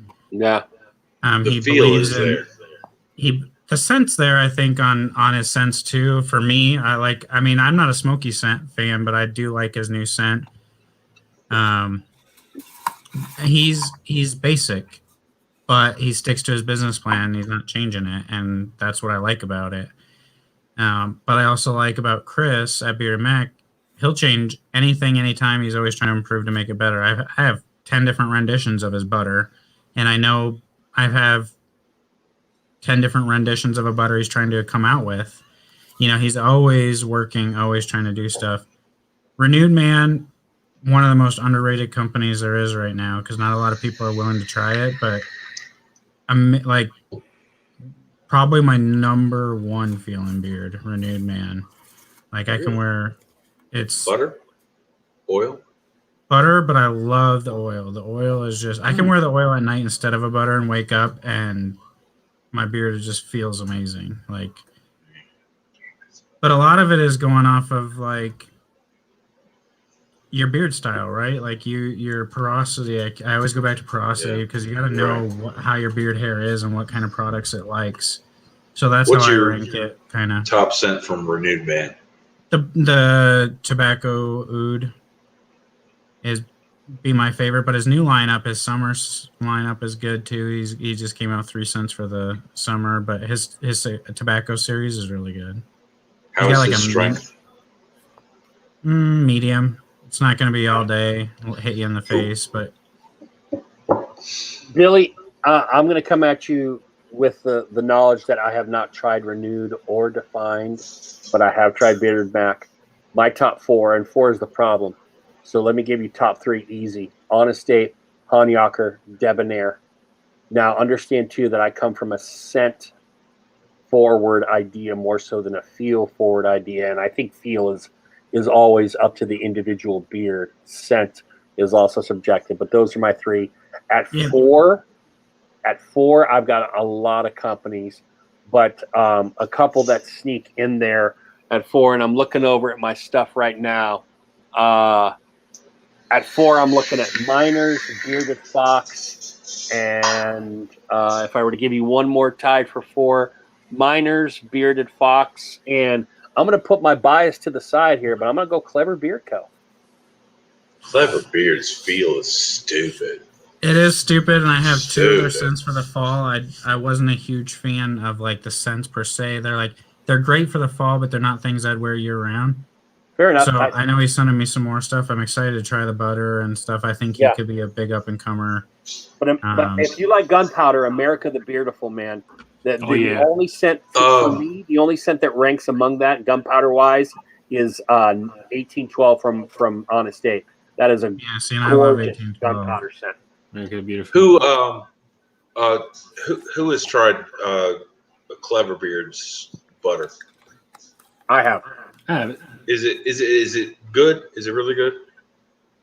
It's not going. Because their balm is like a butter, right? It's not going to. Yeah. Go ahead, Johnny Grooms. I when it comes to Clever, I do prefer the balm over the butter, because the balm is like it's soft like a butter. When you take it out of the tin, and you have it in your finger, it's like a butter.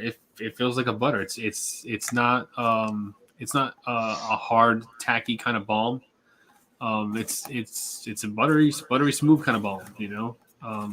I prefer their balms over the butters. Yeah, their stuff is and I hate to give those boys props, but their butter is it's even got some hold to it, but it's got the softness of the butters that you're expecting. Clever's doing something good. Yeah, they definitely got something there. Clever. I don't know if I can narrow down 4 companies. I think the original question was top not 4 companies. Top from the 4 of us. Hey, Acker. Top from the 4 of us, yeah. Well, Johnny's thinking, Acker, you're a shooter.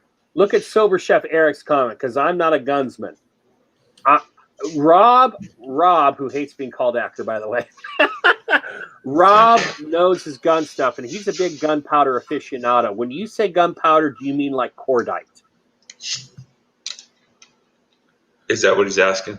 Yeah, so like thinking of 1812, or because I know you have both, right? You have 1812 and you have America the Beautiful. Yeah. Yeah.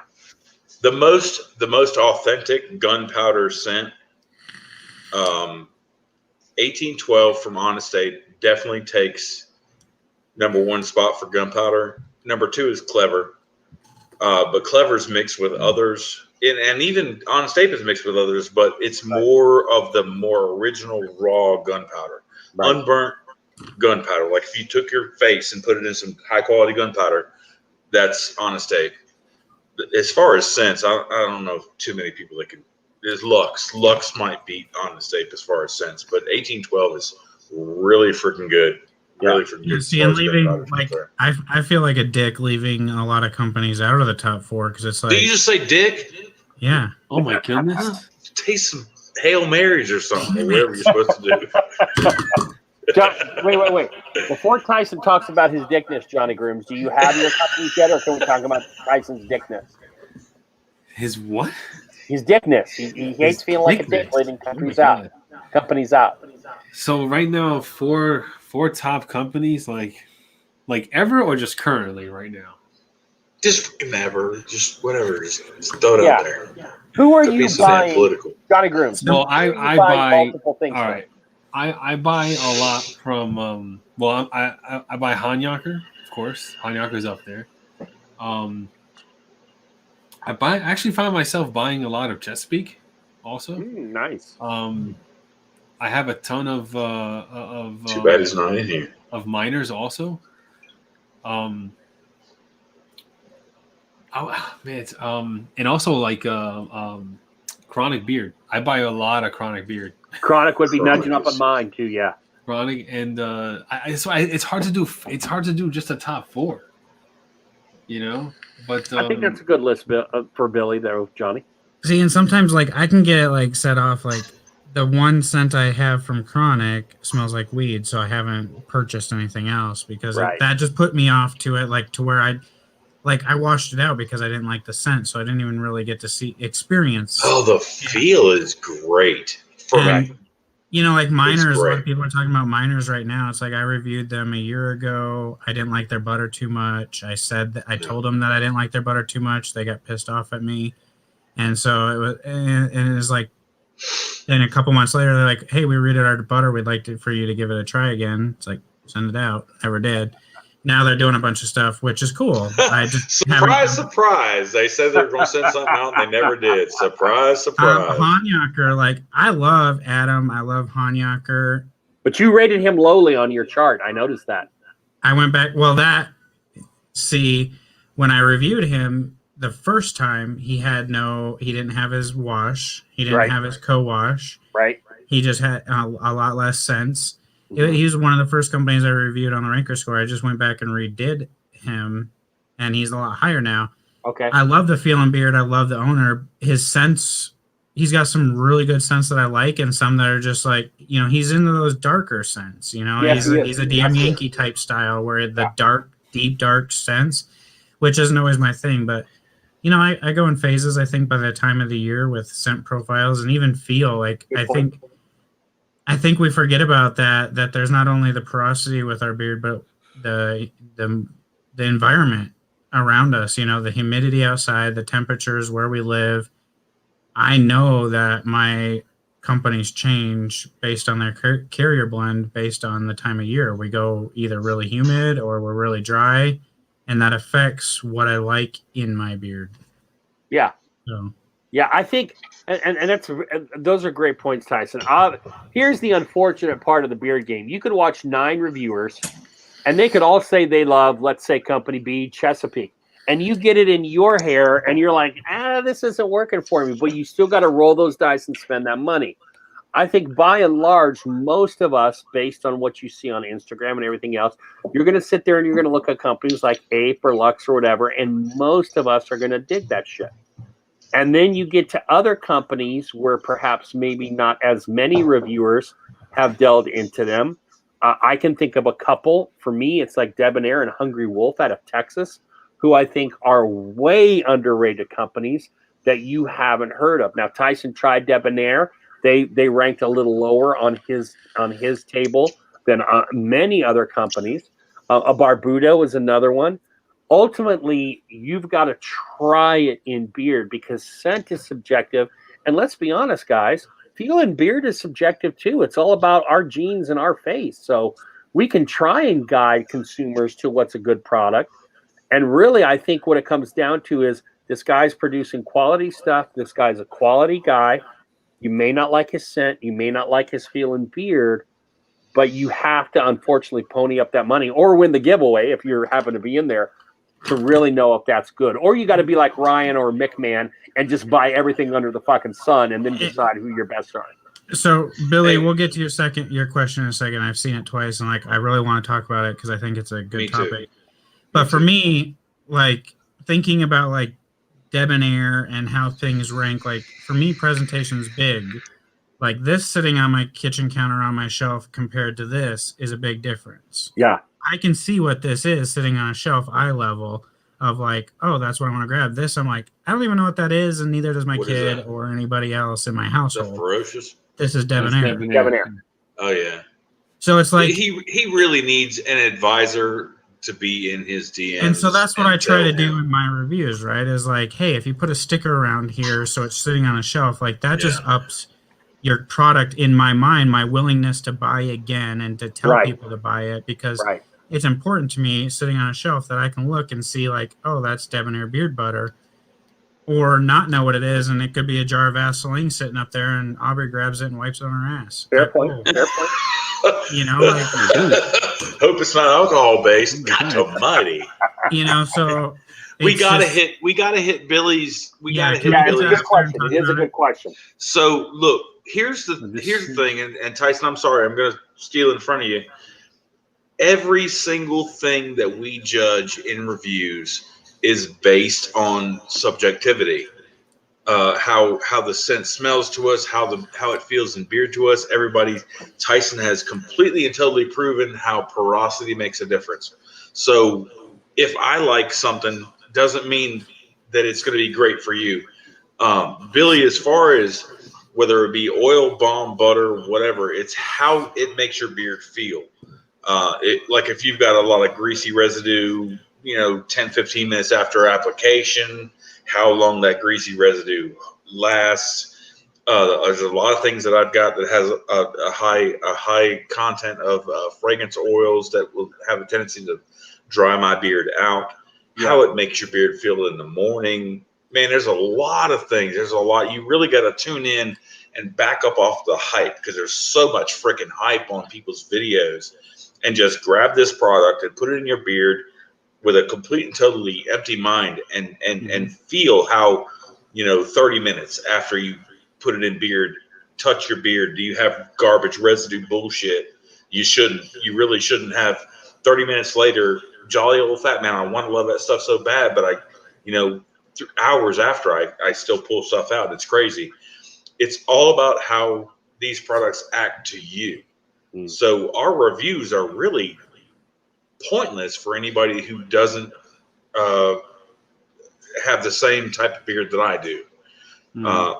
But like next day softness, stuff like that, feeling beard is everything. Scent is just something that comes with it. To anybody that knows, there's a lot of these guys, when I first got in it, it's all about scent. Oh, the scent's great. So it's a great product then. No, it's not. With time, you'll realize that, sure, scent's great, but it really comes down to what you're doing for your beard. And if you, a great scent, 9 times, maybe 8 times out of 10 translates into a great long-lasting scent translates into a super dry beard tomorrow.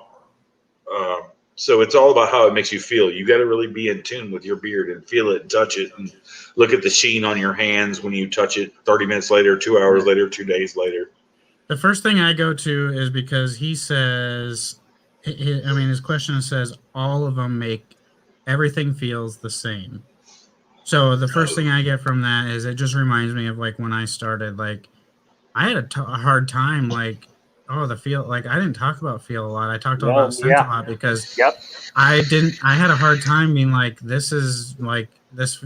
I can't tell the difference between these companies. Like they seem the same to me. I'm with you. So I think like understanding your beard a little bit, understanding, and not saying that you don't understand your beard, but where I really started to notice a difference in the way products felt is I take it back to know your beard. And with that umbrella, I mean, how much oil your beard likes, because some guys use a half a dropper, some guys use 4 drops, some guys use a whole dropper. It's like, if you use too much beard oil, you're going to have that residue left over. You're going to feel that greasiness. And 90% of the time you're using too much beard oil. Yep. The second part, like with that is, when I started digging into the research of porosity and the things behind that, and I realizing like, okay, so my beard's low porosity, where do I want to start? I'm not going to use a conditioner anymore. When I stopped using so much conditioner, I definitely started telling a difference in just touching my beard and how my beard just feels to my hand, or how like if it feels crunchy or soft or anything like that. That's where I started noticing the difference between companies is like, oh, this one, like I can put it in and it lasts all day. And like I've eaten, dropped food in it, washed my face off a couple times, and my beard feels really nice to my back of my hands when I touch it. Like that's where you can really feel it is like, rub the back of your hand on it. Look at Johnny over there. He's just doing it. Yeah. That's how you can tell where your beard's soft. In my opinion. And there's sometimes where you can put a beard oil in and then like 2 hours later you're kind of like you're a little itchy, like it's drying out and you feel like kind of like the itch, or you kind of feel yourself like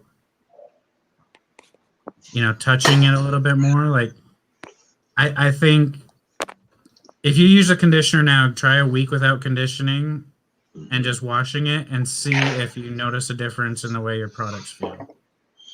It's a great. Because there's definitely a different way to feel beard products. Something I would love to bring up that that not many folks are paying attention to in reviews. Even when I was first starting out, I didn't pay attention to it, but it really needs, like, reviewers' game needs to really step up as far as this. So let's just say I for some reason, go to Bad Dog Beard Company and I want to, buy some of their products and I want to do a review. If I buy products from Bad Dog Beard Company as a reviewer and I'm testing these products to tell you how they work, I don't need to use any conditioner whatsoever. a lot of these guys that are doing reviews are just, doing their regular routine. They're in the shower and they're washing with Bard and Wash, and they're using Ultra conditioner, and they're putting Bad Dog Beard Company in their beard. That impacts how that product actually works. When you feel softness, well, if you're using Ultra, it's general consensus that Ultra is going to make your shit soft as hell. Yeah, that's not fair. Right. I could put Ferocious, which is, I'm not a fan, don't hate them, but I'm not a fan of Ferocious. Or I could put, whoever in my beard, and the conditioner that I'm putting in my beard is impacting what I'm conveying about this product, and it's not fair. Like if you're a reviewer, I think the game needs to be stepped where we keep holding these companies to task to step their game up. We need to hold these reviewers to task to where if you're doing a Ferocious review or a Bad Dog review, then that's what you use. No conditioner, no nothing. Yeah. Because if that reviewer for some reason went from, who the hell has a conditioner? Let's say Honest Ape conditioner, and then on their next review they used Ultra conditioner from Chesapeake. That's huge difference. Right. So these folks really need to be cognizant of the reviewers. These folks need to be really, really cognizant about what else they're doing to their beard, how often they're doing it to the beard. When you're doing a review on a product, you don't need to use no other company's product as far as conditioners or washes or whatever. It needs to be static. In other words, if you're going to use a soap, that's the soap you use for every review. Right. Because I've even called a couple of reviews that I found out after the fact that I called really, really good. But that was because I was using a really good conditioner. Mm-hmm. So little stuff like that we're making people spend their money as reviewers, we really need to stop that. That's an extremely valid point. The idea Ultra will make Kingdom feel like freaking Borden, and it's not fair. That's not fair at all. The idea that, and unfortunately, this is just up to the guy. But Rob brings up a good point in that you, as the reviewer, doing your due diligence, so nothing's kind of entering into the equation that could alter your results. Right. Yeah. And so if you're going to, there are companies that I like their soap, or they're a company, whatever. The point is, and like with Billy, when you talk about feeling beard, and I want to go back to this because I didn't have my say so yet. What's weird for me is I can feel it on the hand a lot of times. Like when that oil hits my hand and I start the rubbing, I get this idea like this shit is going to feel great in beard. And most of the time I'm right.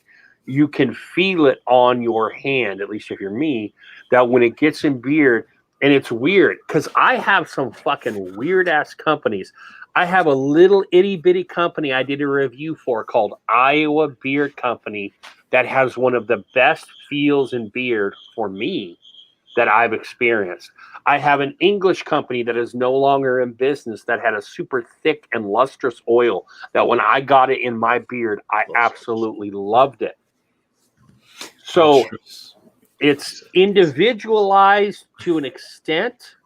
And this is coming from the scent guy, because as Rob just said, I think it was Rob or it was Tyson, it was one of the two said, beard scent is second, beard feel is first.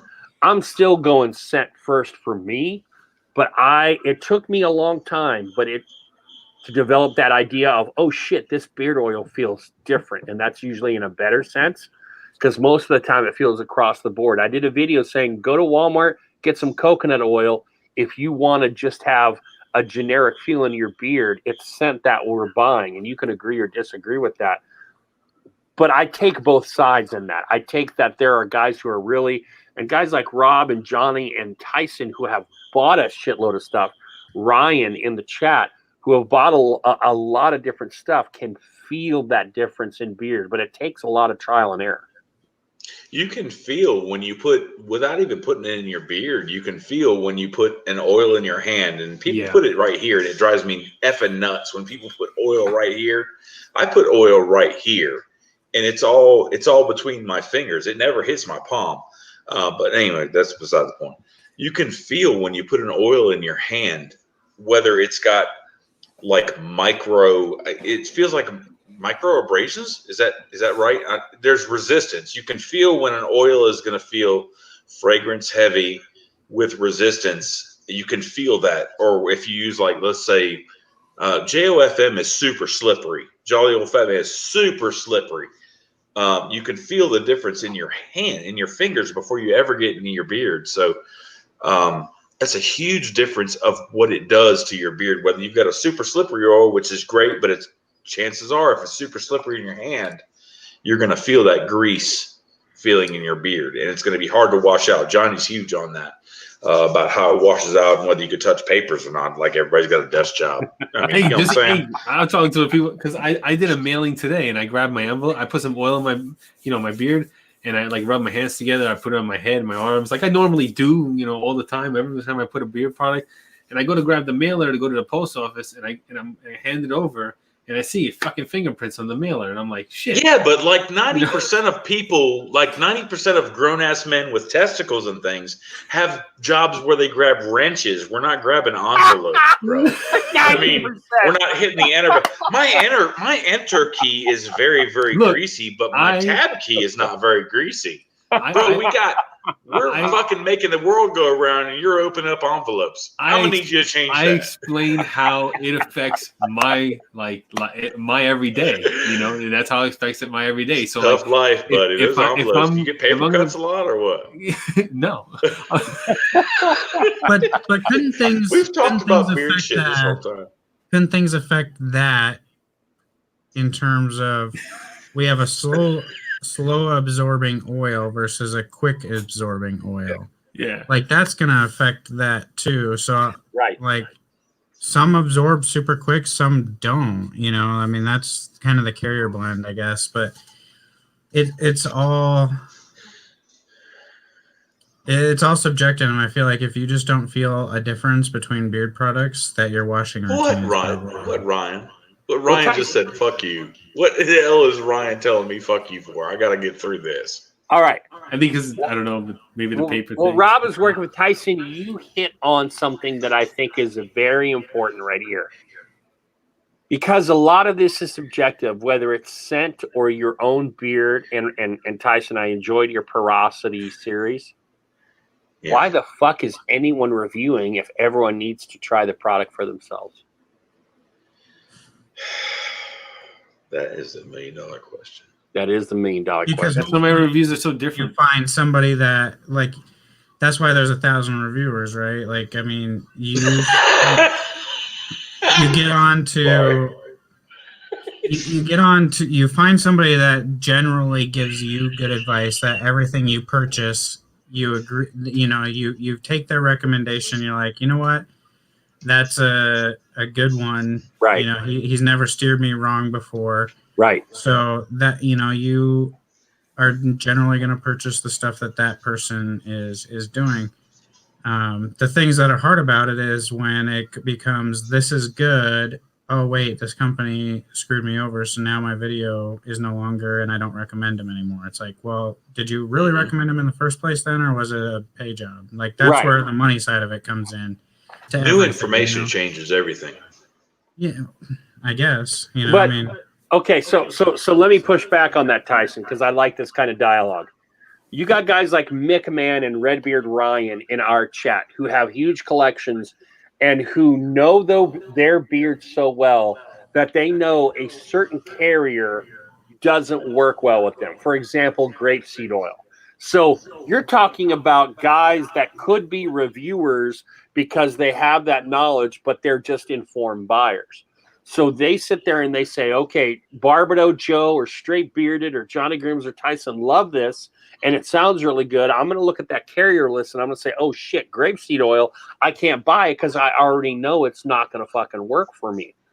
Again, we come back to that personal experience. I would trust Johnny. I would trust you. I would trust Rob for a lot of things. But even I don't know if it's just because I'm less attentive or because I've been blessed with a beard.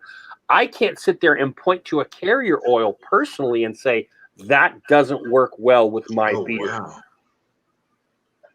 That's like step one, Joe. I have yet to find. I'm always feeling for that hay or dry feeling, and the only time I have that is when I don't have product in. But I have the hay or dry feeling you'll find comes predominantly, well, for me, and I can't speak. Of course, it's subjective, which brings up another point, and I'll get to it. The best thing you guys can do as viewers of reviews is find someone who agrees with you on 3 products at least. So you got to have $100 in the game to begin with to realize, hey, this guy's beard matches my beard. These things work great. Mm-hmm. But as far as individual carriers, and if you have hay beard to me has always worked out to an overabundance of fragrance oils. You can feel fragrance oils in your fingers and your beard. That's that micro abrasion type thing. If you put it in, you feel like a little resistance. Huh? They're kind of sticky. They're dry and kind of sticky. Yeah. It's like super duper micro, like grains of sand, but not sand. It's super weird about it. But it all comes down to whose beard matches your the most. We don't want to put that out there because if you go by that information, there's going to be a lot of guys you're going to unsubscribe to. It's like, man, like Dan C. And I'm not busting on Dan C. His beard and my beard are night and day. Like everything he loves, I hate. Everything I love, he hates. So it does me no good to watch him, but I still watch him because he's Dan, and there's a lot of guys that are like that. But it really comes down to, if you're watching a reviewer, his beard has got to match yours. If you plan on buying a product based on his suggestions, that's a good point. You guys have got to have something in common. If you just go buying some random shit that somebody says that, hey, JFM is great and it didn't work for you, then you lost out and you need to stop watching that guy. But then people can't hit their 1,000 subscriber mark and get monetized. I could give 2 shits less about any of that. If you want to know the truth for me and my beard, then watch me, or for any of you guys here, the same thing. I can't count how many things I've bought, and it's just not worked. Like Joe brings up a point too. Like, do you look at reviews before buying electronics off of Amazon or Best Buy? Right. And it's like, yeah, I watch reviews, but I could have somebody say like, this is the best. Well, I'm just gonna say camera. Like, this is the best camera ever. It does this and this and this. What I keep in mind is, oh, cool, I'm shooting YouTube videos. You're taking pictures. So I need to find somebody that's shooting YouTube videos and review it. And then they're like, oh, well, it does this really good. And it's like, it has this amazing in-body stabilization. It's like, yeah, mine doesn't leave the tripod, so I could care less about stabilization. Like, you got to find what the important part of it for you is. And if their review is bad because, oh, the scent sucks, but it feels really good, you don't care about scent, then there you go. For me, scent's important because I have to smell it all day or until it wears off. And if I can't stand the smell or it gives me a headache, yeah, scent definitely matters. Scent is the least important thing when it comes down to somebody making a purchase. I mean, to me, maybe it's just to me, you still have to wear it, and it still has to not be greasy or dry you out or give you beard drift or whatever the case may be. But scent. When I first started this game, Joe, and I know you're still probably there right now, scent was the most important thing. And I would sacrifice my beard putting in something that smelled phenomenal, but I knew it was super duper fragrance heavy, and it's got that weird micro abrasion type thing, that feel, and I know it's going to give me hay beard, but I want that scent. So it's all up to what you want. But your best bet is to pick somebody that matches your beard style, that likes your shit you like. Jersey Ron just brought him a big point here, because with us on the bottom, there's a lot more gray in here versus those dudes above us.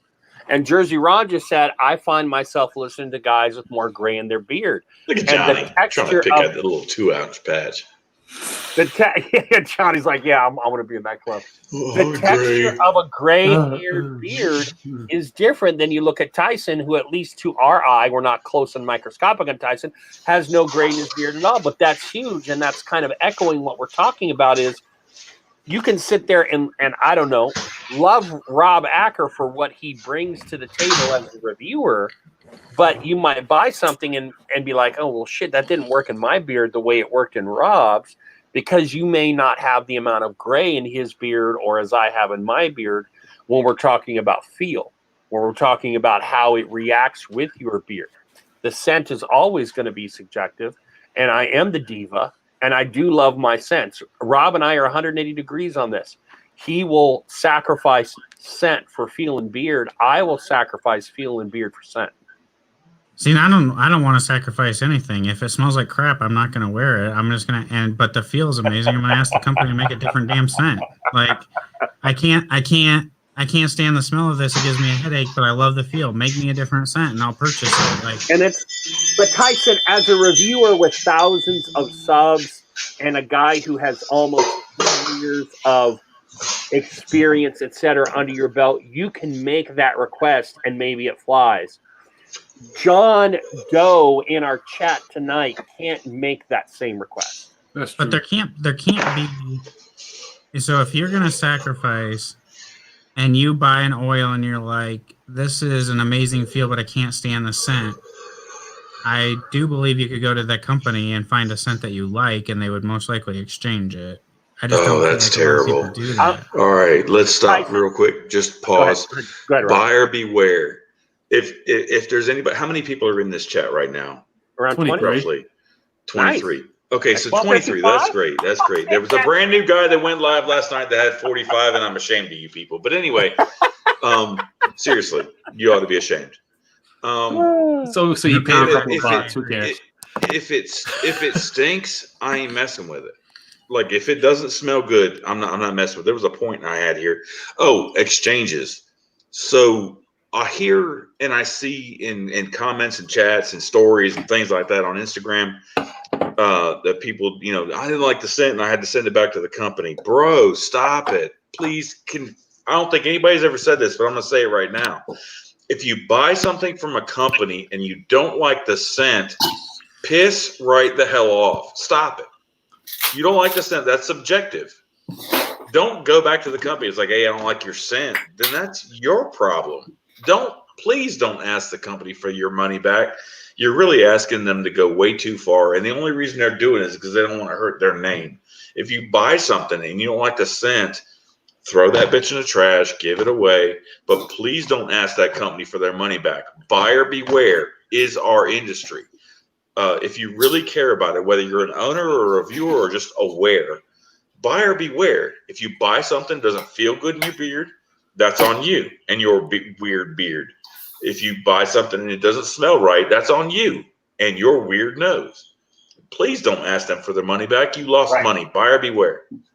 Right. And I completely These agree. guys got kids, man. They're trying to feed people. Stop screwing That's not them. what I was trying to say is like go and just ask for an exchange. It's just I don't want to sacrifice it. That company, if I get something and it gives me a headache, that company's got a product I do like. So go purchase that. Wait, who was it that went sneezing?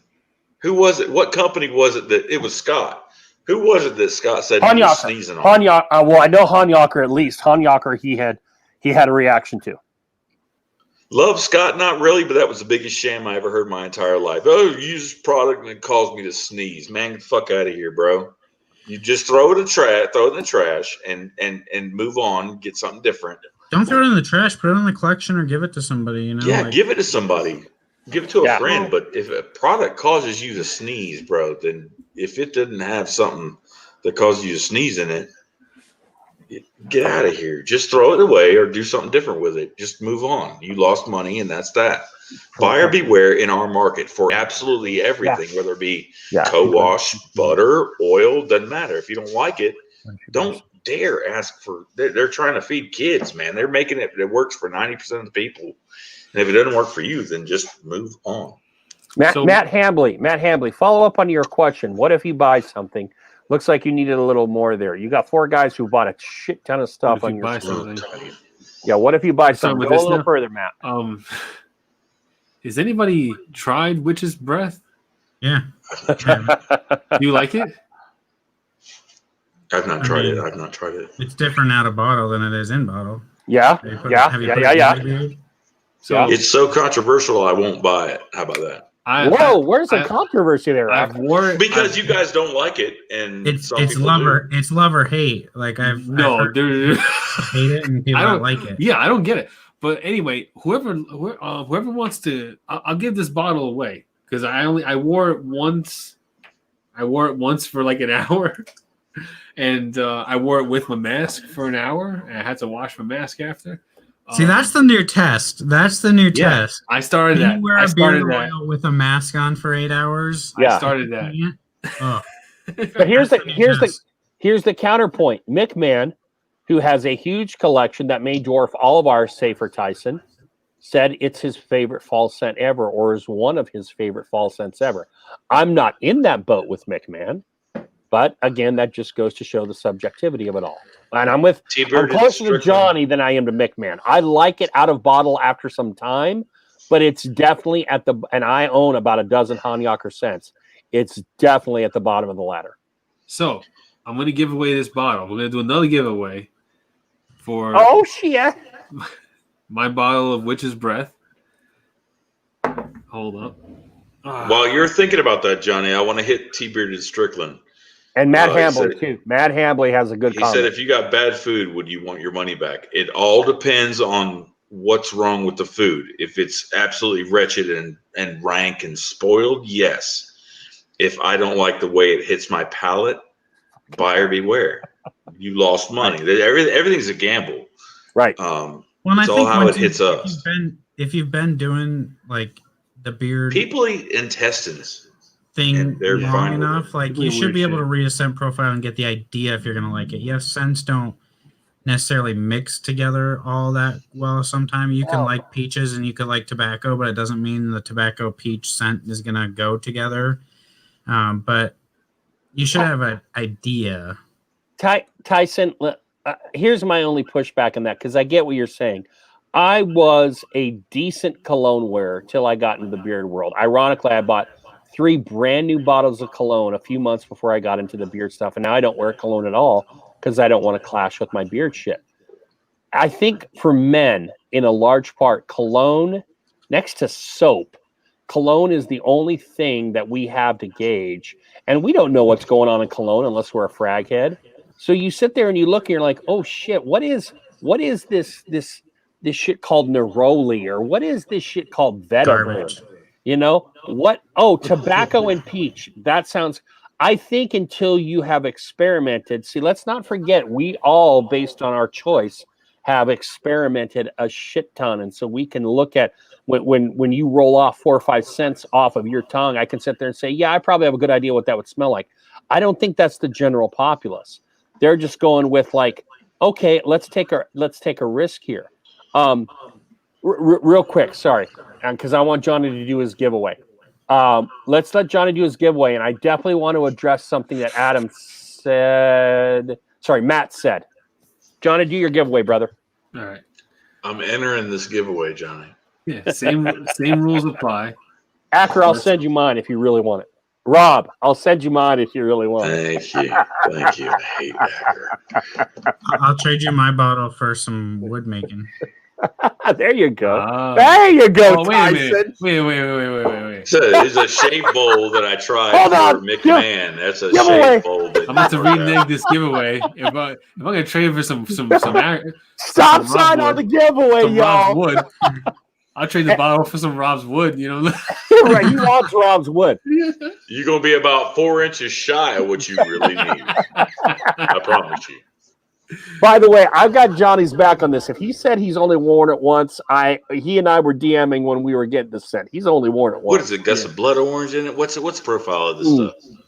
It's pumpkin oud and cranberry. Johnny, I like cranberry though. Pumpkin oud, cranberry, and whiskey. Pumpkin oud. Yes, that's what Adam said. Cranberry and whiskey. Yeah. The cranberry is very forward, and the whiskey kind of settles in once you get to know it. Oh shit! I'm into this. Go ahead. I mean, like we all know, we all have a general idea of scents. I think if we've been around a decent amount of time and tried a decent amount of products, but I love oud, but there's so many different types of ouds that I can find some garbage oud very quickly. Yeah. You know, like, so just because it says oud doesn't mean I'm going to like it. It means I'm going to be attracted to the scent profile and probably purchase it. But take a shot of this thing. Okay, and to be honest, I told Johnny, coming out of that bottle, that shit is a little tough depending on what you like. I told Johnny to put it in his beard and let it rest for about an hour or so. Johnny, what was your take on it coming out of bottle? What did you say it smelled like? Oh, what did I say? Oh, man. I'm going to go with Robitussin. No. Watch out. Yeah, it smells. I get a really strong of that tussin. Yeah. No. All right. Now I don't get it, but I know where Johnny gets it because that cranberry is so forward. Yeah. And I will say that pumpkin oud to me, and maybe to Johnny, is way in the back. I get cranberry first, and I get the smokiness. Like cranberry in a salad is really, really good. Is it? Yeah. Have you ever had cranberry in a salad? Is it anything like that? Yeah. When you're eating it, yeah. But like, this thing is, I don't get the oud out of this at all. Like, I don't get any kind of. I don't know what pumpkin I'm so oud sick smells of people like. putting oud on shit.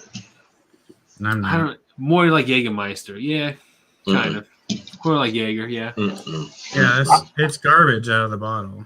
I like it in beard as a take your time and get to know it. Out of the bottle, I'm not a huge fan. No, I don't like it out of the bottle. In the beard, I didn't mind it. Right, yeah. And I'm with Tyson there. I don't like it out of the bottle. In the beard, I didn't mind it. And I actually enjoyed it sparingly. It would not be an everyday wear for me. I did after, me wearing it, I wore the mask or whatever. So it like had time to ferment in the mask and everything like that. So it made it kind of worse. Ferment. Yeah. So once I took the mask off and like I was able to like, let it breathe and stuff like that. Then it got to the whiskey scent, which I like Hanyakar's whiskey scent because I'm a big fan of Two Fisted. That's one of my favorite bombs. I like it's just a strong whiskey. Yeah, I like Two Fisted. It's a strong whiskey scent. It smells just like Jack Daniels. Like I like that scent. That's when I kind of liked it. But like up until that point, like it was just too much. Yeah. Tyson, you're so nasty.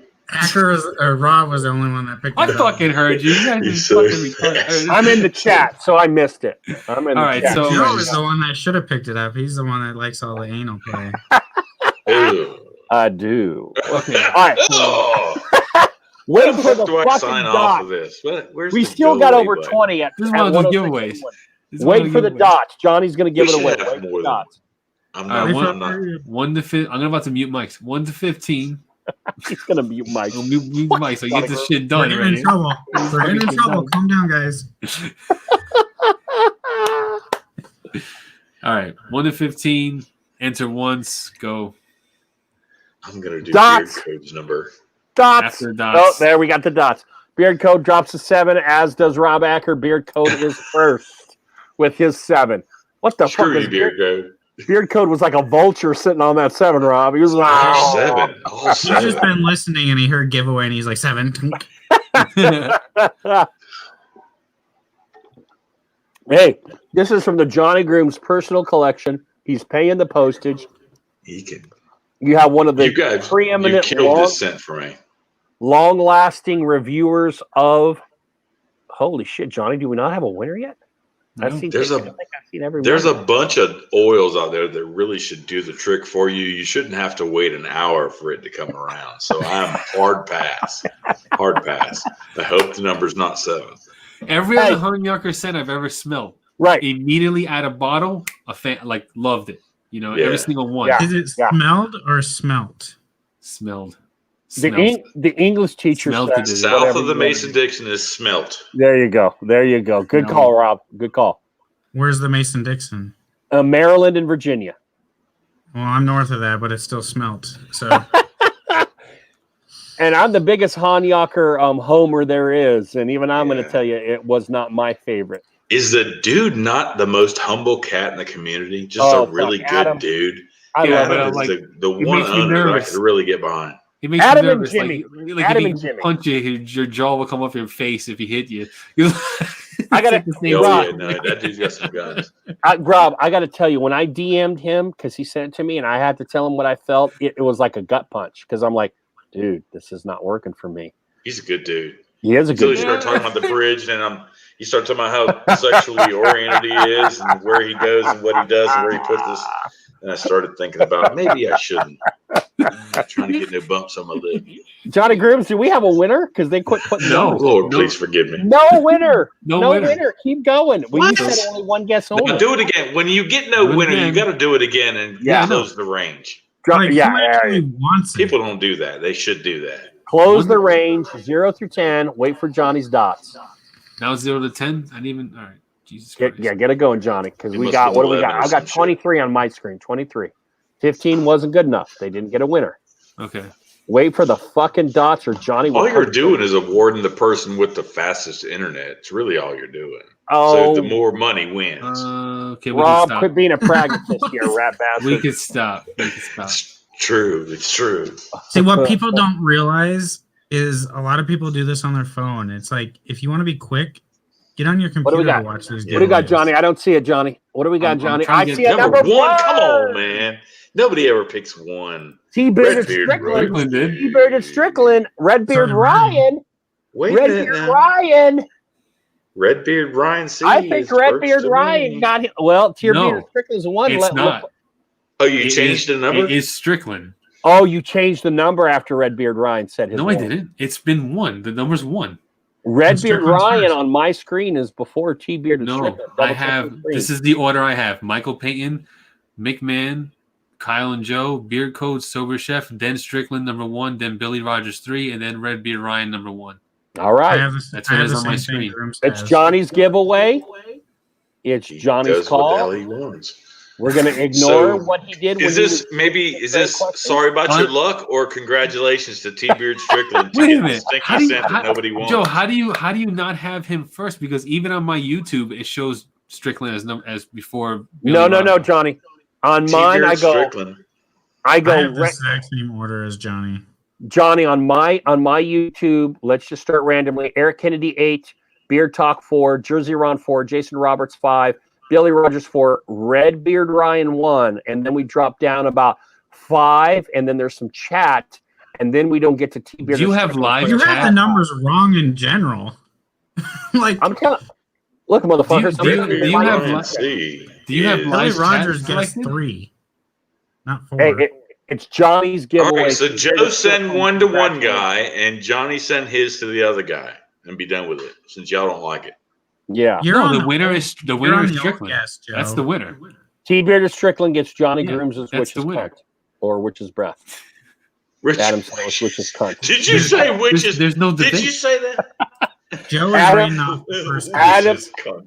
Adam Yeah, I asked think me if Joe's witch's reading the cunt was first too guess. rough a working title for his new set. So he went with witch's breath. We started I the told him to bridge. go with witch's cunt. Yeah, you weren't on the second try, Joe. Holy All right. shit! It is 1:11 in the morning, and we still What have are you- 24 wait. people in here. What are 24? What are you doing? Wow. Not a damn thing. Tyson, what my are you doing in the friends. morning? Well, Tyson's 2 hours I have to behind get us. up and get Aubrey to school. Tyson's at 11 o'clock. Fuck that noise. Yeah, but he's not not drinking. even. Joe's so gonna nervous. die with a Last red time beard. zone, I'm telling you. Joe was on first try. Yeah. Johnny, the first number one guess was 3. Second time was 1. Did you change the number? That's what I'm talking about. What Johnny the fuck fucking are you Grooms. talking You gotta about? watch Johnny fucking Grooms. I was No, in the don't. live. No, fuck you. Look, let me show you. Now you're pissing me the fuck off because you just want to see me rage out, right? Yeah, well, Stay man. fucking, don't send it to nobody. Comments are Just a little agreeing that bit. Joe was reading the first guess. You were Said reading the nobody. first Good luck on thing. your subs, buddy. I don't give a shit. Yeah, you do. Oh, Your subs Johnny will go Grooms up. doesn't Look. give a shit about his subs. Yeah, you know when I'm Sin. gonna hit 1,000? Probably like 2 years from now when I don't give a fuck about beard care anymore. No, you're gonna hit Yo, 1,000 when you yo, act out. Look, we're on this subject. I gotta hit this, and it might ruffle some feathers. Surprise, Ruffle. surprise. Ruffle. These cats over the past couple weeks have been all about get me to 1,000, get me to 1,000, bro. I'm gonna need y'all to calm down. I'm sitting at like 800 and something. I could care less about hitting 1,000 so YouTube can send me $1.25 a month. I fucking don't care. These cats are in it to win it. Put Well, out some good content. Stop fucking just saying everything's phenomenal and amazing. It's not fucking phenomenal and amazing. Did I say that out loud? Maybe I should leave the chat. I didn't. Shit's true. Stop listening to these people that says everything's phenomenal. What you want to do is find a reviewer that will call a spade and say this shit is garbage, and watch that guy. Yeah. Only he's not doing videos anymore. Who? You. Oh, me? You know, I've really been thinking about it, but I just don't. There's been so much weight put on like the production quality, production value, thumbnails. I promise you, I don't fucking care about that. If you want to know how a product works, DM me. Right. You better watch out, John's gonna bite you to Groom's Island. The next giveaway is how many cigarettes has Rob smoked tonight? Probably 7. But it's bad. Well, how stupid is it that I'm sitting here smoking cigarettes and I put good smelling shit in my beard? Yeah, isn't that dumb? At the same time, like I've seen both. Look, so for my entire life I've been punishing my lungs. You have no idea the things I put in my lungs, and I'm still here. So fuck it. What's interesting, Tyson, is I've been on many a live with Rob Acker, and he goes for the. You remember Ghidra, the 3-headed monster that fought Godzilla back in the day? Rob's a 3-headed smoker. He'll go cigarette, he'll go vape, and he will go pipe if you are careful enough to watch. He'll drop a pipe in there on you. Wait. We're talking about pipe. Okay. Yeah, wait. We don't talk about. So, what do you call a 4-headed monster? Because we go 4 heads. Well, I punish my lungs like they fucking stole my lunch money. I can punish them. A 4-headed monster is you need one more head so your pants fit you like a glove or whatever the fuck the joke is at that point. Whoever wants the oil, just DM me. Because like, I'm not. I don't care. It's costing me money to send it. So like, if y'all don't want it, I don't care. Like, save me the $4. You know, it's fine. God damn. Like, who actually wants it? Screw you, Strickland. You didn't win. Fucking it's now. He won. Strickland won because I go. Okay. I reset the number every time I do Strickland paid it forward to Ryan. Ryan paid it forward to Strickland. They go back and forth with volleyballing the oil. Like whoever wants it, just That is horrible. The first person. All right, here you go. Y'all. Easy. The first person to DM me. No, I'm not even gonna fucking do that. You guys figure it out. Sober Chef Eric, you got it. I want to know how good Rad is, man. I'm trying my best not to buy Rad. Well, you gotta like candy, and if you like candy, it's a damn good scent.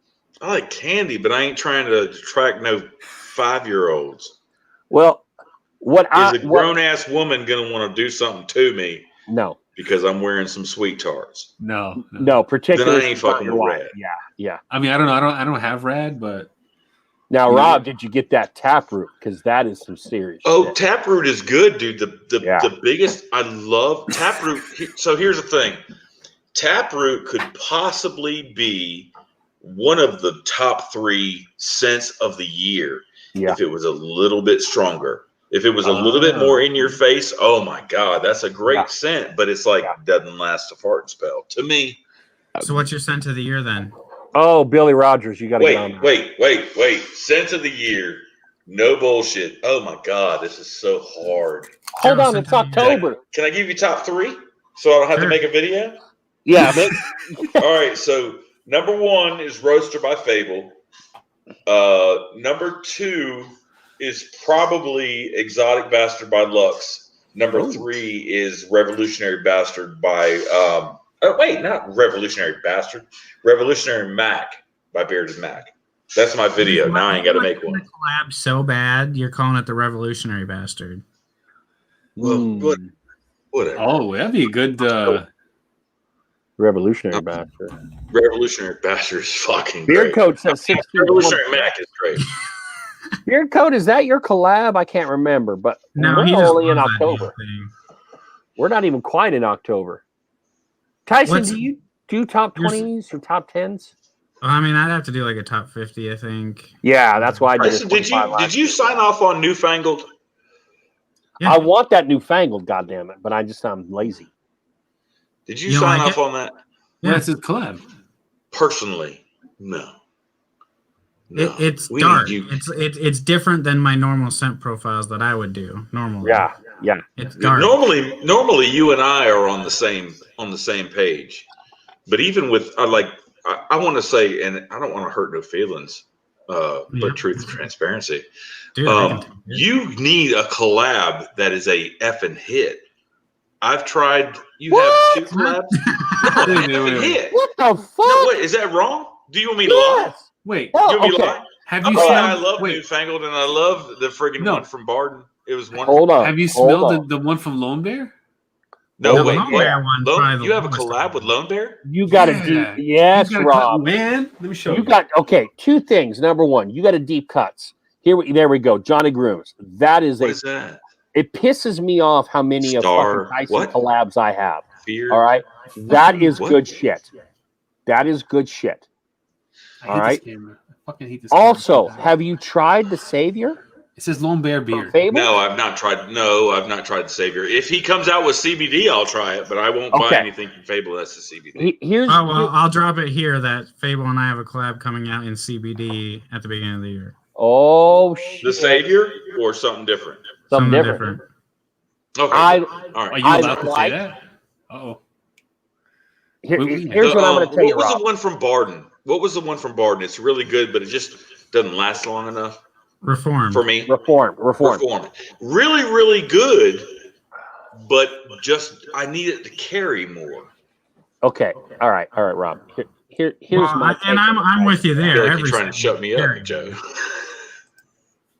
What I'm going to say is, Not to me, Reformed is the most inferior of Tyson's collabs, and I still like the scent. But I am going to rank what Johnny just showed you, his Lone Bear, which is all about things you could find in the Bible. And Tyson, correct me here because I could be mistaken. I know that there was a lot of give and take between Lone Bear and Tyson. That scent wasn't perfected till many back and forths. That's number 1. I absolutely love, and it made my top 25 last year, the Savior. And I don't like food scents, and the Savior is definitely a food scent, and I dig that. And I'm not going to denigrate the Barden scent, but the Barden scent of those 3 is going to finish 3rd. It galls me that I love Tyson's collabs because that means I just have to keep buying from the son of a bitch, even if he's not making any money. Newfangled just kind of struck me funny. And of course, it's all subjective, but Newfangled just struck me funny. I'm thinking it didn't scream Tyson to me, but of course, it's dark. It's got that dark musk scent. Hey, why is this not focusing? What is that called? I didn't know. It's called the Faithful Bear. Faithful Bear. Does Lone Bear have a butter yet? Yes. They have a nighttime butter. I don't know. Yeah, they just have a nighttime I've not heard anybody when I buy stuff. I buy stuff when they say, "Hey," when they comment on, what's in beer or whatever. I haven't seen that one yet at all. That's like the biggest thing. Like with, I was going to talk about this earlier, but like that's like one of the biggest things with this community. Like you brought up Bad Dog tonight. It's like we haven't heard much from Bad Dog in a year. No. But when they're talked about and they're in there, they're one of the best companies. Like really, it's how this Jeff's a really good dude. Just seems to go is like somebody comes out with something, everybody shares it out on Instagram, and it seems like, oh my gosh, we all got to get this, because it's this new thing. Tyson, let me ask you something because I know you're close to Jeff. Many moons ago, you and he, when you bought a bunch of stuff from Jeff and you did all that. Rob Palmer is an ambassador of Jeff, and I love Rob from Down Under. Of all the guys that when I first started that seemed to disappear, and he's made 2 cents since then, what the hell is going on with Jeff? Do you still have contact with him? Because it doesn't seem to me like he's keeping up on the game. No, I did okay, so Jeff and I were pretty close until the last summer issue happened, and then I lost a lot of contact with a lot of people. Mm-hmm. But I've talked to him a couple times since then, but I think, he had that issue with his friend that got in the biking accident. He made that special scent for him the to try to do volcano that. or whatever it was called. I remember that.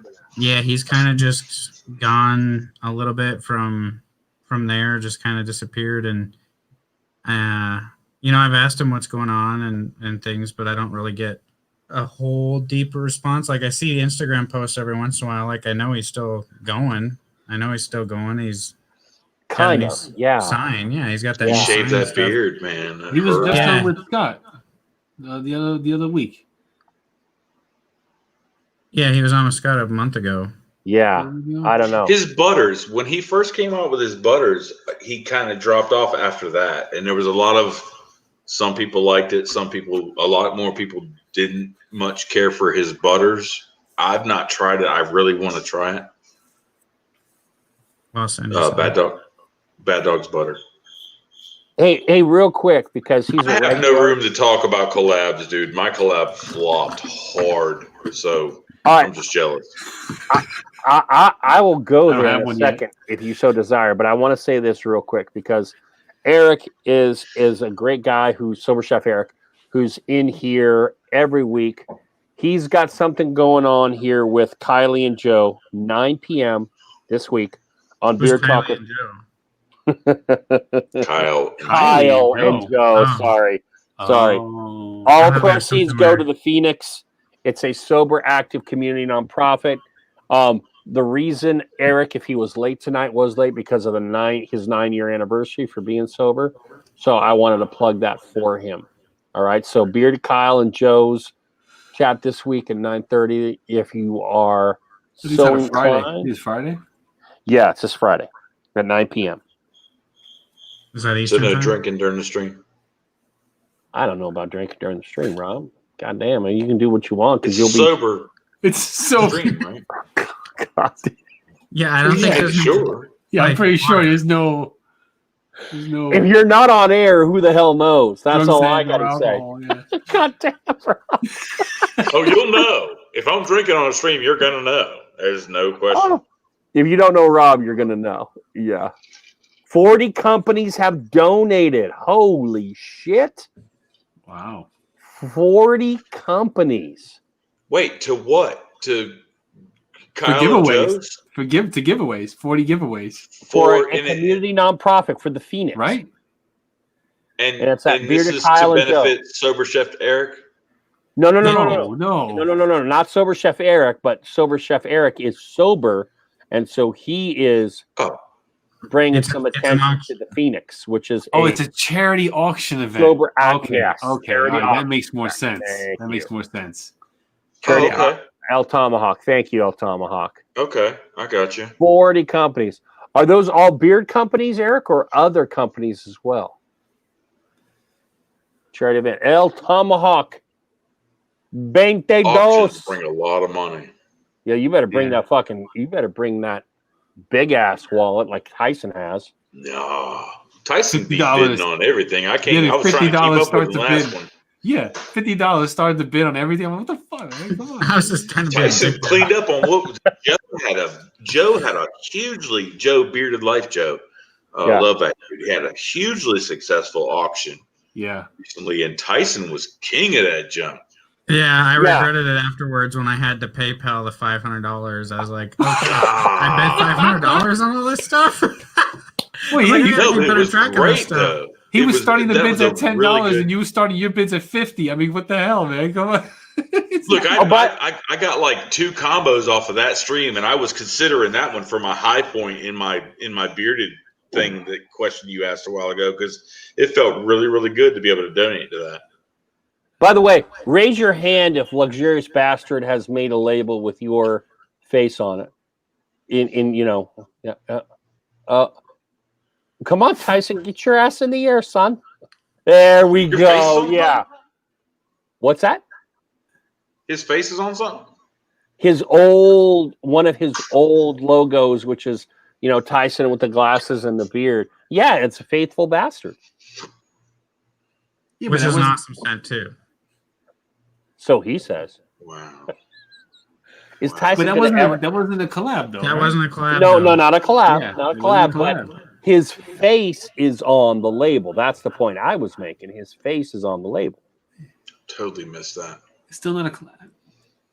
Okay, well, it doesn't have to be a fucking collab, Johnny Grooms. He's just trying to say how many faces are on a Luxurious Bastard label. Oh, yeah. Right. How many beard reviewers' faces? Okay, you've got Dan C., you've got Scott, you've got No BS, and you've got Tyson. I don't think their faces are on it. Dan C., his silhouette is on it.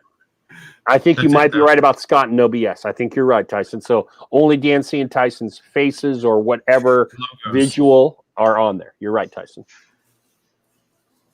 I've never tried the Tyson bastard. Yeah, you don't want to. No, I'm just kidding. And I'll buy me some Tyson collab shit because I have his almost shit is all of them, I good. think. Let's be honest. For me, his shit is good. The only one I don't have Except for is Newfangled. Rob doesn't like it. I don't have Newfangled, and I don't have the one from Lux, but I think I have all the other Tyson. Didn't you get it in a bento box, or did you unsubscribe to that? I never subscried to that. I only bought it once, and then I Is didn't see the Bento value Box in it. still rocking? I did a review on him way back when. Yeah, Uh, yeah, it's still going. I didn't find the value of it when I reviewed But it. you fell for it. It was all it was all samples. Now that he's offering like full size items in each box, it's kind of like I feel like it's kind of worth it now. But Yeah. before I reviewed it, it was all samples, and I was like $20 a month for just this. No, but now, like I see, like okay, now it's an okay deal. McMahon said that the Tyson bastard is amazing. There you go. Well, I'm going to tell you, if McMahon says it, I'm with it. How do you get a collab with Lux? You pay for it. Well, you You don't spend burp when over you're talking to him. $1,000 on his stuff. Do what? You spend over $1,000 on his stuff. Jesus. It's not I gonna. remember. You see what asking- that guy's driving? I ain't spending $1,000. I asked him to do a collab once, and he was like, "No, I don't do that stuff very often." And I just kept purchasing his stuff, and then he contacted my ex-wife about it. He's like, let's do a scent for Tyson together. What would he like? So she kind of told him, and then he put my logo on it and just sent it to me. And then we did like a live stream on Instagram I remember together. live. And then that kind of kicked off like the relationship with Lux, because then, we did the Place for Grace, and then like I got him on the Titan series, and we've had multiple contact in between there. So By the way, real quick, Tyson, I'm digging the Titan series. No one gets Lux. Now, I don't want to drop $1,000 to get Lux's ass on beard therapy. I don't even want to drop $500 and make Johnny pay the other $500 to get his ass on beard therapy. What was interesting, again, behind the curtain, Rob Acker told me when we had Bearded Roundtable, he's like, take a shot at Lux. And I took a shot at Lux, and Lux said, yeah, maybe we could work something out. And then Lux never did, and then Bearded Roundtable went by the wayside. Scott, damn Scott. But he is a hard get for this kind of stuff, So the fact that you got him and then you did the charity with him, I think is really, really cool because, again, when we talk about the Mount Rushmore of beard companies or whatever, some aspect of Lux is got to be up there. Well, yeah, and that's what I said. I've had a few people ask why he was in the Titan series, and it's like when you think about a small batch company that kind of got the beard community going, that is still around. I mean, you think of Luxurious Bastard in my mind. Yeah, totally. And so it was only fitting that he was in it, and it's.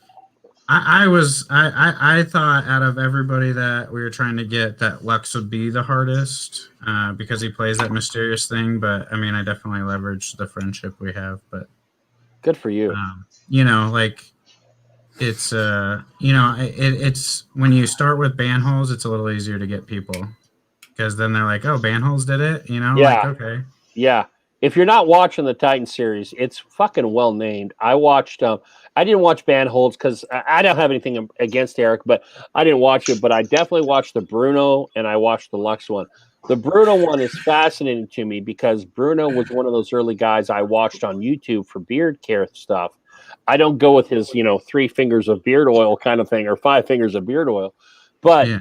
And he and I don't necessarily agree philosophically, but it was still a fascinating interview and it was a good watch.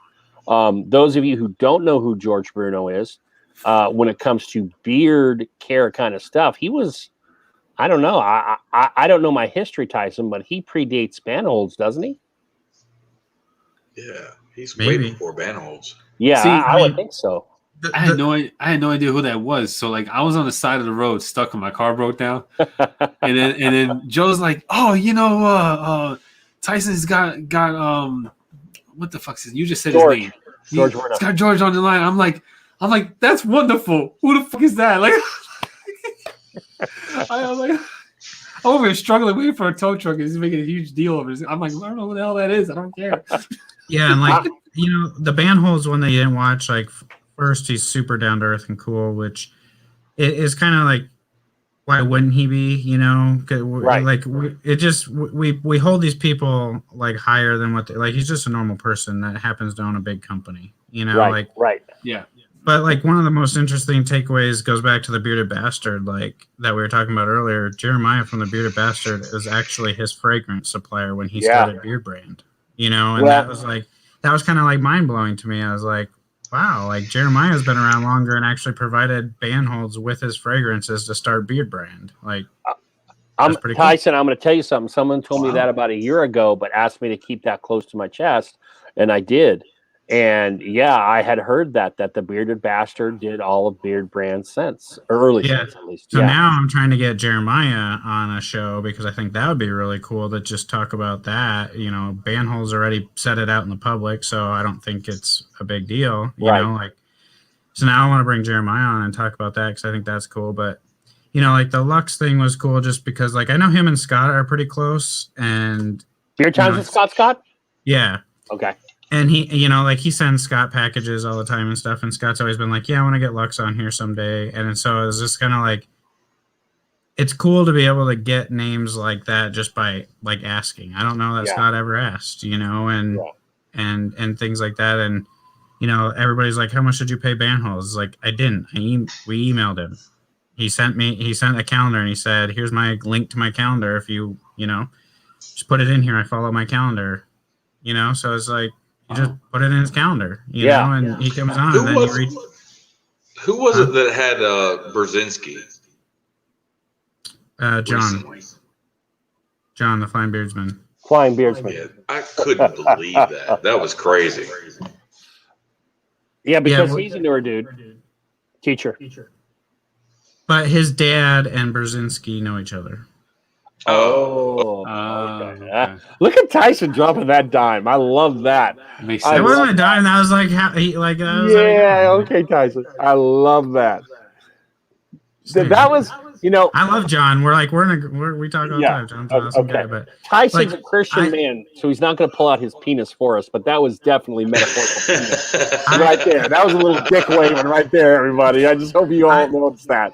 It does surprise me how like the community is changing and like guys can come in and just be like all of a sudden 50 people, 60 people in a live stream for like their first or second one ever. And it's like, a lot of times I've been live streaming for over a year and struggle to hit 50 at times, like. Yo, did y'all see Josh? What is it? Beard Product Review. Great channel name.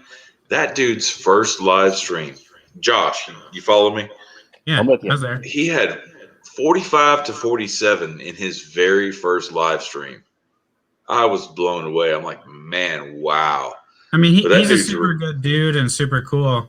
But like the things that like blow my mind that I just can't figure out is like Detroit Grooming was in there, and like I've never seen him in a live stream of mine. I see him in Dan's and right. So I'm just kind of like. So I think,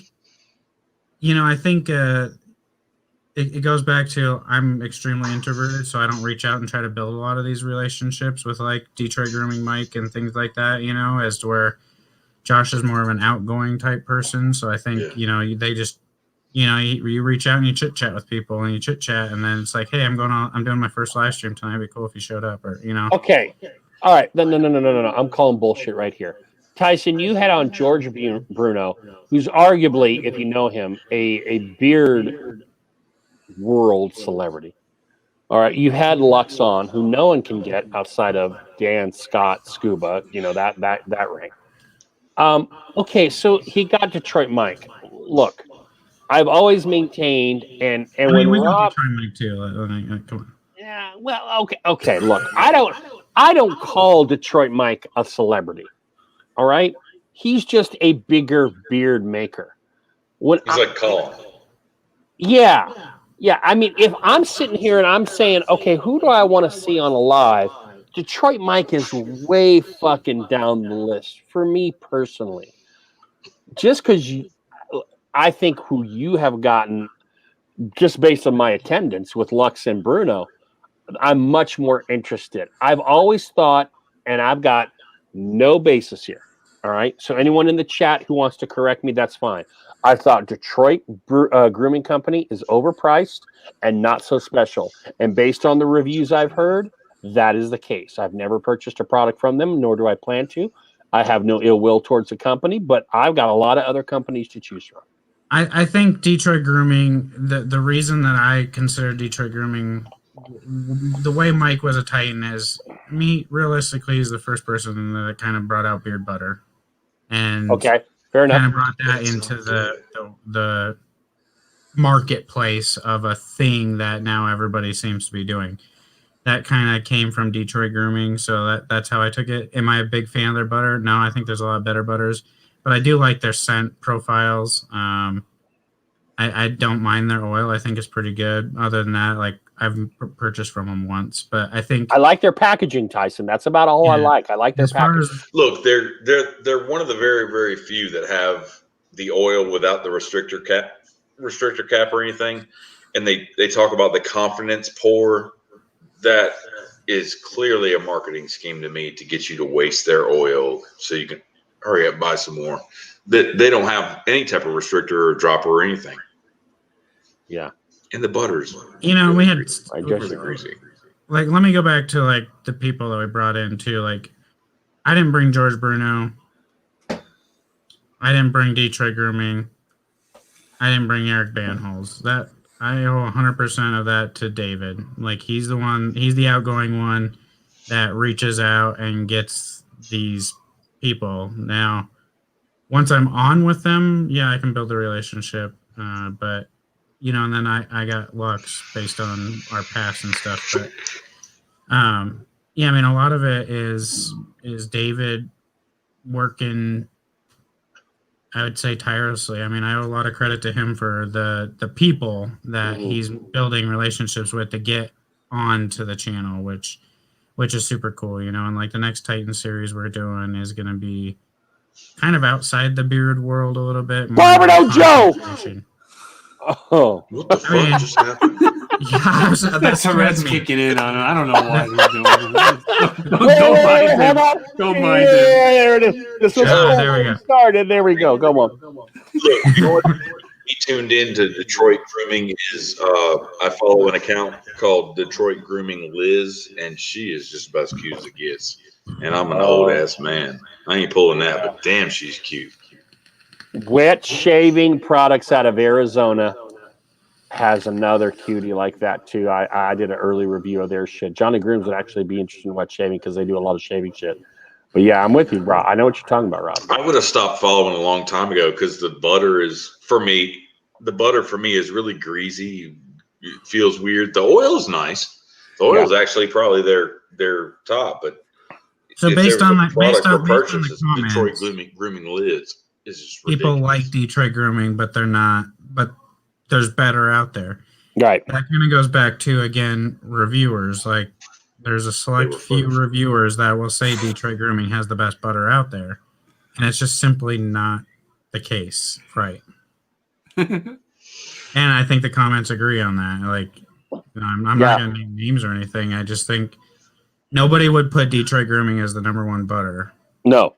So the big question is, how do we get past that? How do we rid the community of the folks that will say something is great because they might be getting hit in the pocket? Is that too deep? You're not going to get rid of it. Because I mean, you won't get rid of that. Because there's always going to be somebody out there. There's always going to be somebody wanting free stuff. So like, you're never going to get rid of that.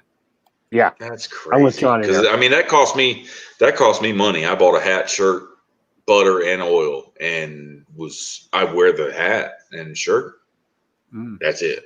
I mean, the biggest lesson I learned from that type of thing is you burn me once, maybe our opinions disagree. You burn me twice, Okay, you burn me a third time, I ain't even paying attention anymore.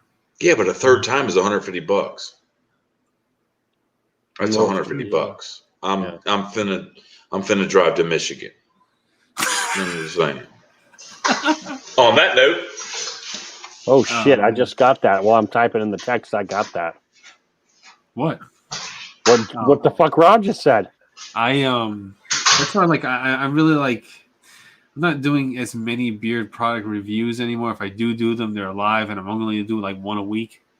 And if that, and I moved over to more of the shaving stuff because it's a lot, it's shaving stuff. It's shaving soaps and devices and razor handles and things like that. It's like it's different because I'm just like so many beard product reviews. Only so many times I can say a product smells nice or a product feels good in my beard and all that stuff. So like that's how I'm like moving. I'm trying to like move past to something different already. I feel like I'm saying the same shit over and over again. You know what I mean? So, can I take a chance, Johnny? Can I take a risk? Are you willing to accept the risk that I'm going to throw your way? Let's go. Why not? Why not? Okay.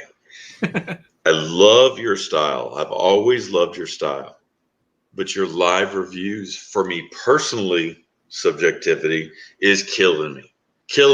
And they're killing me too because every time I do them, I miss what you do. I run into like technical issues and stuff like that. I may not do them anymore. It's like fucking 20 minutes versus your normal 7 minutes. Like, basically what Rob is saying is he doesn't like a review that takes longer than 8 minutes. Like this isn't the first time that he's talked about length. He's not a length type of guy. I'm not a length guy. I'm a short stroke fella. You know what I do differently. What I do differently in the live ones is that I go over the website. If I don't go over the website, I probably would cut it down a little bit. And also, I'm looking at the chat too. So if people start talking in the chat or they ask questions in the live chat, then I can answer them and things like that. So like, that's what I mean. The last review I did was like 15 minutes, not even. That's too long for Rob. And like Tyson goes deep. Johnny has always been the guy for short, quick hits. He's always been the guy. There's not one that goes shorter for me that gives me the facts that I need to know, and you can screenshot at your leisure and all that good shit. Than Johnny, and then all of a sudden we went live, and now it's forever, and there's bumps, and there's I miss the Johnny cuts, edits, things like that. That's going to take the channel. I don't think live videos is. That's just my opinion. Maybe I should have said that in a DM, but that was me. Right. Somebody else bailed me out of this, so I don't look like a douchebag. No, you know what? Nobody's told me anything about it. So like, all I hear is like, I'll be the douchebag. Well, leave it to me, dude. Not reviewing anymore, and he's only got 800 subs. Like, oh, shit, that's 500 more than I had the last time I checked. Rob has always. I'm just kidding. Rob has always been against a live review, and we even did live reviews for Bearded Roundtable, and we were the first, Tyson. That was a nightmare, bro. Have a group of people do a live review. We did a couple companies, one which was shit and one which was Savage Maine, which was good. You guys were talking all over top of each other, just like I'm talking about you now. It's just crazy. This is Rob. I'm trying to buy a product, I'm not trying to listen to all that bullshit. This is Rob. It's like me trying to do a giveaway. This is Rob's opinion. I think there is merit to the live review. So Rob and I will disagree on this, but it is tricky when you get more voices in there. But I think you guys, from what you're doing with the fucking Four Horsemen that I'm not a part of, because I would be Ric Flair styling. You're supposed to be the voice. Yeah, whatever. I'm with Rob on this in that it can be tricky, but I think there's more merit to it than he gives it. Johnny live Green, unboxings, I think, are great. Like, I think for me personally, because I got tons of ideas, and were I to bother with reviews anymore, which I really don't want to, even though I've got products for days, and I think the thing is, I don't have want to. I want to, but I don't want the drama that comes with it. Truthfully, I don't give two shits about your fucking opinion, and that's the God's honest truth. A lot of people don't like me, and that's fine, and that's what's stopping me. But if you want the truth at the time, if you want the truth and no bullshit, I'm not going to kiss your ass. I'm going to tell you about a product. But these cats, there's a lot of folks that are just, oh, it's great. It's great. It's bang, bro. Yeah, 15 minutes. Give me it back. But the live unboxings is a really, really good idea. Really good idea. Because I've bought more product probably off of live streams and live unboxings than I've ever bought off of any type of influence. Yeah. Reviews are good, but live streams and live unboxings, that's where I buy my stuff. Between the drama and not getting the drama in the beer community at that time, and it doesn't seem to have changed so much, almost a year later, and the not getting to wear what I wanted to, I love the zone I'm in right now because it's me and Johnny Grooms on Wednesday nights, and I dig that. And every once in a while, a beer company will send me shit, or I'll buy shit, and I'll throw my shit up on IG. I'll do something with my kids to throw that up on YouTube. I love the zone I'm in. There are too many other dudes doing reviews right now. And like you mentioned before, Rob, whether it was tongue-in-cheek or whether it's honest, we're the old fucking guard, dude. I may be the oldest dude in the beer community who has done reviews. Oh, you're fucking old. Oh, wait, no, I'm George Bruno. So less doses of me, the better. Just, a dose here and there. You need to be watching Johnny Grooms. You need to be watching Tyson, if for no other reason than their experience in this game. Particularly Tyson, who spends a grip of money to really give you a fully rounded fucking idea of a company, let alone cool side shit like the Titan series, which I 100% promote. And Tyson, I'm not going to denigrate Dave at all because I have no problem with Dave. You can say what you want about Dave, but while he is doing that in industry and getting those other guys, he is standing on your shoulders, my man.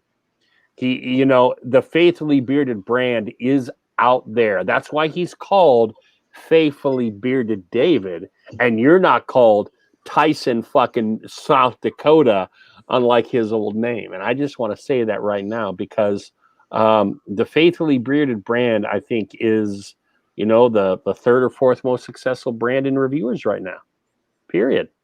Yeah, I agree. I don't count Scuba anymore. I'm looking at Dan and Scott and Matt, and I really like Matt a lot. And I'm not looking at subscribers. I really like Matt and what he does, but Tyson does something different. So Tyson, to me, is a top 3 guy in the beard review world. If you're looking at beard products, period. Mm-hmm. Nobody has sold me more products than Johnny Grooms, Tyson, and Matt. No. I don't think anybody sold me more products than Lux. That's true. That's probably been the most, for sure. Per capita. When it comes to who gets me to buy shit, it's definitely Joe. Like as soon as Barlow Joe starts talking about a scent or whatever, he's like, "Oh," he just starts going. He starts flicking that tongue. I'm like, "All right, fine, I'm gonna buy it." Oh, if he flicks his tongue, it's like, "All right, fine." Oh. I can't believe nobody has picked up the where I dropped off. Somebody should have picked that up to where you do the unboxing and then mesh it into a review in one video. So that way it's all one shot. Do that, dude. Don't feel like you're stealing it. It takes forever. Do it. It would No, take, it doesn't. Well, you film the unboxing, then you gotta wait and then go back into film it again. It's like, it doesn't collect dust when it's sitting in your drafts. It's just a video. I know. Not really a lot. It's really, really quick. It's super quick. So complete, so that way you get the high energy. Wow, this is wow, and then you can come back with what it really does. It's just a perfect, to me. It's a perfect review. I just don't care. There's so many people that have, and I've been wanting to say this the entire stream. The biggest thing about me, I feel intimidated to want to come back. And I have tons of time. I'm still unemployed, and I'm getting paid severance, so I'm getting paid really good to just sit on my ass and screw on the screw I'm in the same boat. I could either turn this into a beard product shop, which I feel that I would kill it because I'm extremely picky, but the high production, the quality of the thumbnails and shit, I don't give two craps about that, but that seems to be the flavor of the week. People really are concerned about how dazzled and razzled they are with a review. Just, tell me about a product and I'm straight. If it wasn't for all that want for the dazzle and the razzle and the whole thumbnail crap, I could drop 18, 20 reviews right now on shit that I've bought, but it's not for what? 2 more subs? And I don't care about being monetized. It's just kind of pointless to me. Yeah. My whole thing was wanted to help guys out. And right. They turn on you on a dime. Like, if you say one thing they don't like, they turn on you on a dime, and all of a sudden you've got to start blocking people. Fuck. Right, and it's interesting you say that, Rob, because I was just gonna call you on kicking until 2 a.m. Here we go. Yeah, boy. When I was doing reviews, I did not care about the subs because I knew there were a lot of other guys doing it. When I was doing United Beards of America, I was just trying to do something fun. And that's where the view count got to me based on the amount of time I was putting in to try and say, hey, check this out. Yeah. You know what I mean? And so, like, everyone, okay, quote unquote. A lot of guys are doing reviews. Barbados Joe was doing United Beards of America. And I would rather have had the view count on United Beards of America than my reviews. But that's just the teacher in me. That's like, look at Massachusetts, look at the beard guy from Massachusetts, and look at all this cool shit from Massachusetts. So I get where you're coming from there.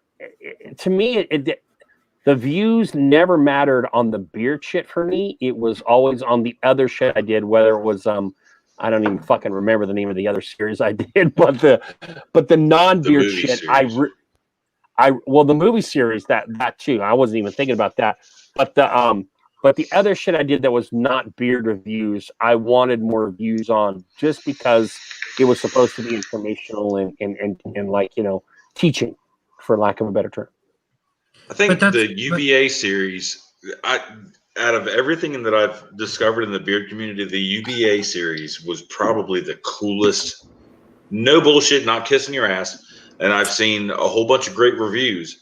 UBA was by far the coolest stuff that I've ever watched. Because, thank you, man. Who doesn't have 10 minutes to just, while you're pooping or while you're right, at a commercial? Right. Who doesn't have 10 minutes to learn about how Mississippi is famous for souse or fucking whatever? It was super dope, and the way you delivered it was perfect. But I'm sitting here I go back now and look, I'm like 30 views? Right. Are you uncultured swine? What's wrong with you people? Yeah, I'm UBA, there too. If you're in the chat and you've not seen Joe's UBA series, next time you take a shit, just pull up Barbados Joe's channel and just look at. I feature in UBA, North Carolina, which was really, really cool, and it was super duper staged. But he's got a lot of really, really good stuff in UBA. Yeah, I'm pissed that he never got to South Dakota either, because I was supposed to co-host that. So, oh, you're not more. My goal was all 50, and even going a little north of the border with guys like Bard and Tyson. So you're not. It's not too late, Joe. Yeah, it's not too late. Yeah, you're right. You're right. It's not too late. And you guys are going to get me fired up, and my next date is going to be South Dakota, and I'll hang out with Tyson, and it'll be 42 views, and I'll go, that was hours of my fucking life for 42 views. And it will be hours of your life too, because I don't shut up, and I'll be like, no, you got to go Mount Rushmore. You got to go like the Capitol. You got to go with the creator of USA Today and all this cornfields. And there's so much in South Dakota. The only way you can remedy that, Tyson, is to promise to promote the piss out of it so he gets more than 100 views. Because I don't think, is there a UBA that got more than 100 views? Oh, shit, yeah. Some of the early ones got some really nice views. Yeah. Good. Really loved UBA. I hate it. I thought it sucked that there was only 50 states. I didn't want it to end. Yeah, I watched every single one. I was going to ask you to start doing like countries and then continents. Beard oil from Uganda. Chicken blood and ass sweat. Wow. Going straight to hell. We just angered the whole Uganda community. The 3 Ugandan customers that we might have are. So, like, I think we mentioned a lot tonight. Like, we talked a lot about subscribers and views and things like that. And we've also mentioned, like, the reason that Rob got into it wasn't for any of that. It was to help men out, right? You know, and so that's where, you know, I have a freaking soap video out there that's got 250,000 views, and that pisses me off because it's got 250,000 views. It's a soap. It's like one of my non-beard content videos on my beard content channel. Yeah. And it's the one that blew up my channel, you know, and it's like, it's the one where 98% of my revenue comes from is my soap video. And wow, you know, so it's like that the whole, you know, I get frustrated sometimes. I try not to, but sometimes you get frustrated because you put out like a video that you spent like, man, I put a lot of effort and research and time into like the Porosity series, you know, and it's like they flop and they don't get a lot of views and you kind of get disappointed. But it's like if one person, like if our goal is to help one person or to help people, if one person takes something away and improves their beard because of that video, then it's kind of worth it. And that's where, you know, where I look at like the umbrella, the brand of Faithfully Bearded. And when I, you know, thought about, okay, how do we expand the brand? Let's bring in another content creator. You know, the things that I look for in a content creator was different than me. Like I wanted, you know, Dave's got a gray beard. I wanted something different so he could talk about different style of beard. And then still putting out decent video quality because that is important to me. But he's disorganized. I'm organized, so I can benefit him in that situation. He's outgoing. I'm introverted, so we can leverage that with each other. But there's so many different, like I'd love to bring in a bald person to talk about shaving and make it like a men's grooming type channel. You know, I've tried to recruit Johnny. He's like, nah, I don't want to come with you. I'd love to bring in Zelda or some shit. I'm not good at something like that. I won't be what you're looking for. Like you may think you want me, but you won't want me. There's so many people that, you know, like I just have such bigger visions because if you look at someone like these barbers or, you know, black bearded men, their channel, like they care for their beards completely different than we do because they have different build in their hair. Yeah. So it's like, it would be nice to have a different race that grows a beard come in and do content. So, you know, you can bring in all different types of people to the channel that can benefit in some shape, way, or form with their grooming. And I'm just going to leave it at the head up, I think, because I don't really want to like shave my balls on a video or anything. Gotcha. But so I'll leave the grooming side of it like from the neck up. But you know that like that's kind of where you know how do you get like if I want to help people and bring people that are different than me and men in general, like I got to bring in people that can make content that have different styles than me as well, that can talk differently than the way I do it. Like I'm going to like all the same types of products because my beard's going to handle them all the same. But you bring in a gray beard, we had it in the comments earlier. Somebody wants more videos about gray beards. Well, right. Ian can't necessarily do those. Matt is getting grayer, you know, so it's like when you think about it, like we got somebody with a gray beard down there that isn't going to get back into videos, but you know, like Rob's beard's like the invert of the normal gray. Like normally you see like color and then like the gray chops coming down, like the gray fangs, and he's like gray with the brown fangs. It's cool. Special. It's different. Yeah. It's special.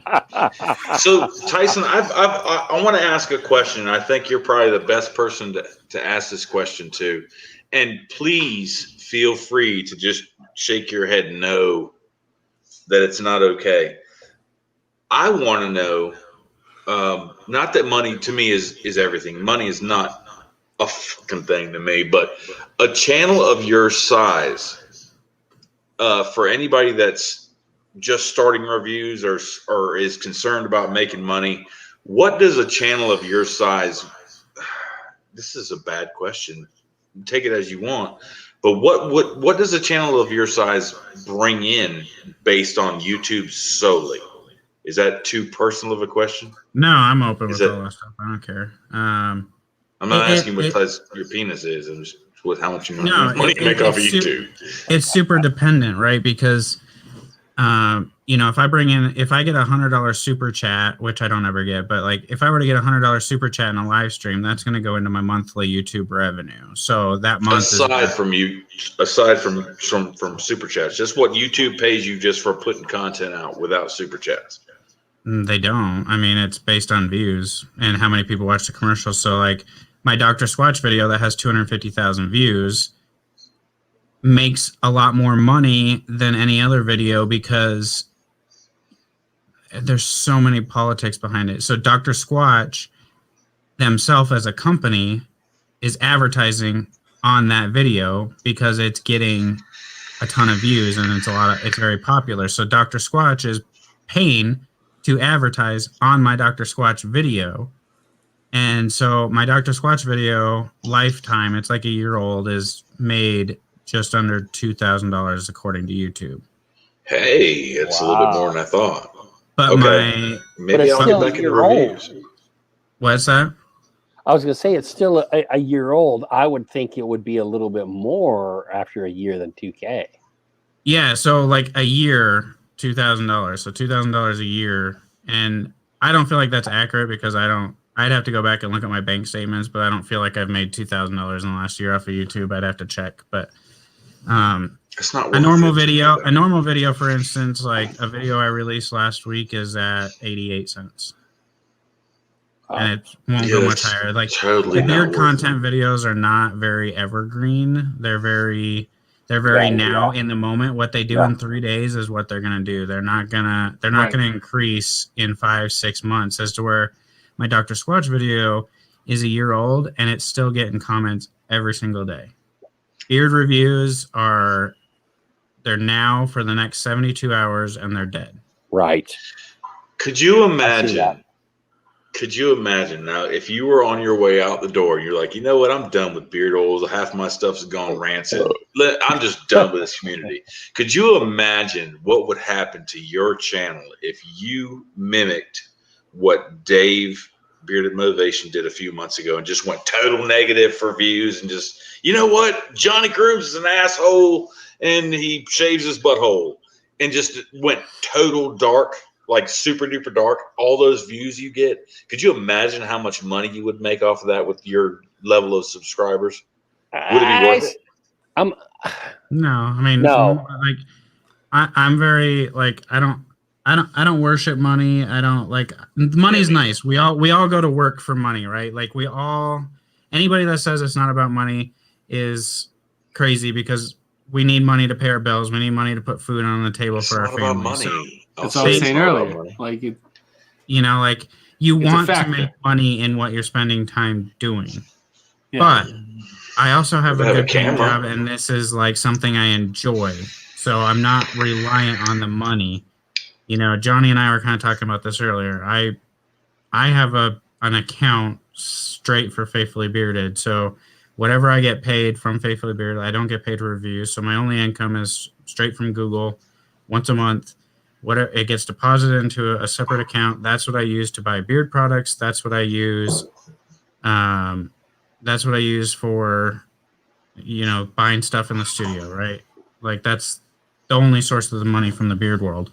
So like I keep my personal finances and I consider it as like a hobby, and what it makes I put back into it, and obviously more because I spend a ton of crap money on it. So that's where, like it's in the comments right now is like, why is everybody so cared about making 1,000 subs? Because they don't understand that they're not going to make any money. Right. Like, you can get monetized and you can get super chats. You're gonna make more money getting somebody to come in. Let's just say we'll take the big one, Dan, and I'm just doing it because he does a live stream every week, and I'm in there and I see his super chats. I can 99% guarantee you he makes more in his Monday night live stream super chats than his video revenue makes. Right. Or his job, probably. I don't know about his job. It's pretty high, dude. Back in the day, those super chats were pretty high. Well, YouTube, and what do they take? I think you walk away with like a third of it. At least 40%. They take. I 30? personally Okay, don't. 30%. I personally don't care about the money aspect of it, but I've seen all these cats just recently over the past couple months striving for 1,000, and I'm thinking I could make a couple videos and get maybe 1,000 if I wanted to join them, but it's not. It's not about making money. I don't give two shits about it. Rob, let me give some perspective. And Tyson, you and Johnny are big number crunchers on this stuff, so please give me your feedback. I watch a guy, or have watched a guy, who's a rap reaction video, but he'll also do reaction videos to shit like Aerosmith, etc. He has got, I don't remember, but he has got between 500K and 1,000 subs. All right, and he actively talks about in his videos money earned. In the chat. Your math is jacked. No, it isn't. And if he has that many subs, and he's probably paying fees so that he doesn't have the licensing or copyright shit because he's playing, he's playing these songs out and reacting to it, etc. Okay, he's making a decent living if this is his job. He's making, let's say, 20K a month. All right, between 500K and 1 million subs. And there's lots of variables. But for the people who think that at 1,000 subs on their YouTube channel, it's the fucking golden rainbow and things are just going to come raining, they don't, I think, understand that it's just pennies. It really is just pennies. And when you're talking about you, Tyson, who, as you said earlier, with luck, spend thousands of dollars, or at least $1,000, it's not even paying for you to keep your channel open for the main purpose it's open for. Correct. So you think about, I'm just looking at some analytics right here, just real quick, just to give everybody a real-time perspective.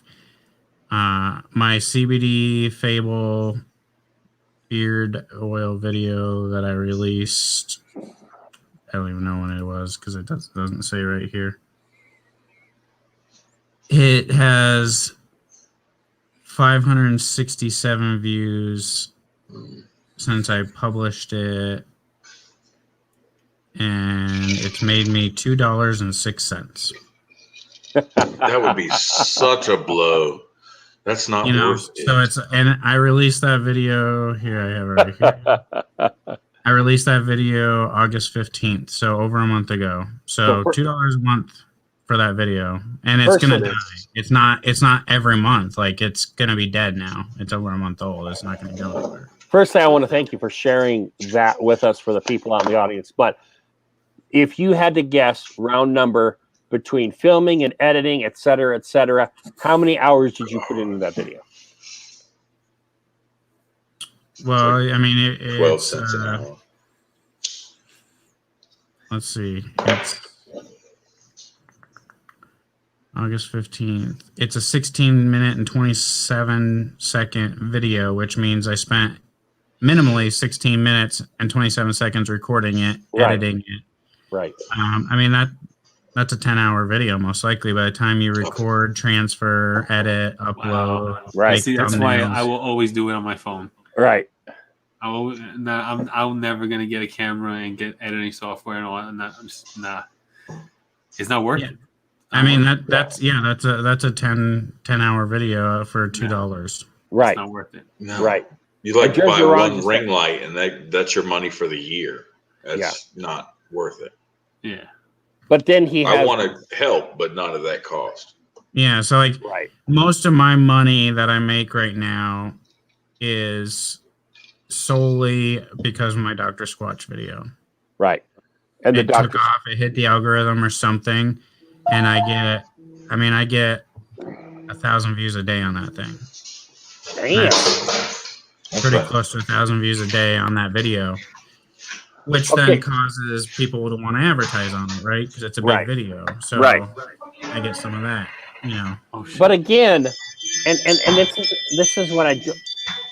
What the fuck is going on over there? And I mean, I have some affiliates, but I've never cashed out an affiliate because A, I don't know how. B, I don't ever push my affiliates. I don't give a crap if they're affiliates or just discount codes for people. I just want a discount code to give out to people to save people money. I don't even know half my affiliates, to be honest with you. I don't even think I sign them up. But I just, and I'm perhaps in a different boat because I have a well-paying job, all right? Being a teacher for 20 years, in most school districts, you're going to make an okay amount of money, if not even a decent amount of money. So my goal was never about making money on YouTube. My goal was about education. But for anyone who thinks, and Tyson, you had a lot of subs from the beginning in comparison to other reviewers, that this is some side of kind of like golden fucking ticket to the Wonka factory. It's just not so. Because 1,000, everyone gets excited about the 1,000 and like, okay, now I'm monetized. But to generate actual money to pay you for what you're doing, we're talking about tens of thousands of subscribers, unless you can figure out some other way to make the money come in, right? You have to have, yeah, I mean, so like if you're just doing beard reviews, okay, so this is why it pisses me off when what happened last summer happened, like, do you buy subscribers? And it's like, why would I buy subscribers? Like, having a certain amount of subscribers doesn't give you anything. It gives you absolutely nothing, except it costs money out of my pocket to do that. Like, so now let's take that. Let's compare what I just said to, I'm going to say somebody, I'm just going to use DNC because he's the big guy right now. There's a reason DNC is not reviewing nearly as much anymore, because those videos, yeah, he gets paid to do a review. Those videos also fade in 3 days. His educational videos, like his morning routine video, is still gaining views, so he's still making money off of it. Gotcha. And now he's in the hundreds of thousands of views on that video, which means he's making probably good on advertisements and things like that. So there's a transition of like, okay, beard product review videos are good for 3 to 4 days, and then they die out. But ain't nobody in a year Googling a Sphinx beard review. They're doing it all right now because that's what they're seeing around. But there's people every day that are getting into the beard game looking for people's morning routines, people's the how-to, why this, you know, this. So like, I think my porosity series will be more evergreen when the name porosity just gets out there a little bit more. Right. But product reviews aren't making crap, and that's why I think a lot of people really like getting, you know, like I was always conflicted. I'm like, why do I need to be paid for a review if I'm going to make money off of YouTube for having it just sitting there doing it? And it's like, well, because they're only good for 3 days, and then, you know, so yeah, I mean, you can look at how you want. I'm still not on board with pain, but that's just my personal preference. But there's a reason why you see the reviews kind of slowing down on the bigger people and the how-tos increasing, because it's more evergreen. People search how-to more on YouTube than they're searching for a review of a beard product at this point. That's why I think my view on paid reviews has changed a lot, like pretty much 180. Those beard product reviews, I get it. I mean, I get it now. I wish I got it a long time ago. I'd have saved myself a whole lot of embarrassment, but people grow, people learn. To put a beard product review out there and do all kinds of production and thought and promote this product and not get paid for it, to me, I'm saying it. That's the crime. I mean, it's good that you want to support a company. That's great if that's what you're after and you want to support a company. Mm-hmm. But if you're doing like 4 product reviews a month and you're promoting this company's product and they're making hundreds, probably into thousands, let's not lie to ourselves. I mean, we as influencers, reviewers, whatever you want to call us, do have that power to make people want to try, make people want to buy. That's where the real money is made. And I'll say Dan C, because there's nothing wrong with that. I get what he's doing. He's found it, and ride that horse, buddy. But to do, let's say a review on Hanyaker might make $1,000 on that. For me to ask for $200 doesn't seem like that much money. I kind of get it. I'm glad that Tyson, I think that you've still not gone there, but man, the money and the changes and the changes you've affected on several companies based on your feedback, your reviews, is really impacting these companies. And for that to go just, I'm going to go buy this product, come back, wear it in my beard solely for an entire week, 5 days max, or 5 days minimum, and they reap all the benefits for nothing. Like maybe they throw a co-wash next time you order from them. It seems like they're winning, and that's cool. I want companies to win, but for God's sakes, that's a week of my whole life, bro. I mean, I'm sitting here every day, and I got to wear tobacco bourbon leather, which is a great scent, but I have to wear that for the entire week, and that's cumbersome to me. To not get paid at all is silly. So I kind of get where reviewers would want to get paid for that. It's a lot of work. The people that view the videos think that is, you just sitting up talking about it. No, I'm not just talking about it. I'm actually taking notes on a notepad. I'm typing shit in. I'm thinking about stuff. I'm forced to wear this for the entire week, and all I get is 42 views out of it. That's right. It depends on your process, though, Rob. The better guys, and this is why it's great to have the class of 2019 here. And by better guys, I mean the guys that respect that they're going to have consumers or possible consumers on there watching. Guys watching Johnny Grooms' channel, guys watching Faithfully Beer's channel, because they have set up a brand and they know that Johnny and Tyson aren't going to lead them wrong. But it's a roll of the dice when you get guys on here, and let's make no mistake, you take 3 steps in the beer community, you're going to step on 2 reviewers. Do they have the same sort of respect / knowledge / desire to help the consumer versus make something on the back end for themselves? And that's all, to me, that's always the risk as I watch. Like when I'm thinking about who are guys I trust, I default back to the guys who have been doing it as long as the 3 of you guys have been.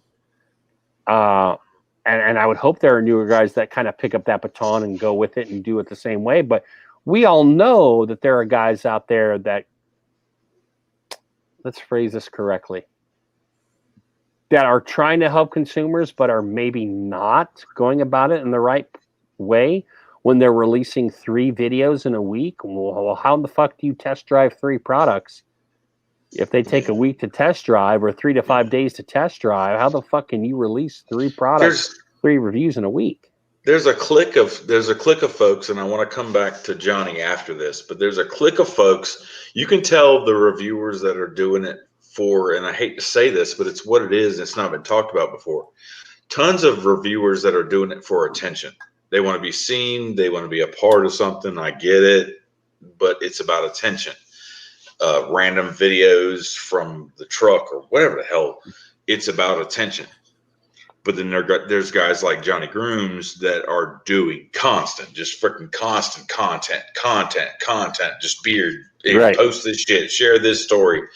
And dude, to my knowledge, I don't know if he has affiliates or not, but I'm sure he's not getting paid for reviews. So the biggest travesty to me, as far as reviewer visibility versus what that reviewer is getting back, the biggest travesty is Johnny Grooms.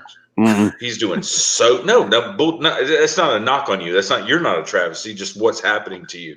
Like the amount of content he's putting out versus what he's getting back is just ridiculous. It makes me wonder, when's this dude gonna change content? I mean, like, he's doing a bunch of shit, and he might get a beard butter tossed to him here or a beard butter tossed to him there, or whatever, a combo or whatever. But he's really not taking in no money. But he's putting in, like, his whole life is around this shit. Y'all see that and gaming.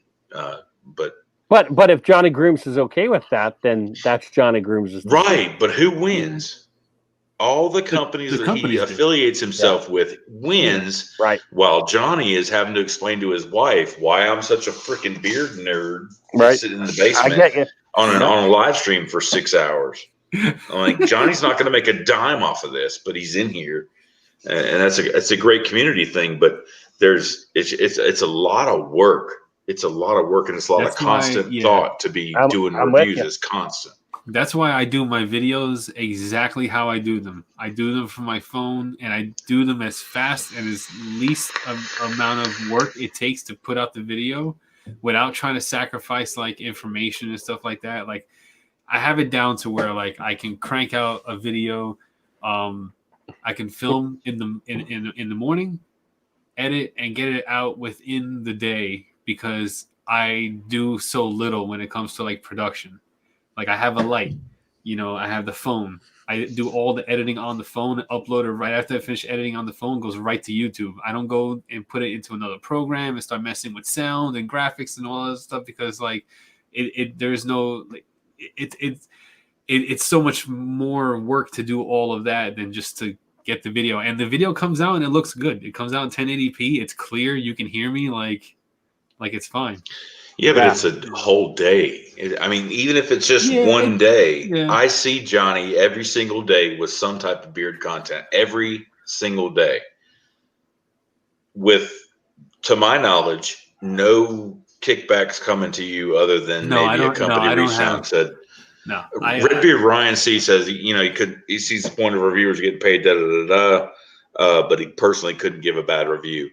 I don't care if I'm paid or not. If that shit's garbage, that shit's garbage. And I'll tell you. And if they don't like the review when I say that shit's garbage, then you don't got to pay me. But I'm going to tell you that shit's garbage because it's not about making the company money. And I think that's where the focus has been lost on a lot of people. Of course, nobody in this stream, because we have ethics. And I know each one of you, and I know that each one of us aren't going to lie.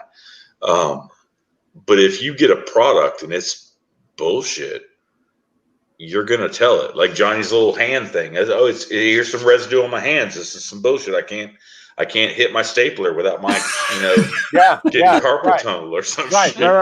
Right. I'm with you. A lot of these guys, everything is phenomenal, and I am so sick of it. It's why I don't watch the newer ones. The newer ones are about great thumbnails, and they're about production quality, and they're, to me, and I hate to upset anybody, but I'm not going to mention any names. I can't think of any right now, but I want, me personally, as a former reviewer, as someone who's experienced in the beard community, I still watch reviews. Not everybody like Joe, but I want to know about a product. And I continue to watch these effing reviews, and I continue to get the same shit. It's great. Oh, the scent is great. It just, you might hit me on it only lasts you 4 hours, but it's a great scent, and I buy that thing. I'm like, fuck is wrong with this guy's nose? This smells like shit. This is terrible. But they put that review out, and it makes people buy stuff. So I mean, I could go hardcore left, and we could change the entire face of the community just by me putting out what's in my head. But I'm so tired of watching reviews that tell me something's great, and I'm thinking, there is no way in the world that someone can say that this shit is phenomenal. It feels like freaking axle grease, and it smells like ass. Sorry, didn't mean to go that far, but there's a lot of that going on. It's almost like the trusted reviewer is a thing of the past, unless you deal with the older cats. And some of the older cats don't really. What we were talking about earlier, is these companies can come onto the scene one day and blow up, and it's because people get their stuff, and people get their stuff, And then they reach out to a few people. They're like, let me send you my stuff. They send it. They put it on an IG video saying this is amazing. And then you see it from 5 people. And now all of a sudden everybody wants to try it. I mean, that's the power of influence, right? Right. And that's why I tend to stay away from IG with what I see on that stuff, because it's like, it's not hard to get a package, get on IG and be like, oh, this is amazing. And there's nothing needed to hit the record button and just do an IG live or something, So I tend to not participate in those where it takes a little bit more effort to put it up onto YouTube. But you see that when a company comes out, there's a reason, and this is just truth and transparency. There's a reason I don't have a Beetlejuice review out, because Pedro sent it out to 25 people.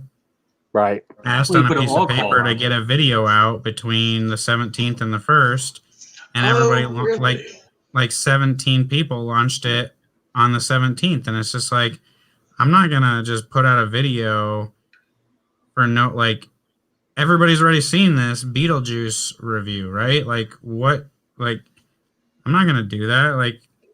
Because you sent me a piece of paper that said, please do this. No, I'm, I've got to touch on this. Thank you, Tyson, for bringing this up. That is a real thing. So someone just recently asked in the comments, I think it was Ryan or somebody, that said, hey, why am I seeing a bunch of reviews on the same product at one time? It's because companies will reach out and say, hey, I have a product coming out. Would you do a review for it? And people do it. Mm-hmm. Now, some are making money.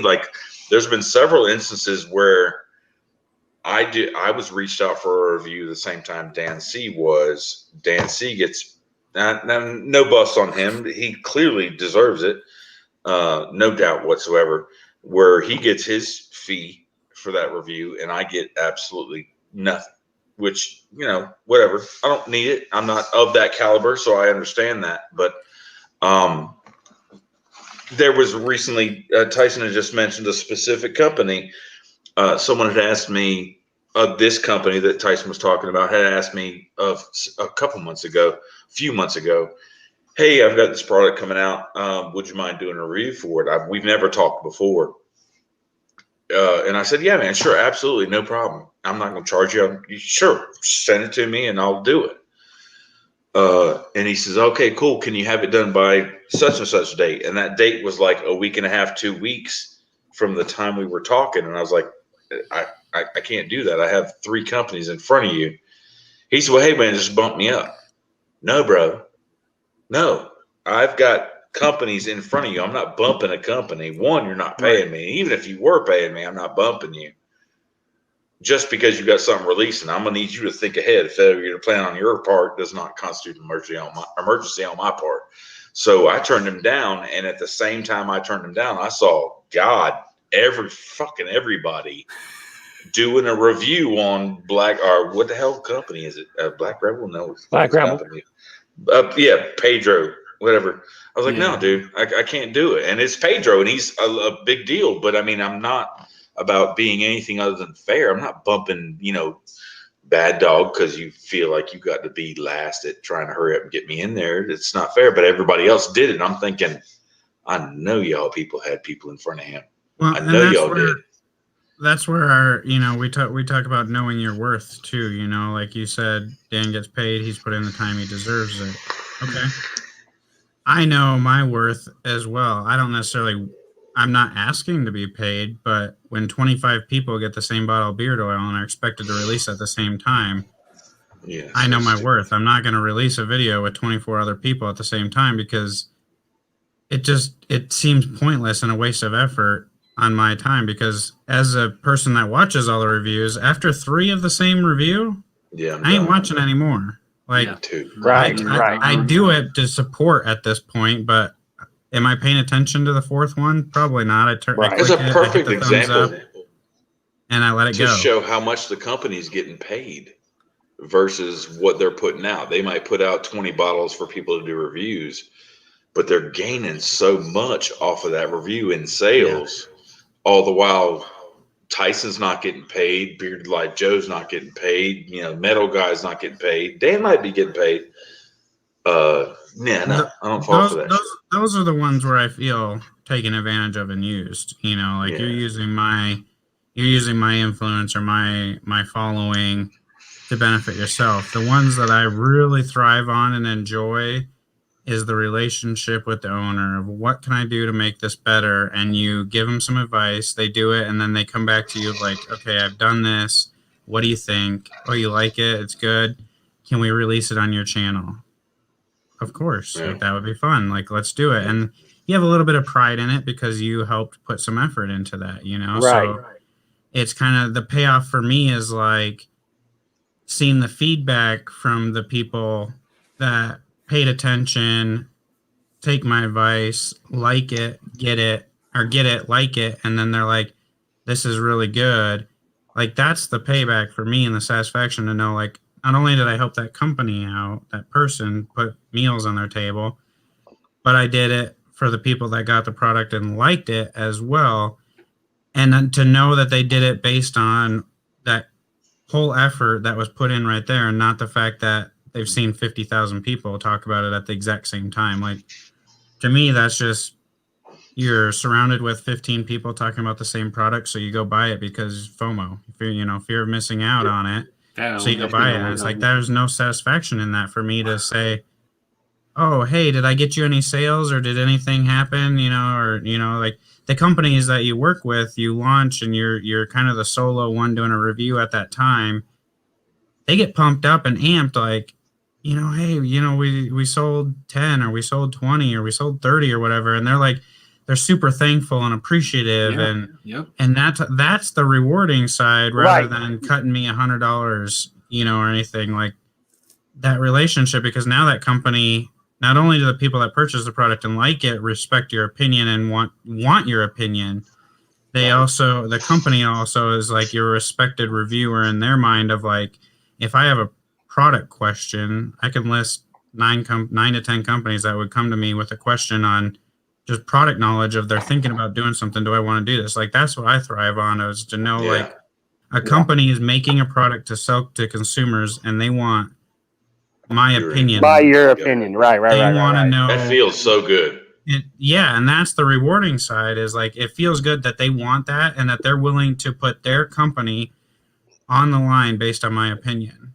And then when it works out great, to be like, thank you, blah, blah, blah. Right. And at least for me, Tyson, I don't want to speak for you, but that feeling of trust, and if you're right and it all works out, to me, that's so much better than any kind of financial payment, because it's kind of like a intrinsic, extrinsic thing. Extrinsic meaning you do it because you're paid for it. Intrinsic meaning you do it because you wanted to. And there's no amount of money that'll ever make you happy if you do it because you wanted to. But, if I love driving people around the country, I love driving people around the country. But if I'm a chauffeur, then you're going to pay me for being a fucking chauffeur. Yeah. So, I totally... Johnny Grooms, are you awake over there, you motherfucker? No, it looks like you're getting a little tired. I'm listening. This is a Johnny's all right. He's an old man. He can hang in. This is a big turning point in just proving what this, class of 2019. I appreciate having me on. It's great. I very, very rarely go live, but I hate going live because I say shit bad, and I did really good tonight, and I want some applause, damn it. I always say bad shit, but I didn't tonight. The class of 2019, like the ones that are on screen, was that applause? Really? Yeah. It was applause. Faithfully bearded. Damn it, I have made it. The class of 2019, like I can say that everybody on this screen is not going to shoot me no bullshit because they think they're going to help a company or help or whatever. That is probably, to me, one of the biggest differences between the class of 2019 and the upcoming class of 2020. Not all of them, of course, but of course, in a video, your views are going to get better received, more comments, more likes. If you're like, oh yeah, this is great. Where Tyson doesn't mind saying, this company is, the Feeling Beard is not so great, or Johnny or Joe. None of us pull punches. I don't really think think I've ever caught any one of you guys pulling a punch. Where a lot of the newer, not trying to piss nobody off, but a lot of the newer guys is just about, it's about the wow. And I caught myself using the word phenomenal for a long time. And I meant it when I said it, but that really it creates a stigma. If you say phenomenal, it's like, well, fucking everything phenomenal. Well, no, it's, to me, it's phenomenal. This is my shit. I love it. It's, that's a big difference between, to me, our school, our age of it, and the new, just 1 year past us. Everything is great. Everything's production. Everything's, look at me type stuff. I really think that's where we shined. I don't have like a problem with production because obviously I pride myself on production value as well.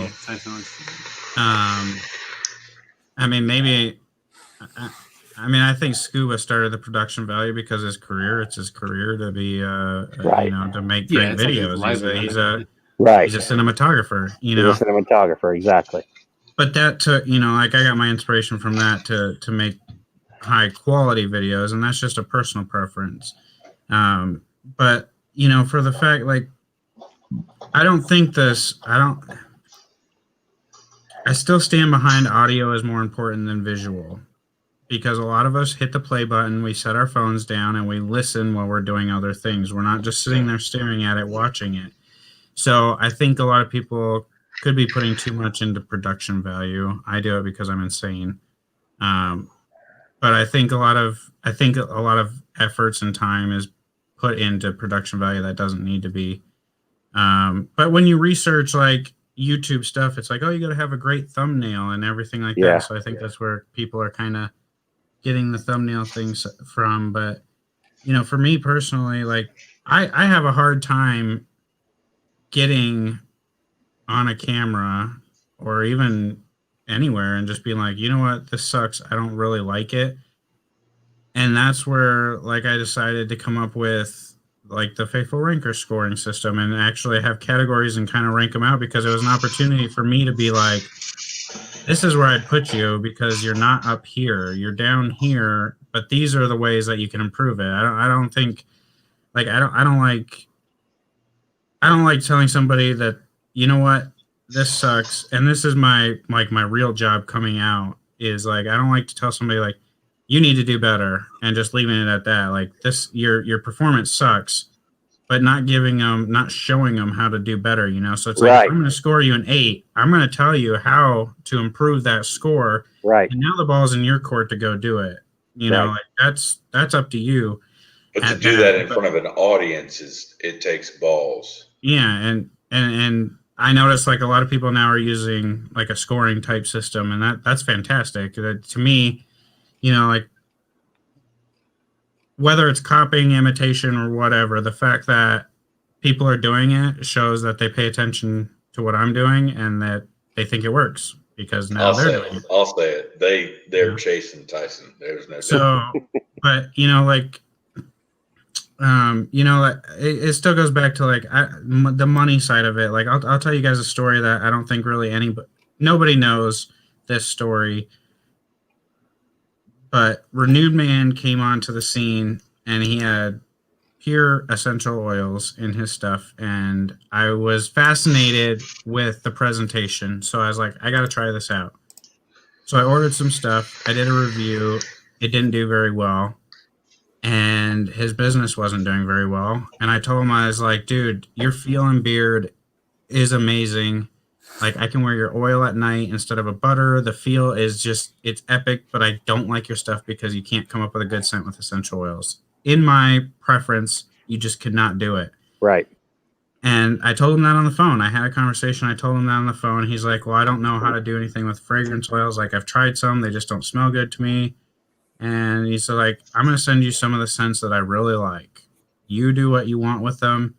So I sent him some like 5-6 beard oils that I really like the fragrance of. Wait, Tyson, stop. So you sent from your personal collection to a company scents that you really enjoyed. Mm-hmm.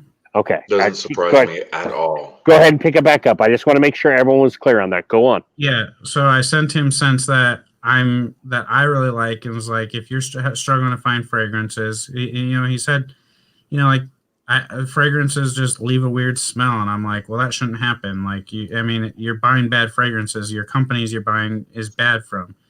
So, I sent him stuff. I said, try this, blah blah blah. Anyway, he came out with the tobacco collection, which I tested. I gave him ideas for like that. All 3 scents were like ideas that I said, and he'll tell you that too. Like, I basically formulated those scent profiles. But the rewarding side of it didn't come from that. The rewarding side came from when he was ready to launch it, and he sent me the final scent, then the final set, the note that was in it that said, I was talking to my wife about closing up shop, and then you called and said to get into fragrance oils, and you saved my business.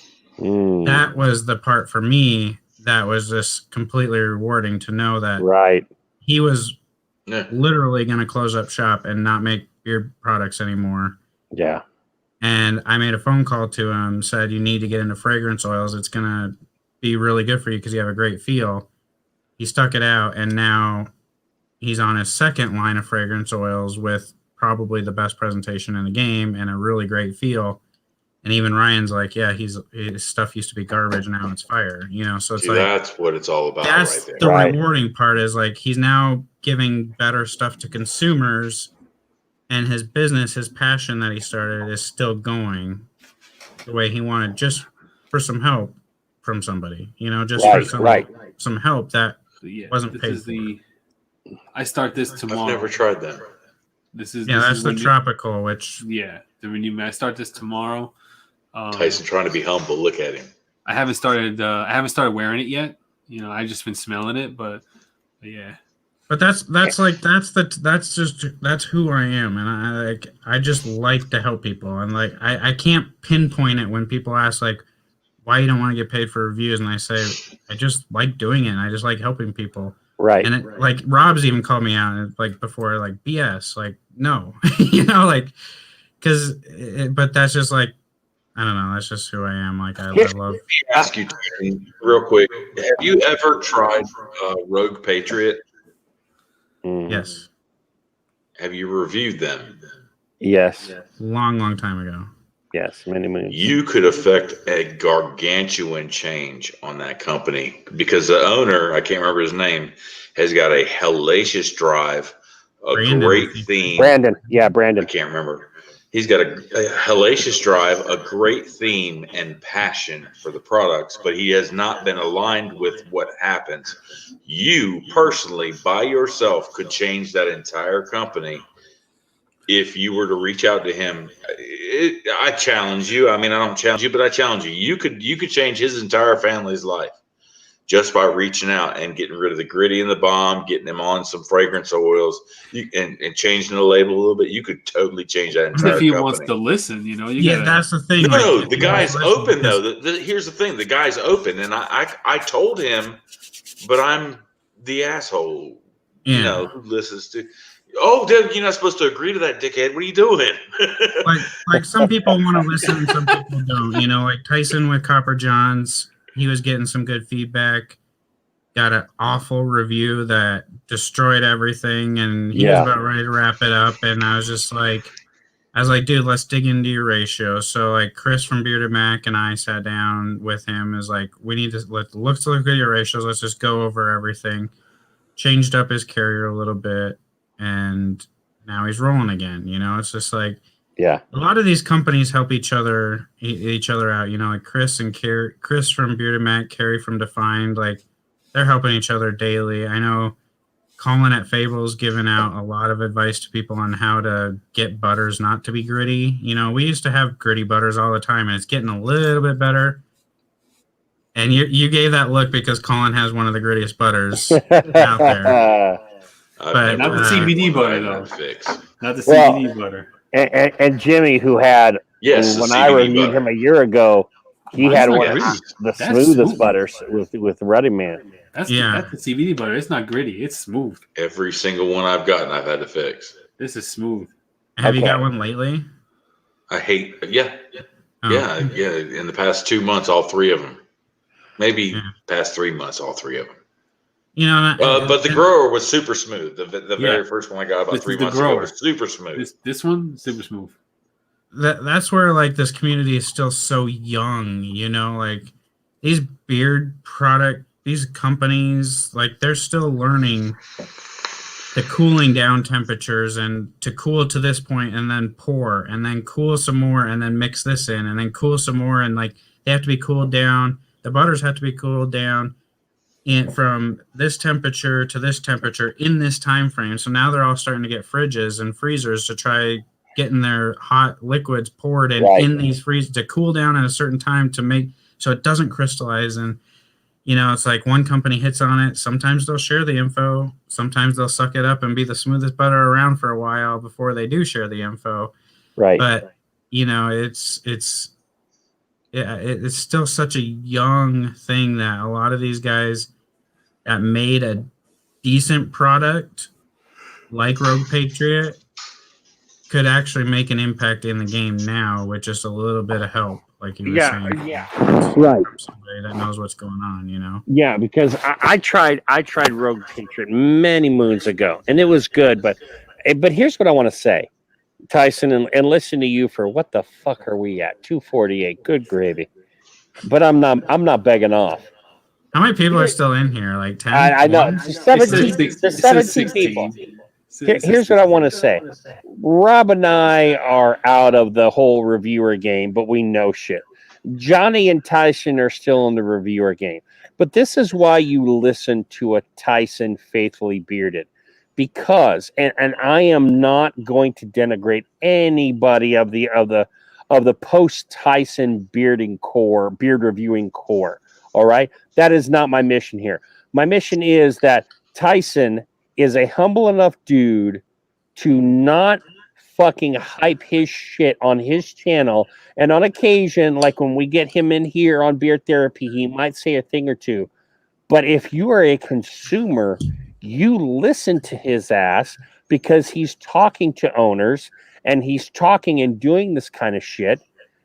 And he's doing it because he's spending a lot more to make his reviews than he's fucking earning back, right? Yeah. So to me, that's the definition of altruism, to benefit the population or the larger amount, even at the expense of himself. He's not here for the money.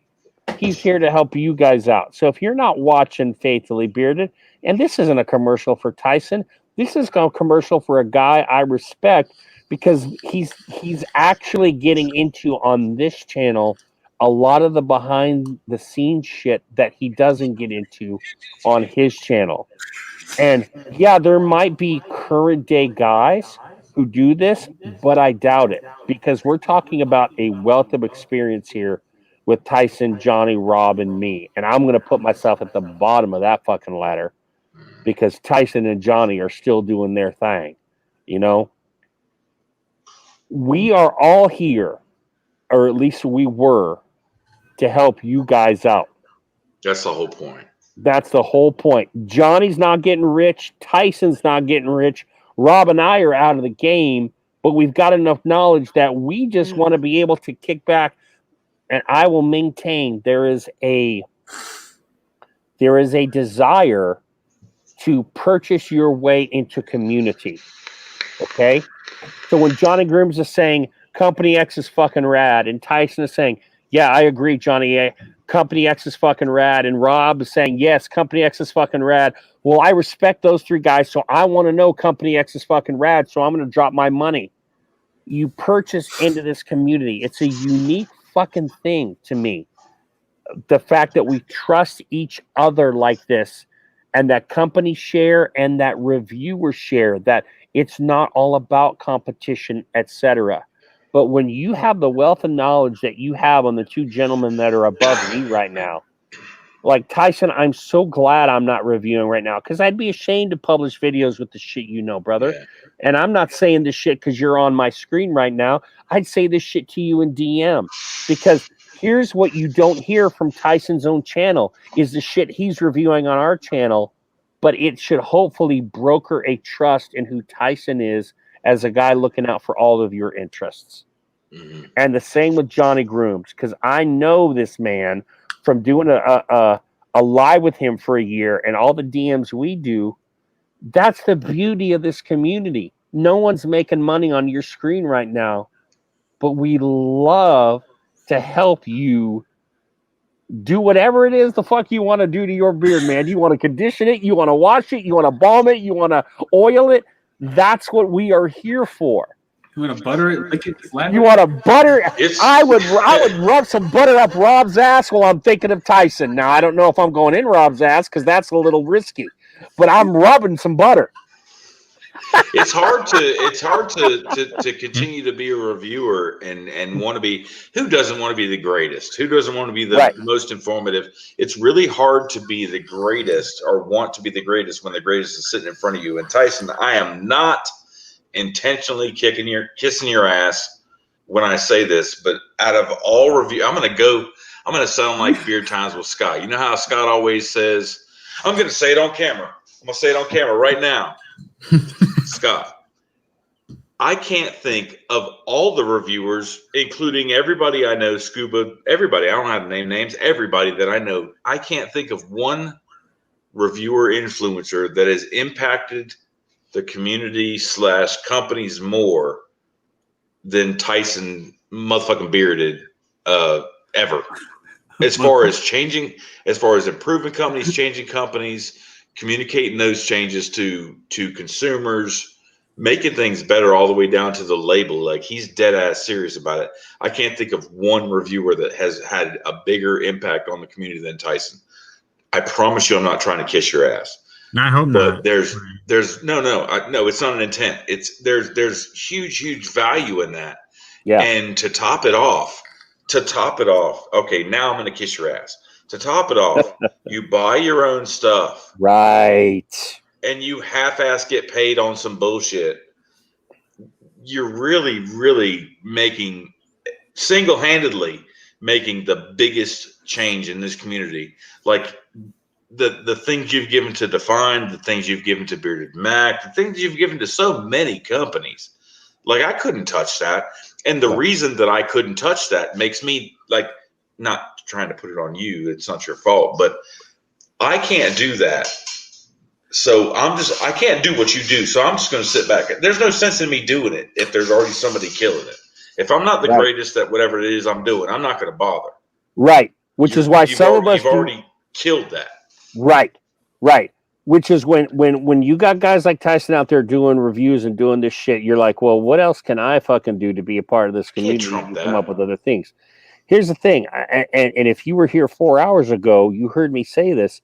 At first, I kept Tyson at arm's length for whatever reasons. For the longest time. And at the moment that Tyson didn't know any of this shit was going on, okay? Let's be honest here. At the moment that I brought Tyson close to me to be like, okay, this motherfucker is good, I have not been disappointed. And when you are spending your fucking money, and we all know how tight money is in these days, you want a guy that's got your back. And the two dudes above me got your fucking back because they ain't making money. And I have, for the guys who are making money, brilliant. Make your fucking money, boys. Make your fucking money. But Rob hit it. Tyson is doing all this on his dime. On his fucking dime. And that's why I trust him. Johnny Grooms is doing this on his fucking dime. It's very both of them has sold me more than anybody else. I say both of these guys up top have sold me more than anybody else. If people are making money, do your hustle. Right, exactly. Exactly. You respect a man's hustle. You know, take advantage of it while it's there because it'll go away. The hustles. You only hustle for so long. And. Right. So that's where, I think about, what is the hustle? Well, there is no hustle right now because I ain't making money. But the satisfaction for me is helping people, and help and making these companies around longer. And you never know what relationship is going to come. I don't like to burn bridges. Renewed Man, Define, Bearded Mac, Barden, and I've brought something to all of their companies because they've listened and they've wanted to help and they took the advice. And those will be things that hopefully 5 years down the road, that friendship is still there. That deal is still there where you can do things, and just a couple of comments here is why do people, Susana asks, why do people are about if balm or butter. Okay, I think what it's trying to say is like, why do people care if a balm or butter is gritty or smooth? When you put it in your hand and it melts to the same state no matter what. It doesn't have to be. I'd say because if I were to answer for Rob, he would say because that's just the company being lazy and they should make the product right, kind of thing. Like it's an effort thing. Like if you scoop it out and you put it in your hand, you can go like this and it's melted to go in your beard. But if it has beads and you have to sit there and trying to get it, such a pain in the ass. Because you have to get it melted. You can't put it in your beard when it has a little bit of beads because they're not going to melt in your beard. They're just going to chill there. So it's like if you have to sit there doing this for 5 minutes to get them down, it doesn't have to be that way. Right. You can. It's proven by companies that you can make it smooth to where you can just scoop it out, mix it around your hand, put it in your beard. Like somebody knows how to work with shea butter. It's exactly what it means. Somebody understands shea butter and somebody doesn't. Yeah, and then Jersey Ron, like Tyson, would you rather help the company fix products than to put them over falsely? I don't know what you mean by that. I think Tyson, I understand that, and Tyson would much rather help a company fix whatever they've got wrong. Oh yeah, he's not going to say it's a good thing if it's not. To put them over falsely, Tyson, is to for whatever motivation to tell the consumer that you have a strong relationship with Defined or Renewed or Mac. To say because you have the strong relationship, yes, this is a good company. And I think what's key about all this is we all have our pet companies. Everyone on this screen has their own pet companies. And the hardest test is when that pet company makes you go on your heels and say, fuck, I've now got to say something against that pet company.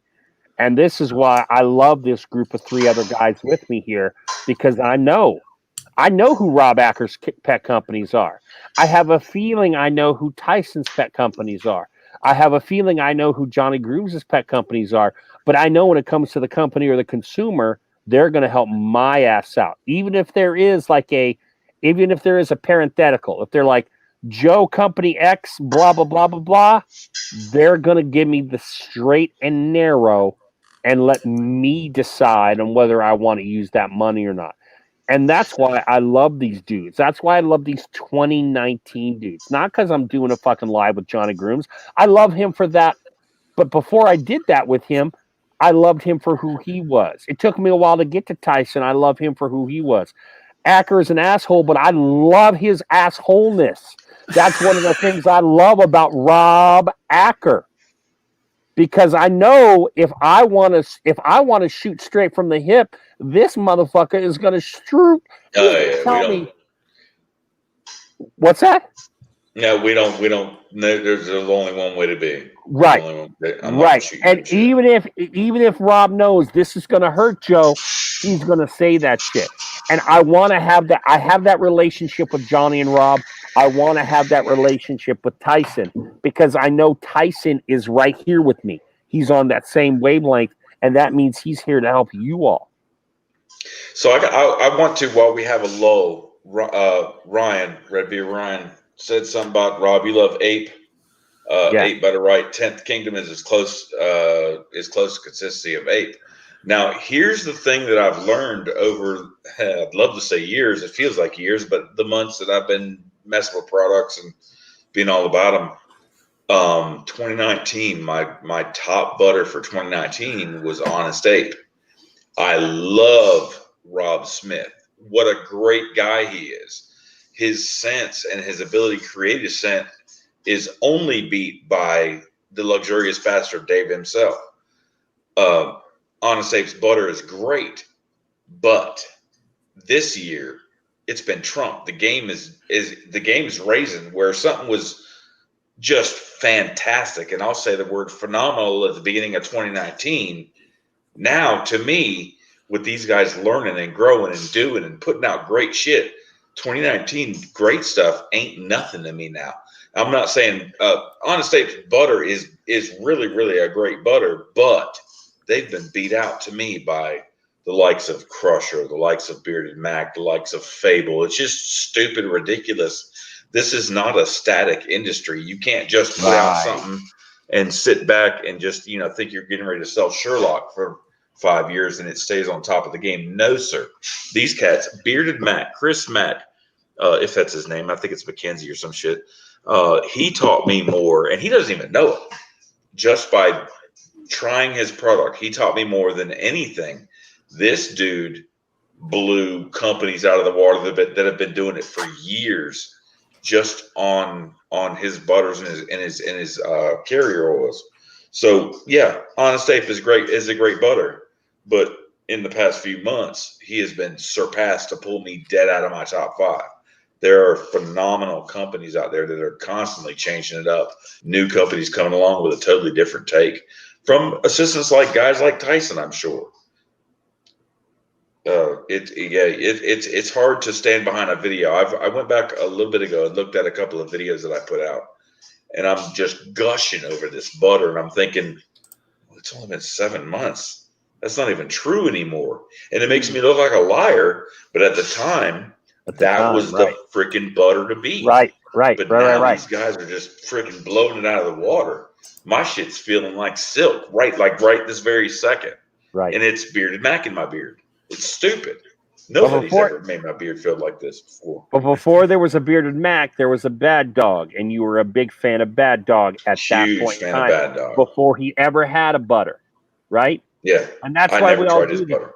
Johnny Grooms has his companies that he is high on. Tyson, and again, Tyson, the whole reason I bought Bearded Mac is, if you remember way back, many weeks ago when I said, hey, I want to buy some new shit, I went to you because you have been doing that chart for quite some time and ranking people, and you threw out a bunch of names, and Mac jumped out at me because other people had said it as well, including Johnny Grooms, because obviously I'm going to respect my partner, and that's why I tried Bearded Mac. I think what's key here is, aside from my copious amounts of bourbon that I've drunk tonight, is that Johnny Grooms, are you hanging with us? Or are you ready to go? I'm here. Okay. Let's see how long this goes. We've been live for 6.5 hours. So. Wait, is it 6.5 hours? Yeah. Okay. Well, Tyson's 2 hours behind us. What are you talking about? My point is you've got the best from both coasts here. God damn, what is going on in Rob Acker's fucking garage? I moved in my backyard and the alarms let me know. God damn. Let me know whether I got to shoot people or not. I love my beard codes. I love my bearded lives. I love my bearded practitioners. I love all those guys. Oh yeah, they're a good group. I like that is a good crew of dudes. But Johnny Grooms and Tyson Faithfully Bearded have been doing it just a little bit longer. Yeah. You know what I'm saying? I think there's just things that you look for and pay attention to, like I don't know that. Yeah, Jersey Ron, sorry, I misunderstood you. I thought you were asking a question. You were making a statement. Sorry. Appreciate you, man. I think you can look at things on surface level and see what's right in front of you. You can look at things a little bit deeper. And so, like, if you look at like the Faithful Ranker score, the number one company is Fable and Lux. I didn't really talk about them much at all tonight, other than we got Lux on. Did Lux take the lead? Yeah, Fable and Lux are tied for number one on the score. But I've talked a lot about Bearded Mac, Renewed Man, Defined, and Barton, because I think they're the future. And the reason I think they're the future is Chris McKenzie at Bearded Mac is a freaking genius when it comes to mixing products and scents. Get on that. he's relentless. Like he's not he's always trying to perfect, and I think he's got a lot of big things coming.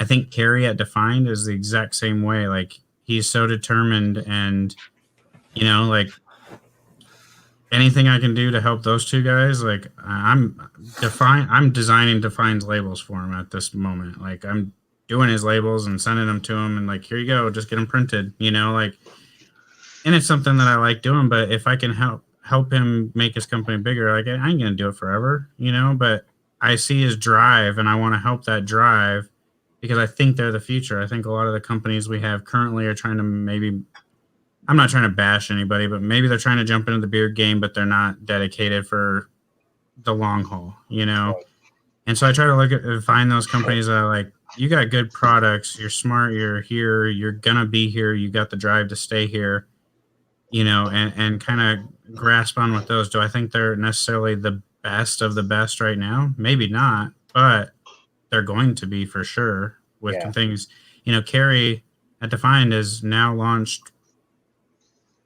I mean, I can say, like, if we think Ultra is the best conditioner, it's right there with Ultra. So there you go. You got the best Ultra. You got the best conditioner at Defined and Chesapeake, and you got a body wash, and I know he just launched bar soap, and I can tell you exactly where he got his bar soap, Johnny Grooms, because I showed him where to get it. So you now have a beard company that's putting out the same bar soap as Dr. Squatch. Like, it's, helping companies find these things that they can improve. Like, Dr. Squatch isn't anything special. It's the place that he gets it from. And so he's made a big thing off of marketing. Why can't these beard companies pick up on the same thing? Because they have the drive to want to grow and be something and make a living for their family. Right. Help them get there. Defined is so close. Defined is so close. I kind of almost want to do a review on that company. His oil is great. His butter is so close. Something's missing, and it's along the line of softness. I can't imagine what he would do to change that, but man, his butter is just right there with the top. It's super full bodied. It's a great butter. Like, in my opinion, the biggest thing he needs to work on is a scents. Like, I feel like his first 3 scents were really good, and then and this is where, like, I'm not so subjective. Like, God, it's so good. Like, I told Kerry right when he launched that thing, when I saw the very first picture of that one, I texted him, straight up texted him, and I said, what the F are you doing putting coloring on your label? And he's like, well, I think it looks good. You can't have a lemon cake that's not color. I'm like, your whole branding is black and white. Your whole brand is black and white. You can't do color. Perfect. It's perfect. The scent is perfect. Never ever. I'll say it right. I'll do another Scott. I'll say it right here on camera. Never have I ever found another scent that was more original, authentic, like dead ass, than Lemon Delight. Yeah, it's a great scent. I just said, what the heck are you doing with the label? Great. Oh, I know. Yeah, he did the right thing. It lets me know what it's going to smell like, and it matches the picture perfectly. He should do a little colored thing for every label. I could. I mean, like, don't persuade me. From Defined, really, that shit is legit. So it's like, you do them, send me screenshots. I'll let you know if they're good. I'll let you know if it makes sense or not.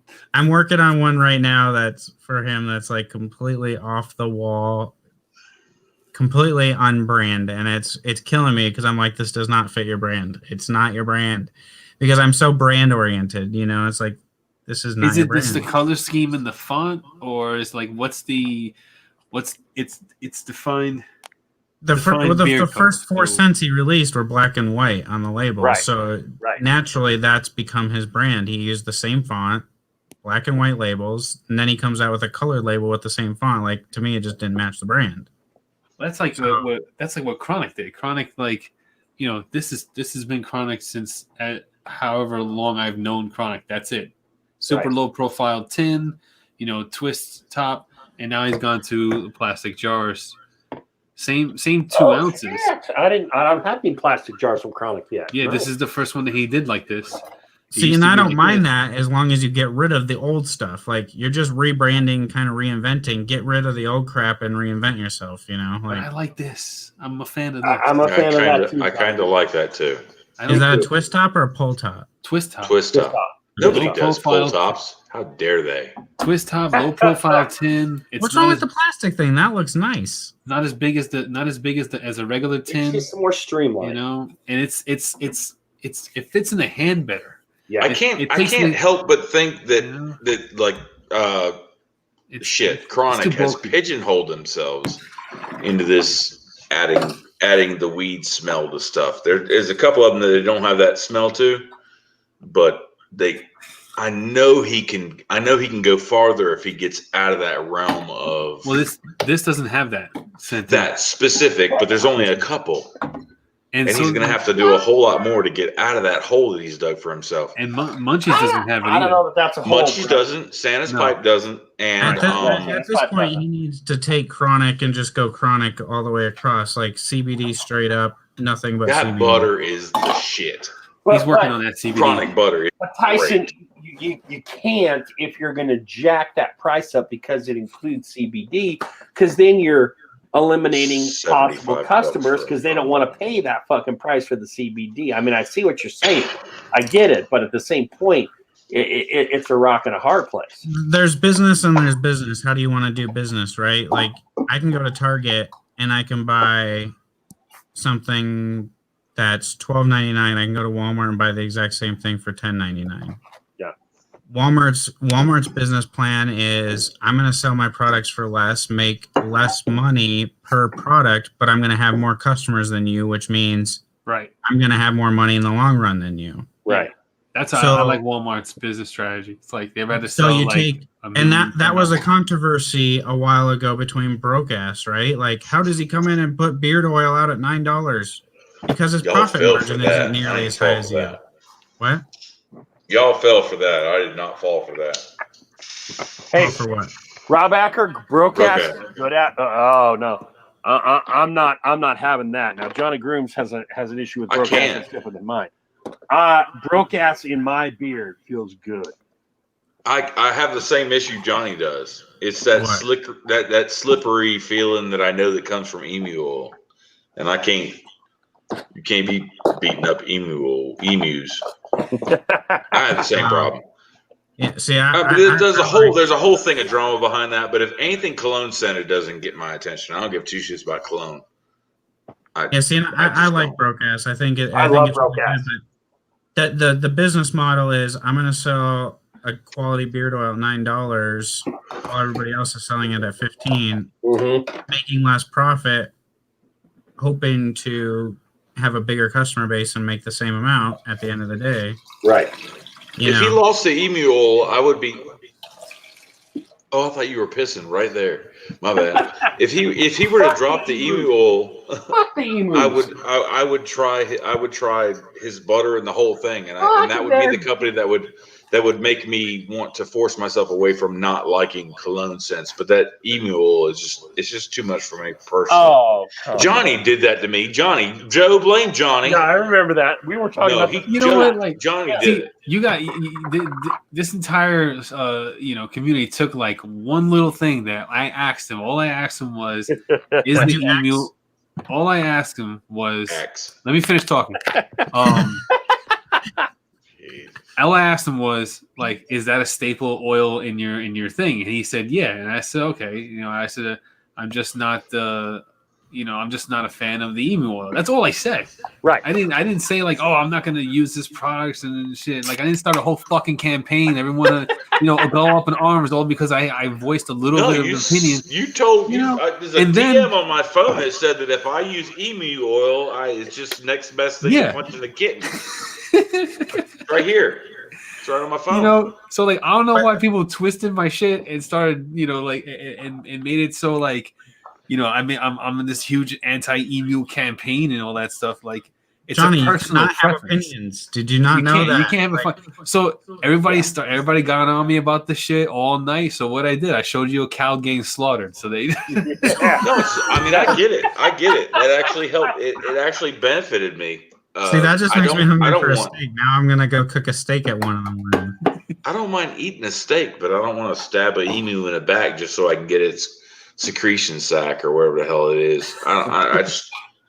It's too slippery for me anyway. It just feels real slippery. I don't want my beard to feel slippery.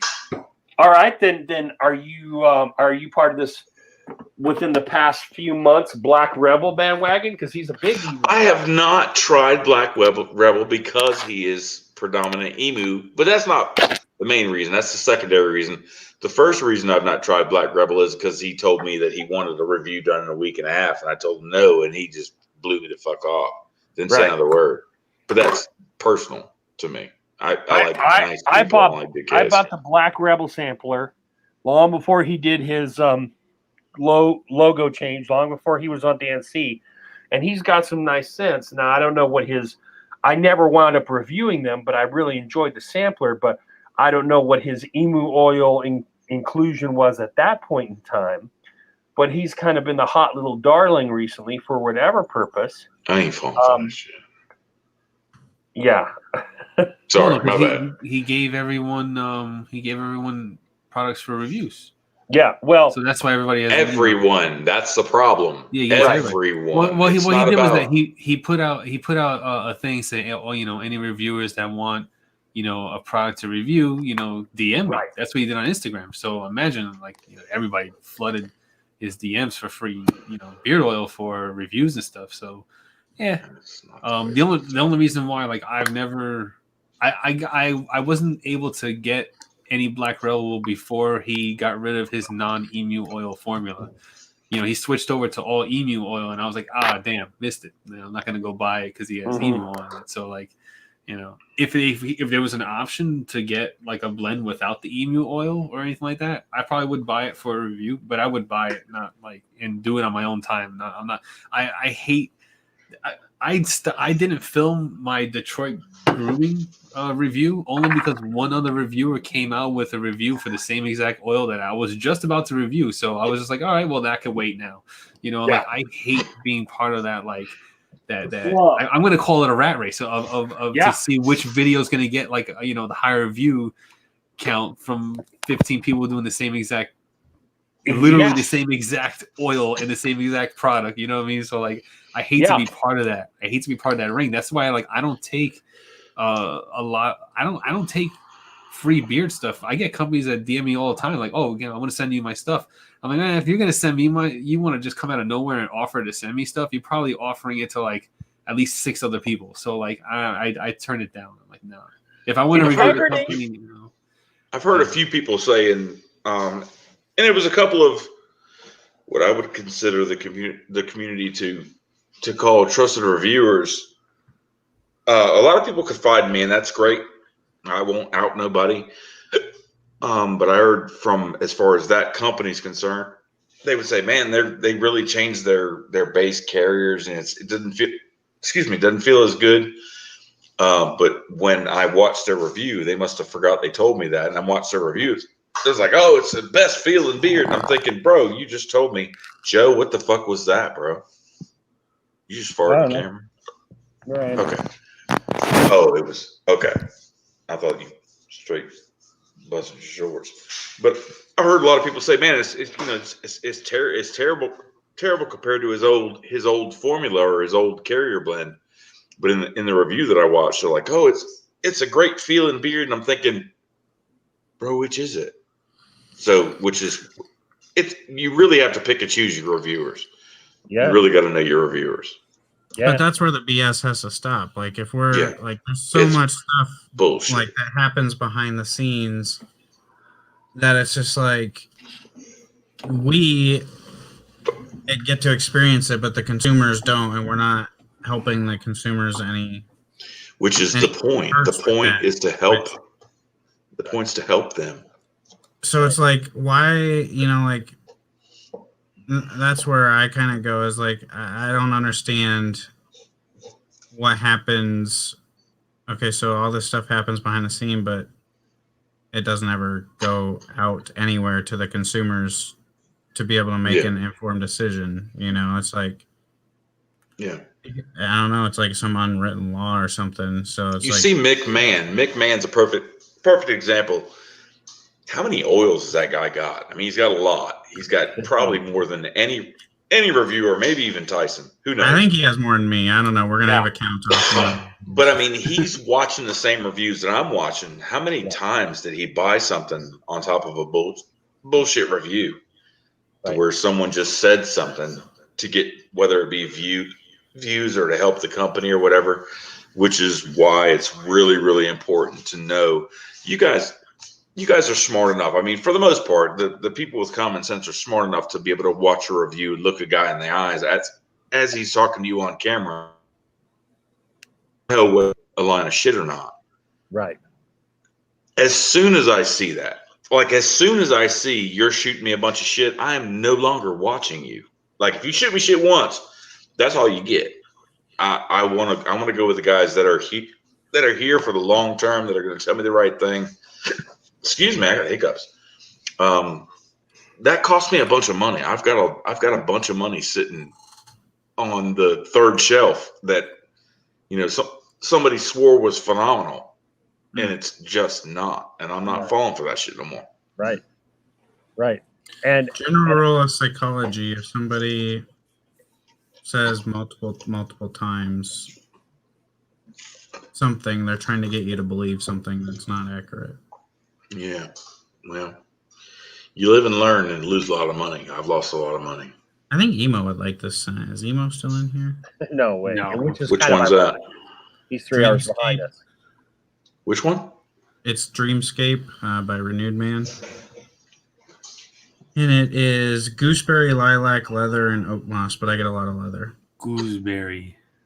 Yeah, he does like the leather. Gooseberry. 15 people watching. I can't believe we're at 3:30 in the morning Eastern time and people are fucking still watching. I love it. I can't believe it either. I can't believe I'm still awake. I'm not going to wake up until like noon. In the audience. All right, real quick, because I have a feeling we aren't going to go beyond 4 Eastern time. Does anyone have any questions for the guys in the panel? Rob or Tyson or Johnny? Let's field some questions here. I'm going to look at what's going on in the chat here. I dare you. I double dog dare you. Yeah. Ask it. Oh, I like it, Tyson. Renewed Man's new stuff sounds so good. Wish I could try it, says Susanna. Or Susanna. I am on my lunch. Suasana. Is that a guy or a girl? Yes, the guy. Suasana. It's a guy? Yeah. One of the best. I didn't mean to assume your gender. As far as I thought it might have been female. I mean, Susanna. Wait. When you say one of the best, Tyson, are you talking about Suasana? Yeah. And what is one of the best of? Just like consumer in supporting, like being in stuff, watching, supporting people. Gotcha. Okay. Just is really Suasana subscribed to my channel? I don't know if Suasana is subscribed to my channel. Check me out. FedEx. Still watching, listening. Just talking lots of info. Okay. Are there? He changed his name. It was like people. Oh, Billy Rogers. Good question. Are there too many? All right, I'm fielding this one.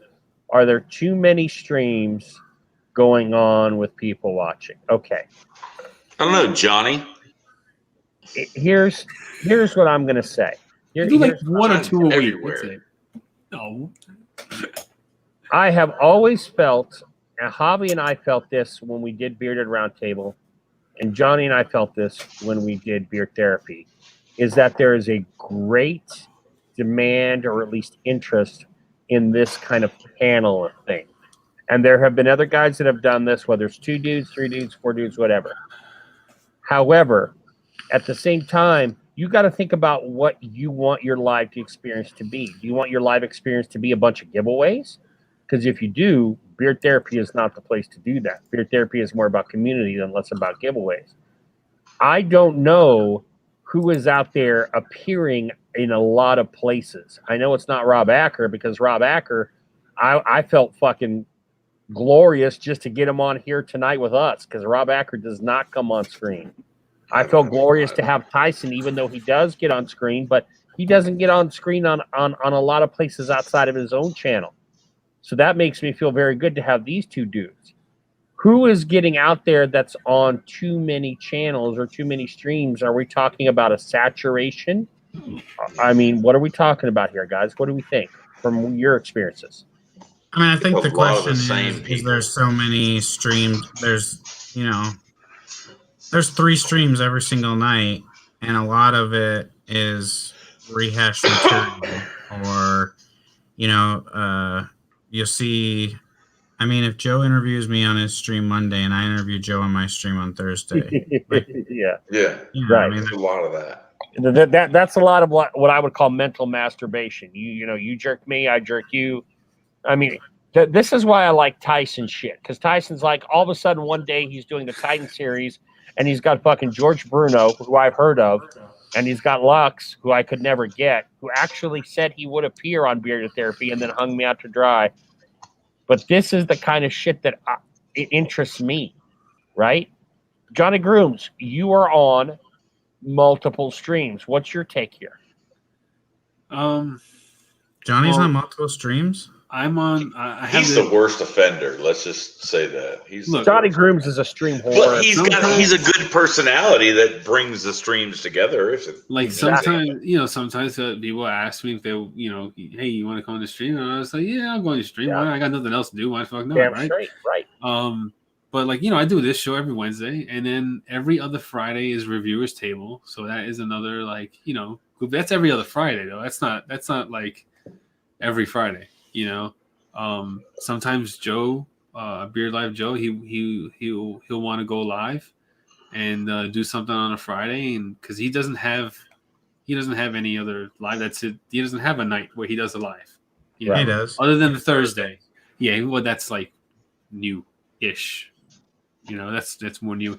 But he before that he was doing the off nights. From Reviewers Table, so I would jump on with him if he asked, for anybody. He put all call out. He'd say, hey, anybody want to come on? And I'm like, all right, I got nothing to do. I'll jump on there. That's how I kind of am. I kind of bounce around. Anybody who wants me to come on, if I can, then I'll come on. Community whore. Yet I can't get you to make a video for the channel. All right, so how is this going to work? If I make a video let's say I make a head shaving video for your channel, but I also want to do a shaving video for my channel. Is it am I barred from doing my own content on my own channel? Do I have to abandon my channel like Dave abandoned his channel to be on yours, or was that just his personal choice? How does that work?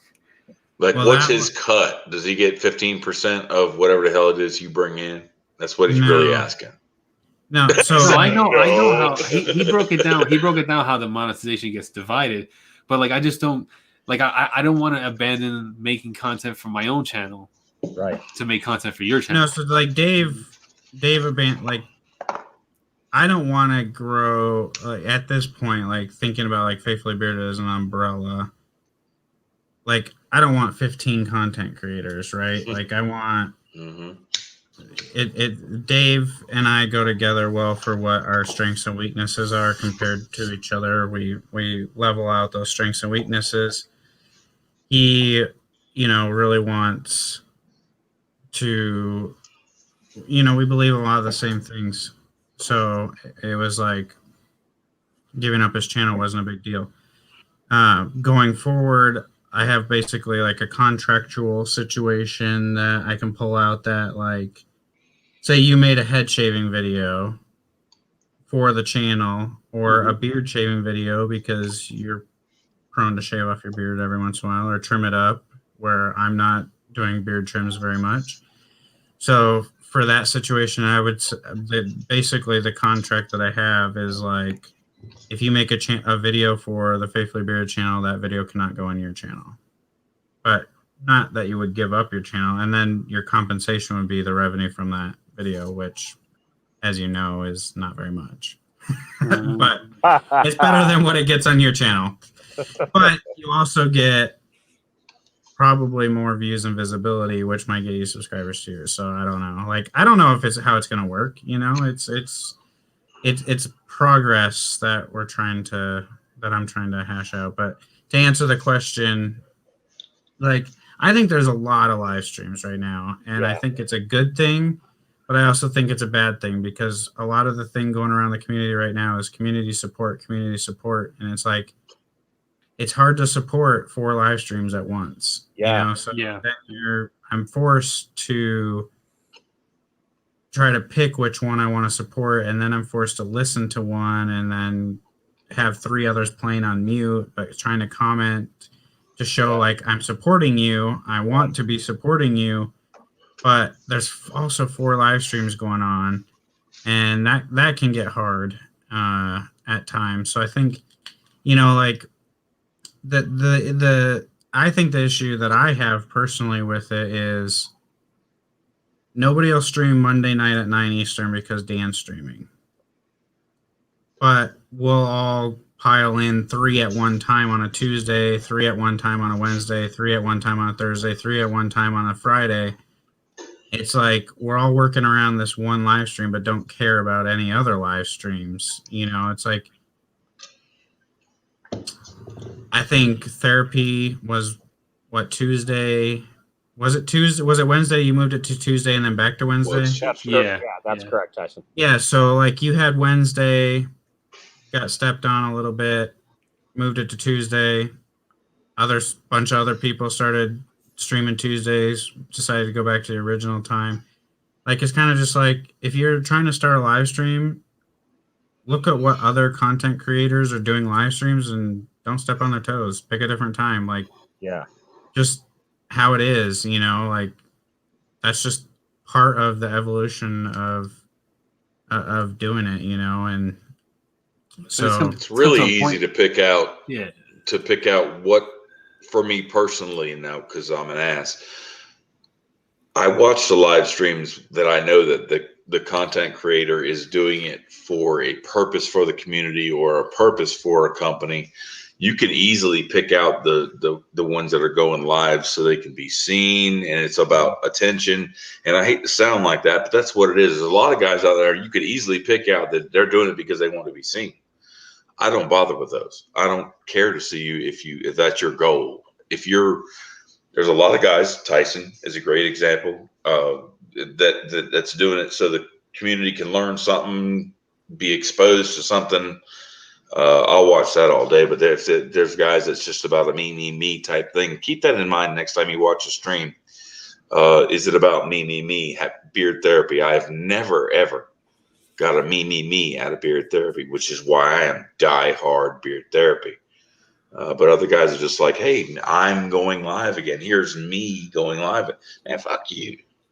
Is that wrong? My bad. And then there's the mindset. Like, I see the other side of the mindset too that's in the comments is like, there's so many live streams going on. If I want to create a live stream, I'm probably going to be stepping on somebody's toes. So I'm just going to do it when it's best for me. And it's like, yeah, you have to do that, you know? Yeah. The downside of that is the reason people don't go against Dan's live stream is because they don't think they're going to get views because everybody's going to go to Dan's live stream, which is very plausible. I'll do a live stream every Monday night. And I don't go live. To be fair to Dan, because way back when, a whole year plus ago, Bearded Roundtable was the only one on Wednesday nights. And then Dan came on with his thing with the mayor. And we had a discussion with Dan. And I was okay with Dan's reasoning on that, because there are only so many days of the week. And when Johnny and I formed Beard Therapy, I said, we're filling a slot that has recently been vacated. We had Bearded Roundtable, which was here. Let's fill that slot because it's already there. And we've had to hop back and forth between Tuesday and Wednesday. But I guess the point is, like, here's what I know. Unless you're fucking special, you're not getting Rob Acker. And unless you're fucking special, you're not getting Tyson Faithfully Bearded. And it's because we all have this kind of link, whether it's through the class of 2019 or whatever. And I'll buy into that. But I want these guys on my stream. I want these guys on Johnny's stream because I trust them. You know what I mean? I mean, we have companies, Johnny. How many times have we talked? Johnny and I DM all the time. We wanted female companies. We want this and that. Yeah, we wanted so many different things. Yeah, we have a vision for this stream that isn't just about, hey, let's have this fucking stream. Look back in the past and see how many others, and this isn't a totally over beer therapy thing, but Johnny and I are trying to be all inclusive. We have had 2 or 3 female owners on this stream. Mm-hmm. And it goes back to kind of what Tyson is talking about, but in a different direction. Yeah, we're Dirty 930 and everything else, but we are here not only to have some fun, but to also educate and to also expose. You know, that's why we've had Hummingbeard. How the hell do you fucking say that, Johnny Green? Hummingbeard, right? And we've had Morning Mist on here, right?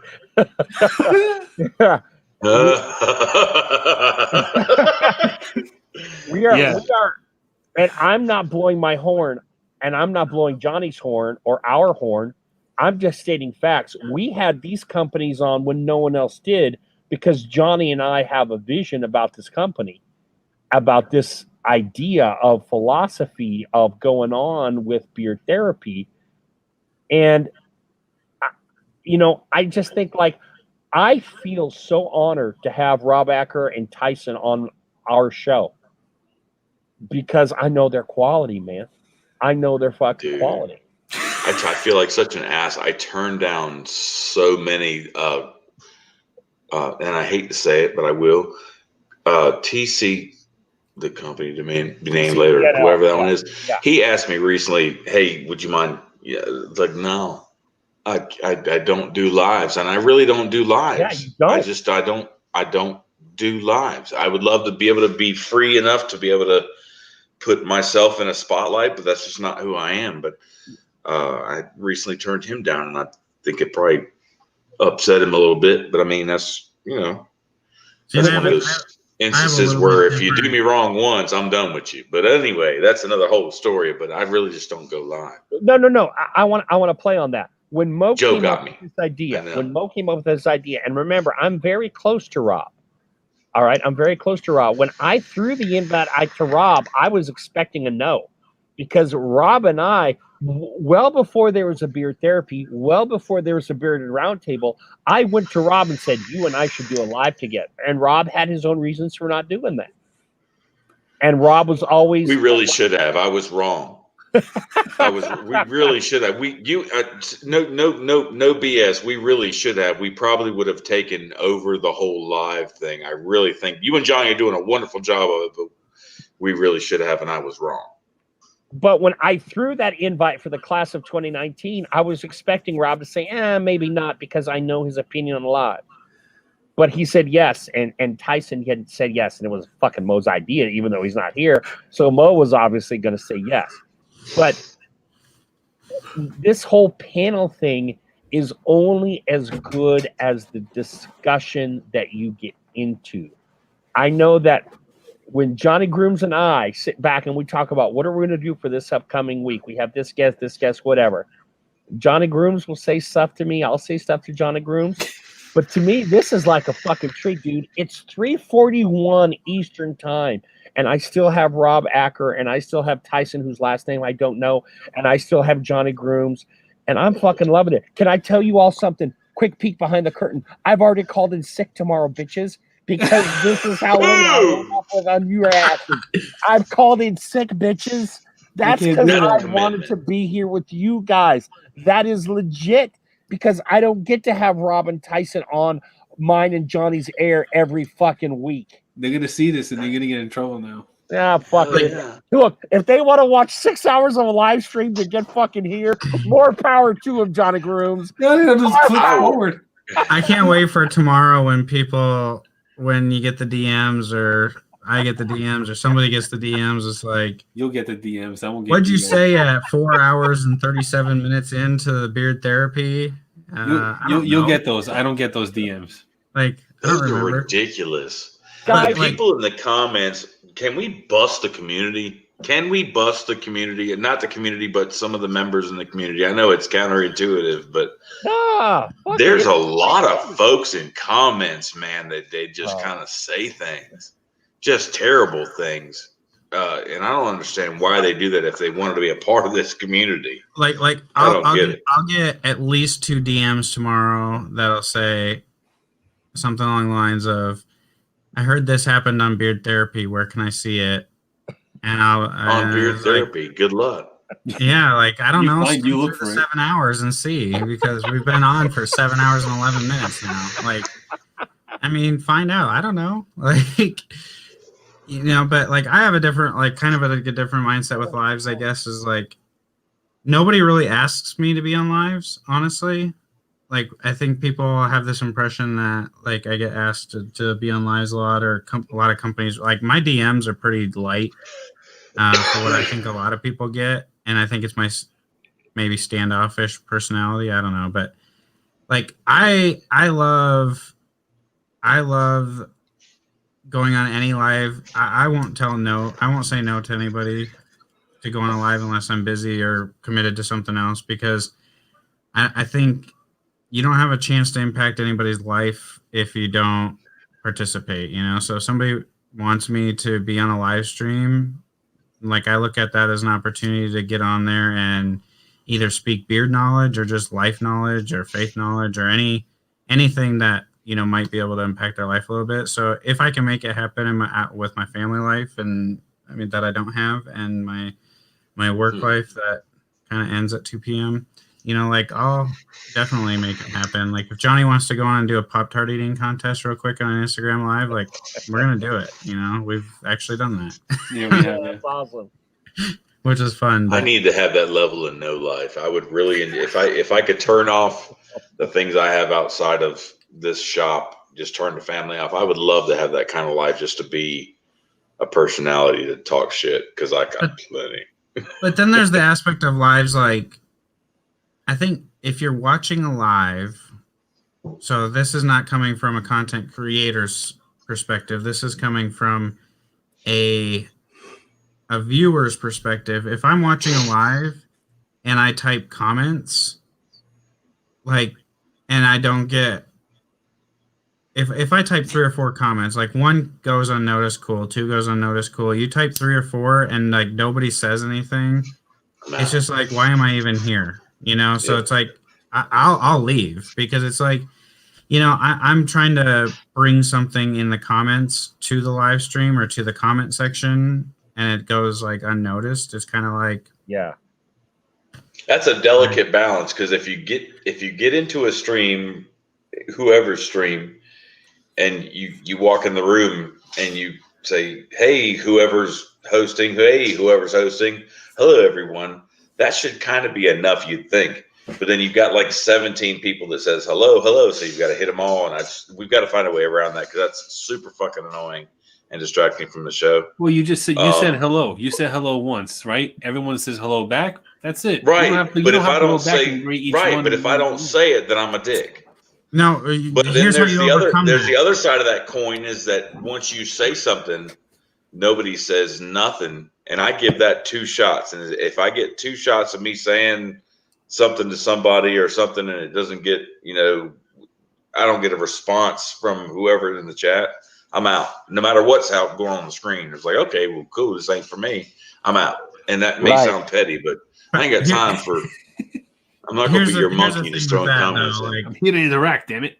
If you come into like a lot of live streams, eventually people will just stop saying hi to you, because it's not like a surprise that you're in there. Like you get 15 people saying hi to you because you don't go into a lot of live streams. So they're like, whoa, Rob's here. Hey, Rob. You know, like, how's it going? But if you go into every stream, like I get literally like maybe 2 or 3 people will be like, Tyson, fist bump, you know, because I'm in so many, like I don't think it's this big deal that I'm in guilty there, of that. I normally don't say hey to you because I always see you in there. So you're right. I'm guilty of that. And so, but know that I'm saying hi. I just don't want to type it. Yeah, you just don't like. Oh, hey, I just saw you. No, psychically, no. I'm saying hi. Yeah, and Pop-Tarts, like Pop-Tarts are life. Like, realistically, if you don't have Pop-Tarts in your cabinet, you're not doing life right. I got 2 boxes. The worst thing, Jersey Ron hit it, and Jersey Ron's in a lot, a long-bearded sumbitch. He's in a lot of live streams, but yeah, you're right. When you're in a live stream and your comments, one comment getting missed is cool. You know, especially if you've got really good input that's topical to what they're talking about. Right. Yeah. Going in a live stream, like what we did when we started out, we didn't touch the chat for the first hour and a half. That is so annoying. There's only a couple guys that are really good at hitting comments into a live stream. That's enough. And I just leave. It's not like, I mean, I could sit on my ass and watch the news, sit here and keep putting in content and make people giggle and nobody says shit. I'll just leave. Mm-hmm. That sounded petty. Didn't that sound petty? That's petty. I usually try to like jump into a stream and just be like, hey, everybody. And then, you know, like when people say hi, it's like, I do get that general feeling of like, crap, should I say hi back again? Like I said, hey, everybody, when I came in. But you know, then when somebody like directly says it to you, you kind of feel like you should say it back. But anybody that says hi to me, when I say hi, everybody, you know, like I can think of a couple people that applies to, Billy. I know exactly what you're talking about. It's very annoying. I mean, that's the 80-20 rule, right? Like if you're trying to lead a conversation, whether you're a host or an interviewee or something, like you should be talking 20% of the time. The other person should be talking 80%. That's part I'll give credit where credit's due. Dan C is the comment master. He's good at a lot of things, you know, no matter where you stand on the Dan C side of the fence, but that dude handles comments better than I've ever seen anybody. And I have never stepped in one of his lives and said hello. He's never missed me. Right. Now, I have gone an entire year of doing product reviews or more, and he's only commented on like one of my videos, and that kind of stung. But whenever I go in his live, he's like, what's up, Rob? You know, what's up, Rob? You know, he does it all quick. Yes. That dude is the comment master. I don't know how he does it. He can juggle. I don't know how he does it either, especially when he's got like hundreds of people in that stream. That's a lot. Yeah, because nothing. I'll tell you what. One thing that Johnny and I have actually talked about is the interaction with the chat, because we don't want to let comments go by without us catching them if they're directed at us or if they seem to be pertinent to what we're talking about. And you figure Dan C's got, you know, triple, quadruple of what we get on a normal night. Oh yeah. And the fact that he can still deal with that. Obviously, he's not going to hit every motherfucking buddy, but the fact that he can deal with that while dealing with whatever shit he's dealing with for his own live, dude's got to get props there. Yeah, dude is very good at what he does. Bearded Motivation and Dan. I need to probably watch Tyson more. I think I've watched Tyson plenty, but I don't think he's as attentive, and that's not a bust, but Bearded Motivation and Dan are the two examples of just dudes just stay in the comments the whole time. It's crazy. I think for me personally, I'm talking, I read the comments, but if it's not like a question, sometimes I'll skip them, you know, because it's like I love the beard questions where I have an opportunity to give advice. Like that's like what I thrive off of. But when you get like two people on a screen, like I'll just say this last Sunday, for instance, is like we were getting deep. We were talking like childhood stories, like growing up and drug addictions and things like that. So it was kind of like there gets to a point where if somebody's talking, you like see the comment and you really want to mention the comment, but you don't want to interrupt the person talking. So you just kind of let it go, and then it scrolls up past the screen. And by the time you get an opportunity, it's like it's gone, you know? So I think it's a little easier when you're by yourself. So like a couple things you've mentioned, like Dan's very attentive. Agreed. He's by himself. Wednesday nights, not nearly as attentive because he's got somebody talking there. And he says it all the time in the stream is like, you want one-on-one beard questions, come to the Monday stream. This is more just hanging out. And Dave is very good at it as well. He's generally by himself on Saturday Night Hype. Yeah, being able to just have a conversation with the comments. When you get more than one person on there, it's super hard unless it's a direct question to not interrupt and go to that. Right, and I agree with you, Tyson, there. But luckily, this is the way I look at it. with me and Johnny. Johnny's I'm going to sleep, guys. Like, yeah, no, Johnny's fucking out, dude. He's like just trying to be a trooper for all of us, but he is fucking out, dude. I watched him yawn. I watched him take a quick 20 fucking blinks here and there. Anyway, so we don't have the numbers Dan C does in the chat to where we feel that it's not difficult to keep up, and it is. We are here to build community and have a good time, right? We're not here to do giveaways. We're not here to push companies other than our guests that we want to have discussions with. Look at fucking Johnny. Look at that motherfucker. That serial therapy's killing like bastard. super niche. Super duper niche. It is super duper niche. And I like that. No, I think it is. Johnny, I think it's super niche. What is niche? This show. It's live. Therapy on a weekly basis. I think it's super niche. Yeah, like not many people can tolerate this. How many people put beheading videos live on the stream? I mean, come on. Like all the sick books are here. One time, and I stopped it before the blade even fell, and I still got the video taken down. The point is, to me, we are here about continuing the building of community. Yes, we could have a company guest. Yes, we could have a community guest, but at no point is our chat so big that we can just let shit scroll by without one of us paying attention to it. And even right now, at fucking 3:53 a.m. Eastern time, we got a dozen people, according to me, in this chat right now. My kids start school at 9. Like we're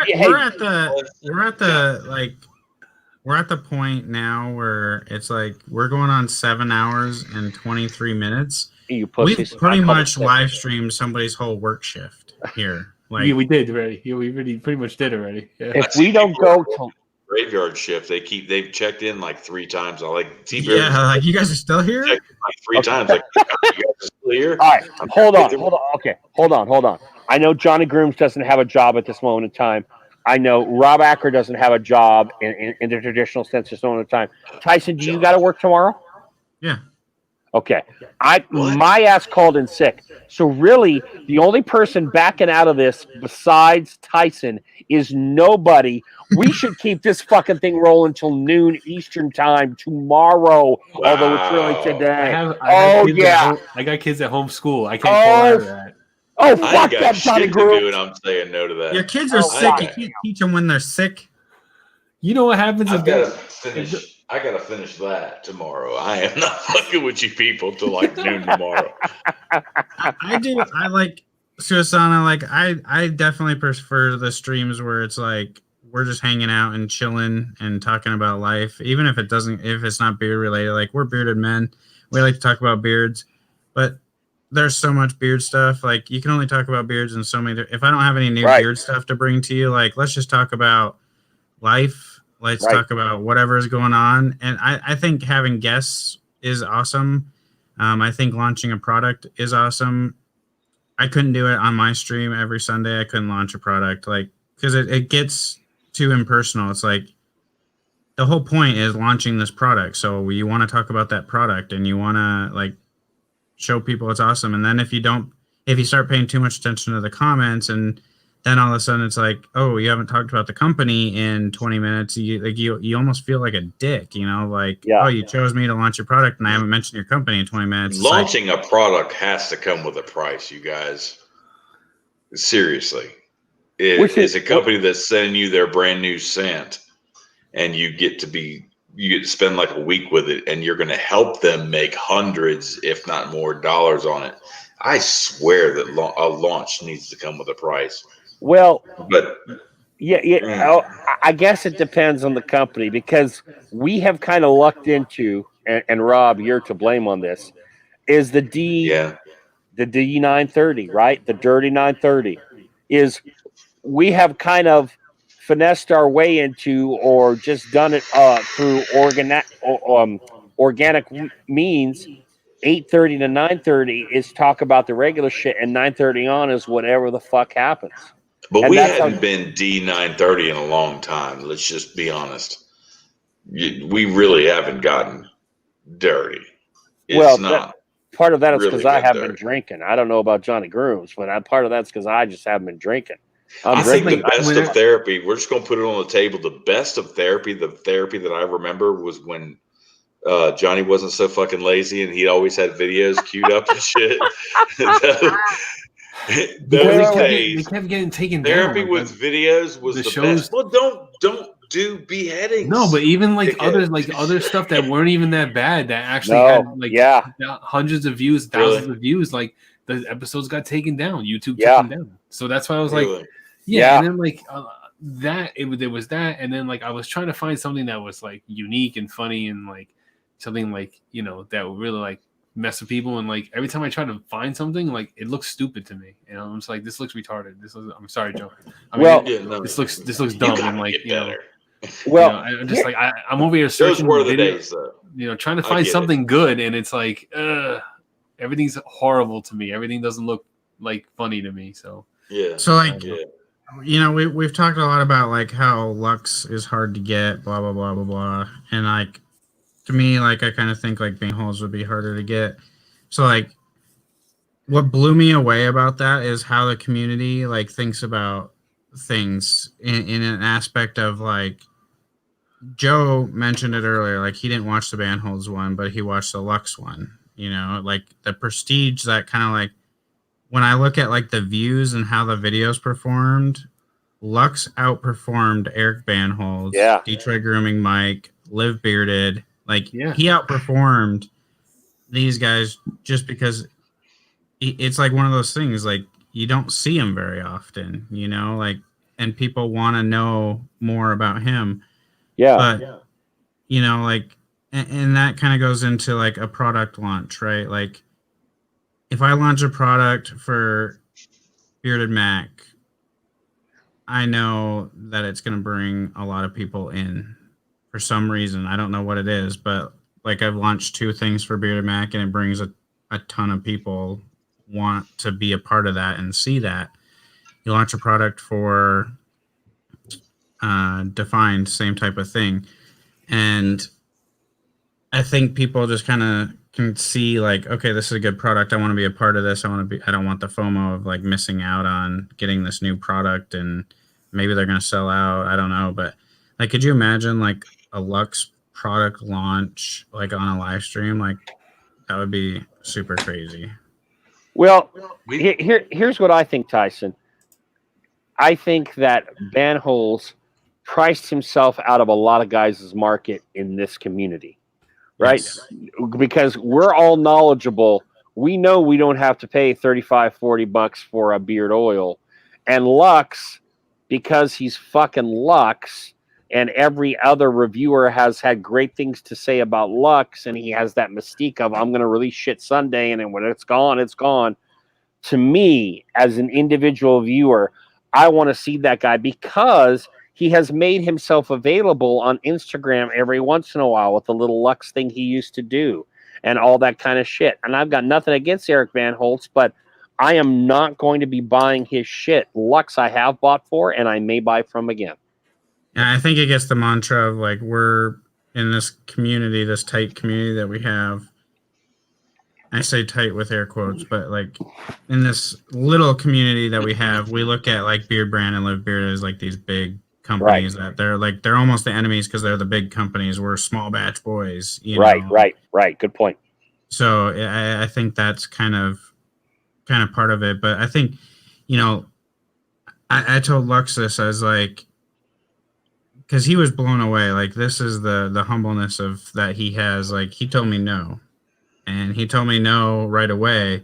Because he's like, I don't deserve to be a Titan. I'm not a Titan. Like, I'm not up there with Banholtz and Live Bearded and stuff like that. And I'm like, you're doing it because you are a Titan. And like, you're a Titan in everybody's mind in this community. Like, we want you to do this. You know, and he was just more honored than anything. But like, I told him straight up, as like, people, he's like, why do people think that? Or why do people like want to see me? And it's like, because the little bit that we do see of you, you're smoking a pipe, you're in like a hat, you're really calm and like mysterious. But like the Lux that I know is like, literally you can sit and have a conversation with him in GIFs all day long because he's just a silly, goofy, like family-oriented guy, you know. But you don't see like on camera, you don't see like that he's really like 5 foot tall and freaking jacked. Like you don't know that he trained the military, right? You know, as his job, he was a military trainer, you know, and like you don't know all that stuff. Like you just see the mysterious like content creator with a big or beard product creator with this big ass beard, and you just kind of like, oh, this is crazy. You know, that's why he releases it at, you know, he wants his hand on everything, so he only releases 100 on Sunday when he could release 500 and probably be all right. Yeah. Well, maybe not 500, but you know, like I need to catch up that look at that episode. I'd love to see Lux out of his element. He was definitely in his element, but he opened up verbally a lot more. I mean, he was sitting at his table, he was smoking a pipe. Yeah, right, yeah. He's got a store or something. Is that an actual store, or is that just a place where he just luxurious? It's a legitimate storefront. He's got like a lounge and everything set up. Is that just a place he chills, or is it a store where people can go in and buy stuff? You can go in and like if you were to order on his website and you were local and you did like store pickup, you would pick up your order there. Oh, so he doesn't have stuff on the shelf ready to go? No. Typical Lux. But you can go in and like chill out and just hang out if you want. Like he lets people do that. And then like what was he saying? Like next door he's got like a brewery. So he's like working on a collaboration, a Luxurious Bastard like beer that he's gonna sell. Speaking of collaboration, the last company collab that I think that I've seen to where two companies collabed was Chesapeake and Honest Ape, and that is some super duper bad blood for anybody that doesn't know. You don't need to know. Super bad blood. But I think I don't know if it would benefit Lux, but it would definitely benefit Chris. If you could get Chris from Bearded Mac, Lux to send cents to Tyson, I see it in your face. This is some real shit. Lux from to send his cents or some random cents or whatever to Chris from Bearded Mac, and he put them in his oils and butters, or just put them in his butters. That shit would be epic. So here's how I Lux envision needs a it. butter. Like, because I've thought about this, and here's how I envision it is Chris reaches out to Lux and says, I want to do this type of scent profile. Lux mixes up the fragrance, sends it to Chris. Yes. Chris puts it in his product. You know, like, so it's like Lux's fragrance creation and strength that he would normally use. And he just sends it to Chris to put in his oil blend. And let Lux make the oil. And maybe put broccoli seed in his or something that sets it to where it's... Dude, seriously, the best of the best, I would buy the shit out of that. But there's been a company collaboration since then with Lux and Barbudo. Or Barbudo, they call it the Bar Lux. That pissed me off, by the way. That was ridiculous. That was ridiculous. But, you know. No, I know Tyson. Pissed about that. Now, Tyson, it's funny that you mentioned that. I know. Johnny's dreaming. He's talking in his sleep. That you purchased that. I was really upset at that because it seemed like that they were going to kind of do a little back and forth and a little kind of friendly duel and whatever. That's what I thought it was going to be. And it just turned out to be this. Now, this is to me and anyone in the audience who's still left. Last time I checked, there was 11 people. But for the people here on the panel, it seemed like a total bait and switch to me because I was like, well, fuck. Now they're going to charge us a gang of money to do this collab when it seemed like they were going to sit there and kind of go back and forth with this and have some fun. And I was really, and I think more than anything, that turned me off to both Lux and Barbu. Then because I was like, I felt as a consumer, I felt kind of fucked over. Duped. Yeah, duped. Anybody who's got that little black funny round looking bottle on their shelf, I'm kind of laughing at them because they felt for it. I'm laughing at you, bro. He's got it. I was this close to buying it. This close to buying it. You could see it coming a mile away. It looked like a game. I'm thinking, okay, that's marketing. Okay, you're going to get the dummies. My bad. Sorry, Tyson. But they got a bunch of dummies.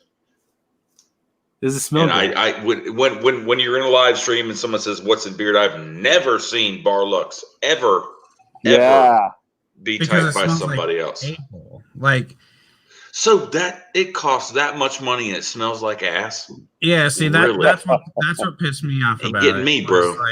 The nostalgia of it, the special edition thing, like to me, I'm just a big supporter of. I didn't know a ton about Barbu, but two companies coming together was like special for me, and the fact that it was like Lux and he doesn't work with anybody really ever.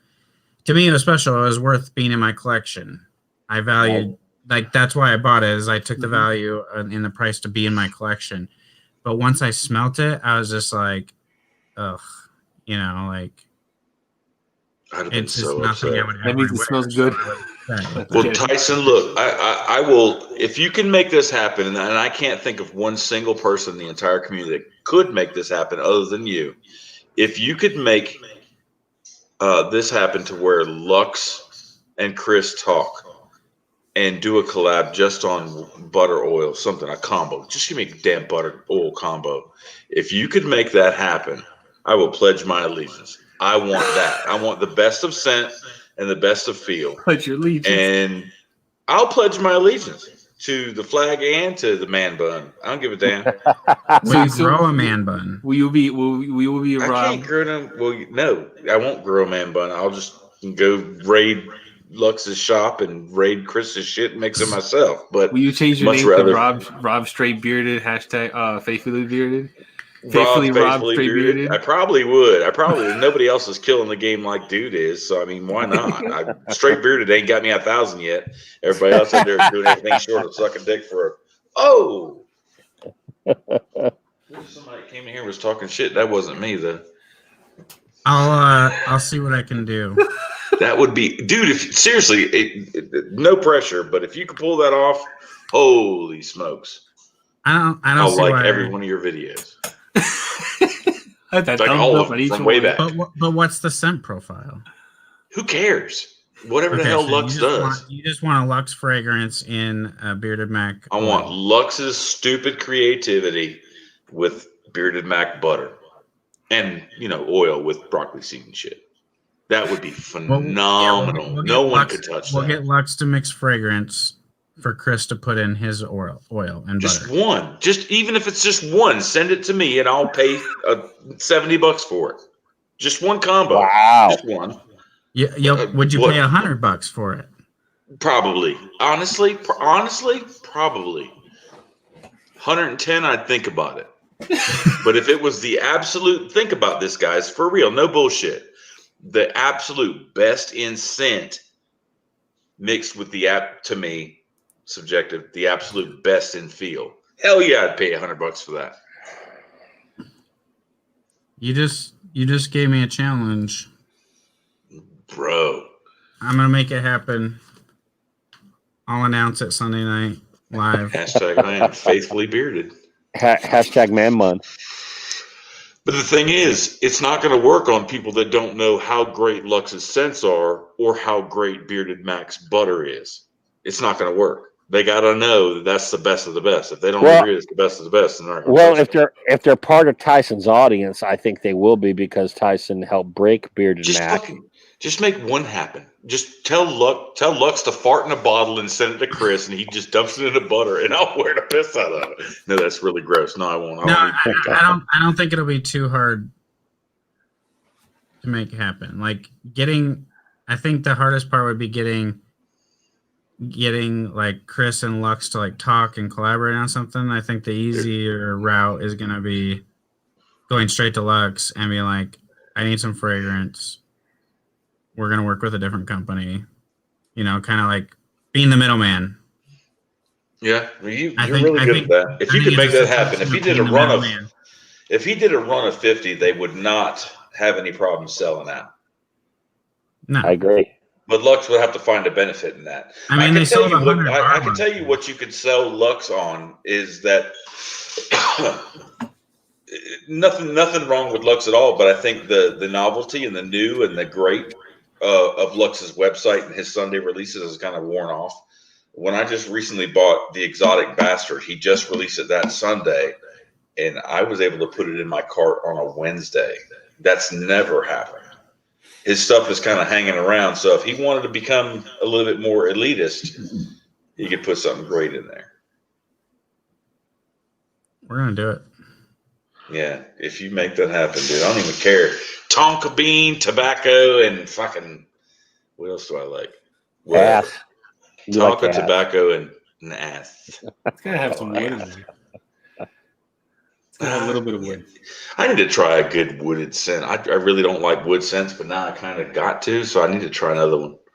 David taught me today in his video that he's like, I really don't like wood scents, but I tried this one. It's really good. It's really strong. I think it was Artius Man or some crap. Oh, 3 wood? Or some stuff. Yeah. I haven't tried Artius Man either. And David was talking about how it's great for gray beards or coarse beards, and that's what I have. But I've not tried it. Tried Artius Man. I think it's predominantly because I couldn't tell you the guy's name. He's not, to me, active in the community. I don't see him liking things or in live streams or whatever. But he was Scuba's number one guy, though. Scuba was the biggest proponent of Artius Man early on. Scuba jumps the biggest train there is. Whatever it is, he's going to jump it. I can't blame him. But this is well before. I mean, this is like when no one was doing shit for the beard, but at least in this community, but Scuba. I mean, man, I was all about Scuba there for a while until somebody pointed me to a video where he burnt the Bible and burnt the Quran. He like set them on fire. He burnt the Bible. I was like, okay. So that's who that guy is. Really? That was super controversial. Yeah, he set them both on fire in 2 separate videos. Yeah. It was really rough. He was making a statement. He was making a statement about all religion. Good luck with your soul there, hot shot. But okay, I'll buy what you tell me to buy. But good luck. Unless it's Artius Man. Because I think I could totally be wrong. It's 2:15 in the morning, but I'm 98% sure that he has an early video on his channel about talking about atheism. Yes. Ooh. Yeah. Scuba. Yeah. Because there's a lot of people that have that belief, and that's fine. I mean, there's a lot of people. Yeah. I mean, I think that's what it is. I think his point was because he's at least of partial, if not entire, Middle Eastern parentage, that it doesn't matter the religion, they're all kind of fucked in his mind. And so that's why he was burning the holy documents of the West and the East in the same video, basically making a blanket statement about religion, not one over the other. Oh, man, not even for views would I even dare venture that way. Because if you're wrong, ugh.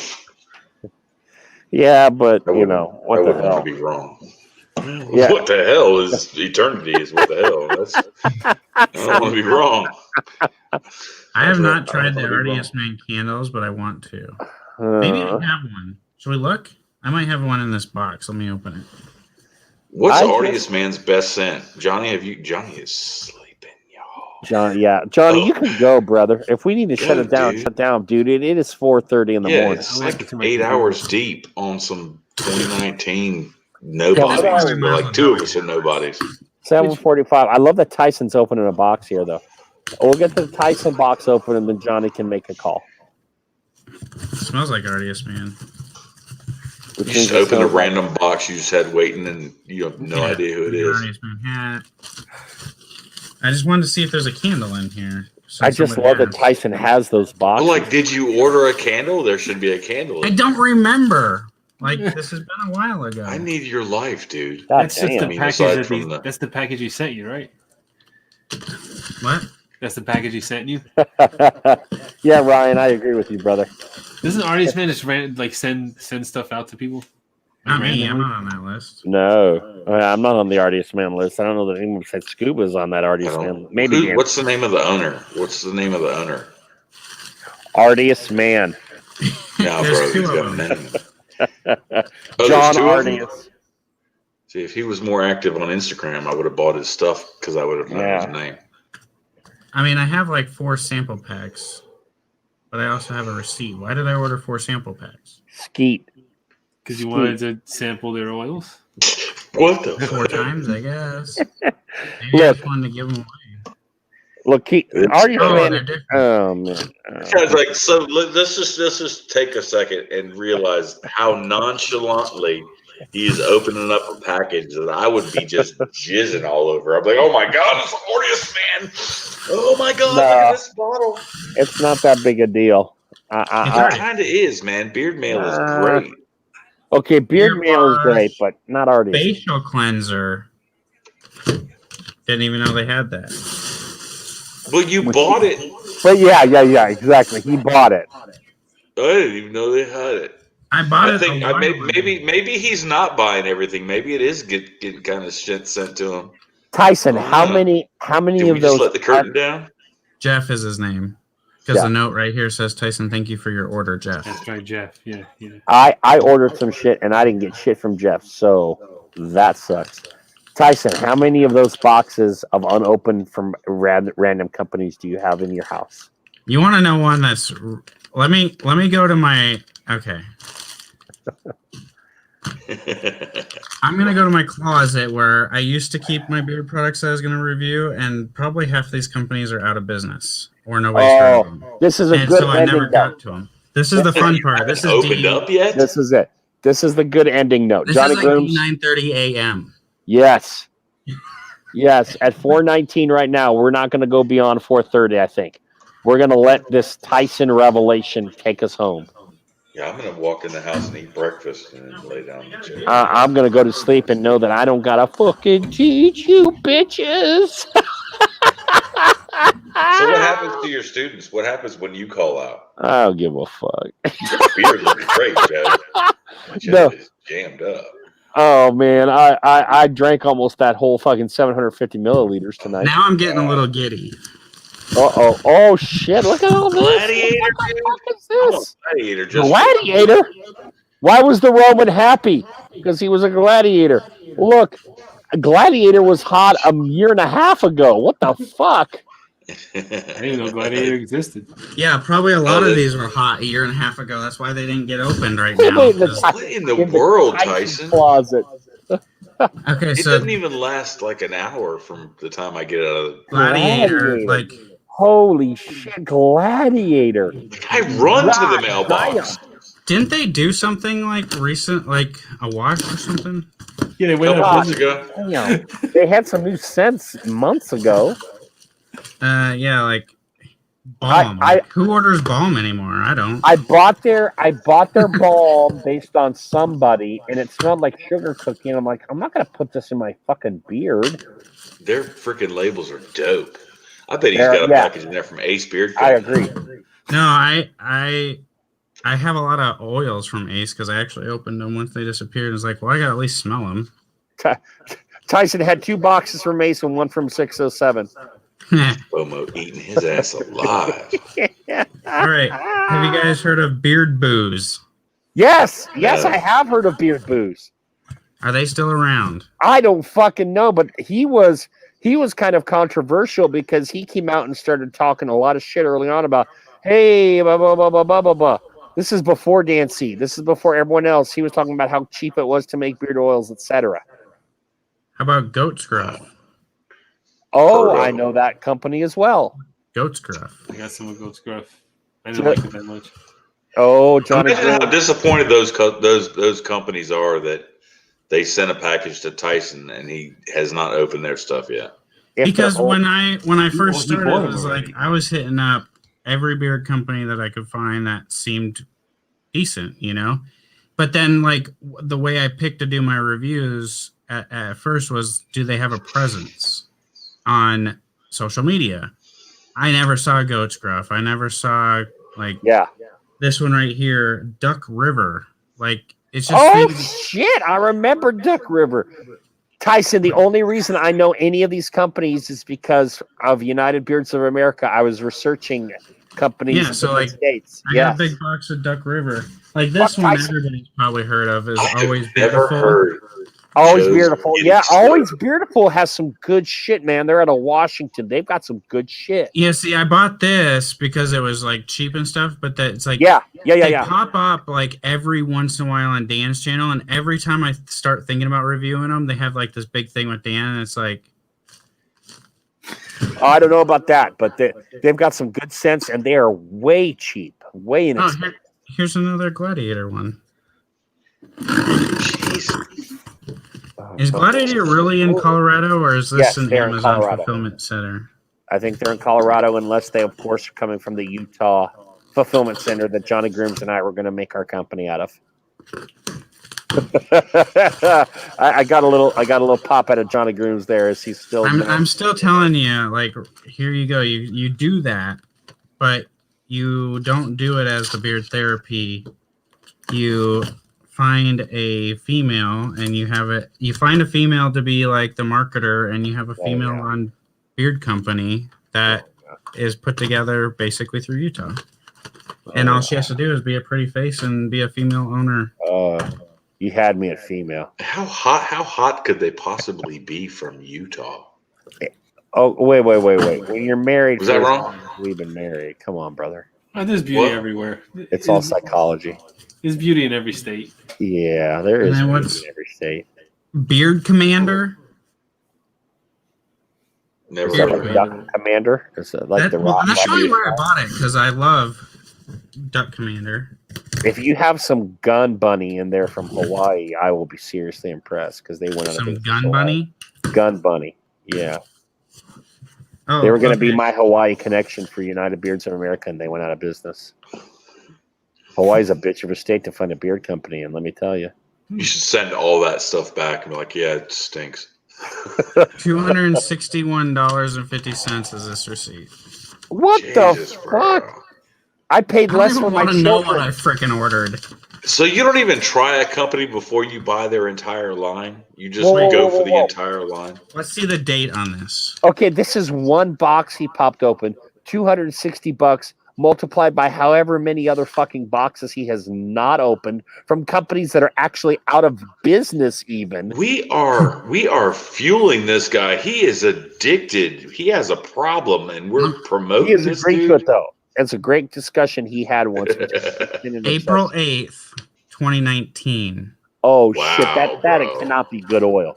That cannot. Holy shit. This is like the corpses are hanging out with Tyson's beard oil right now. This is like April.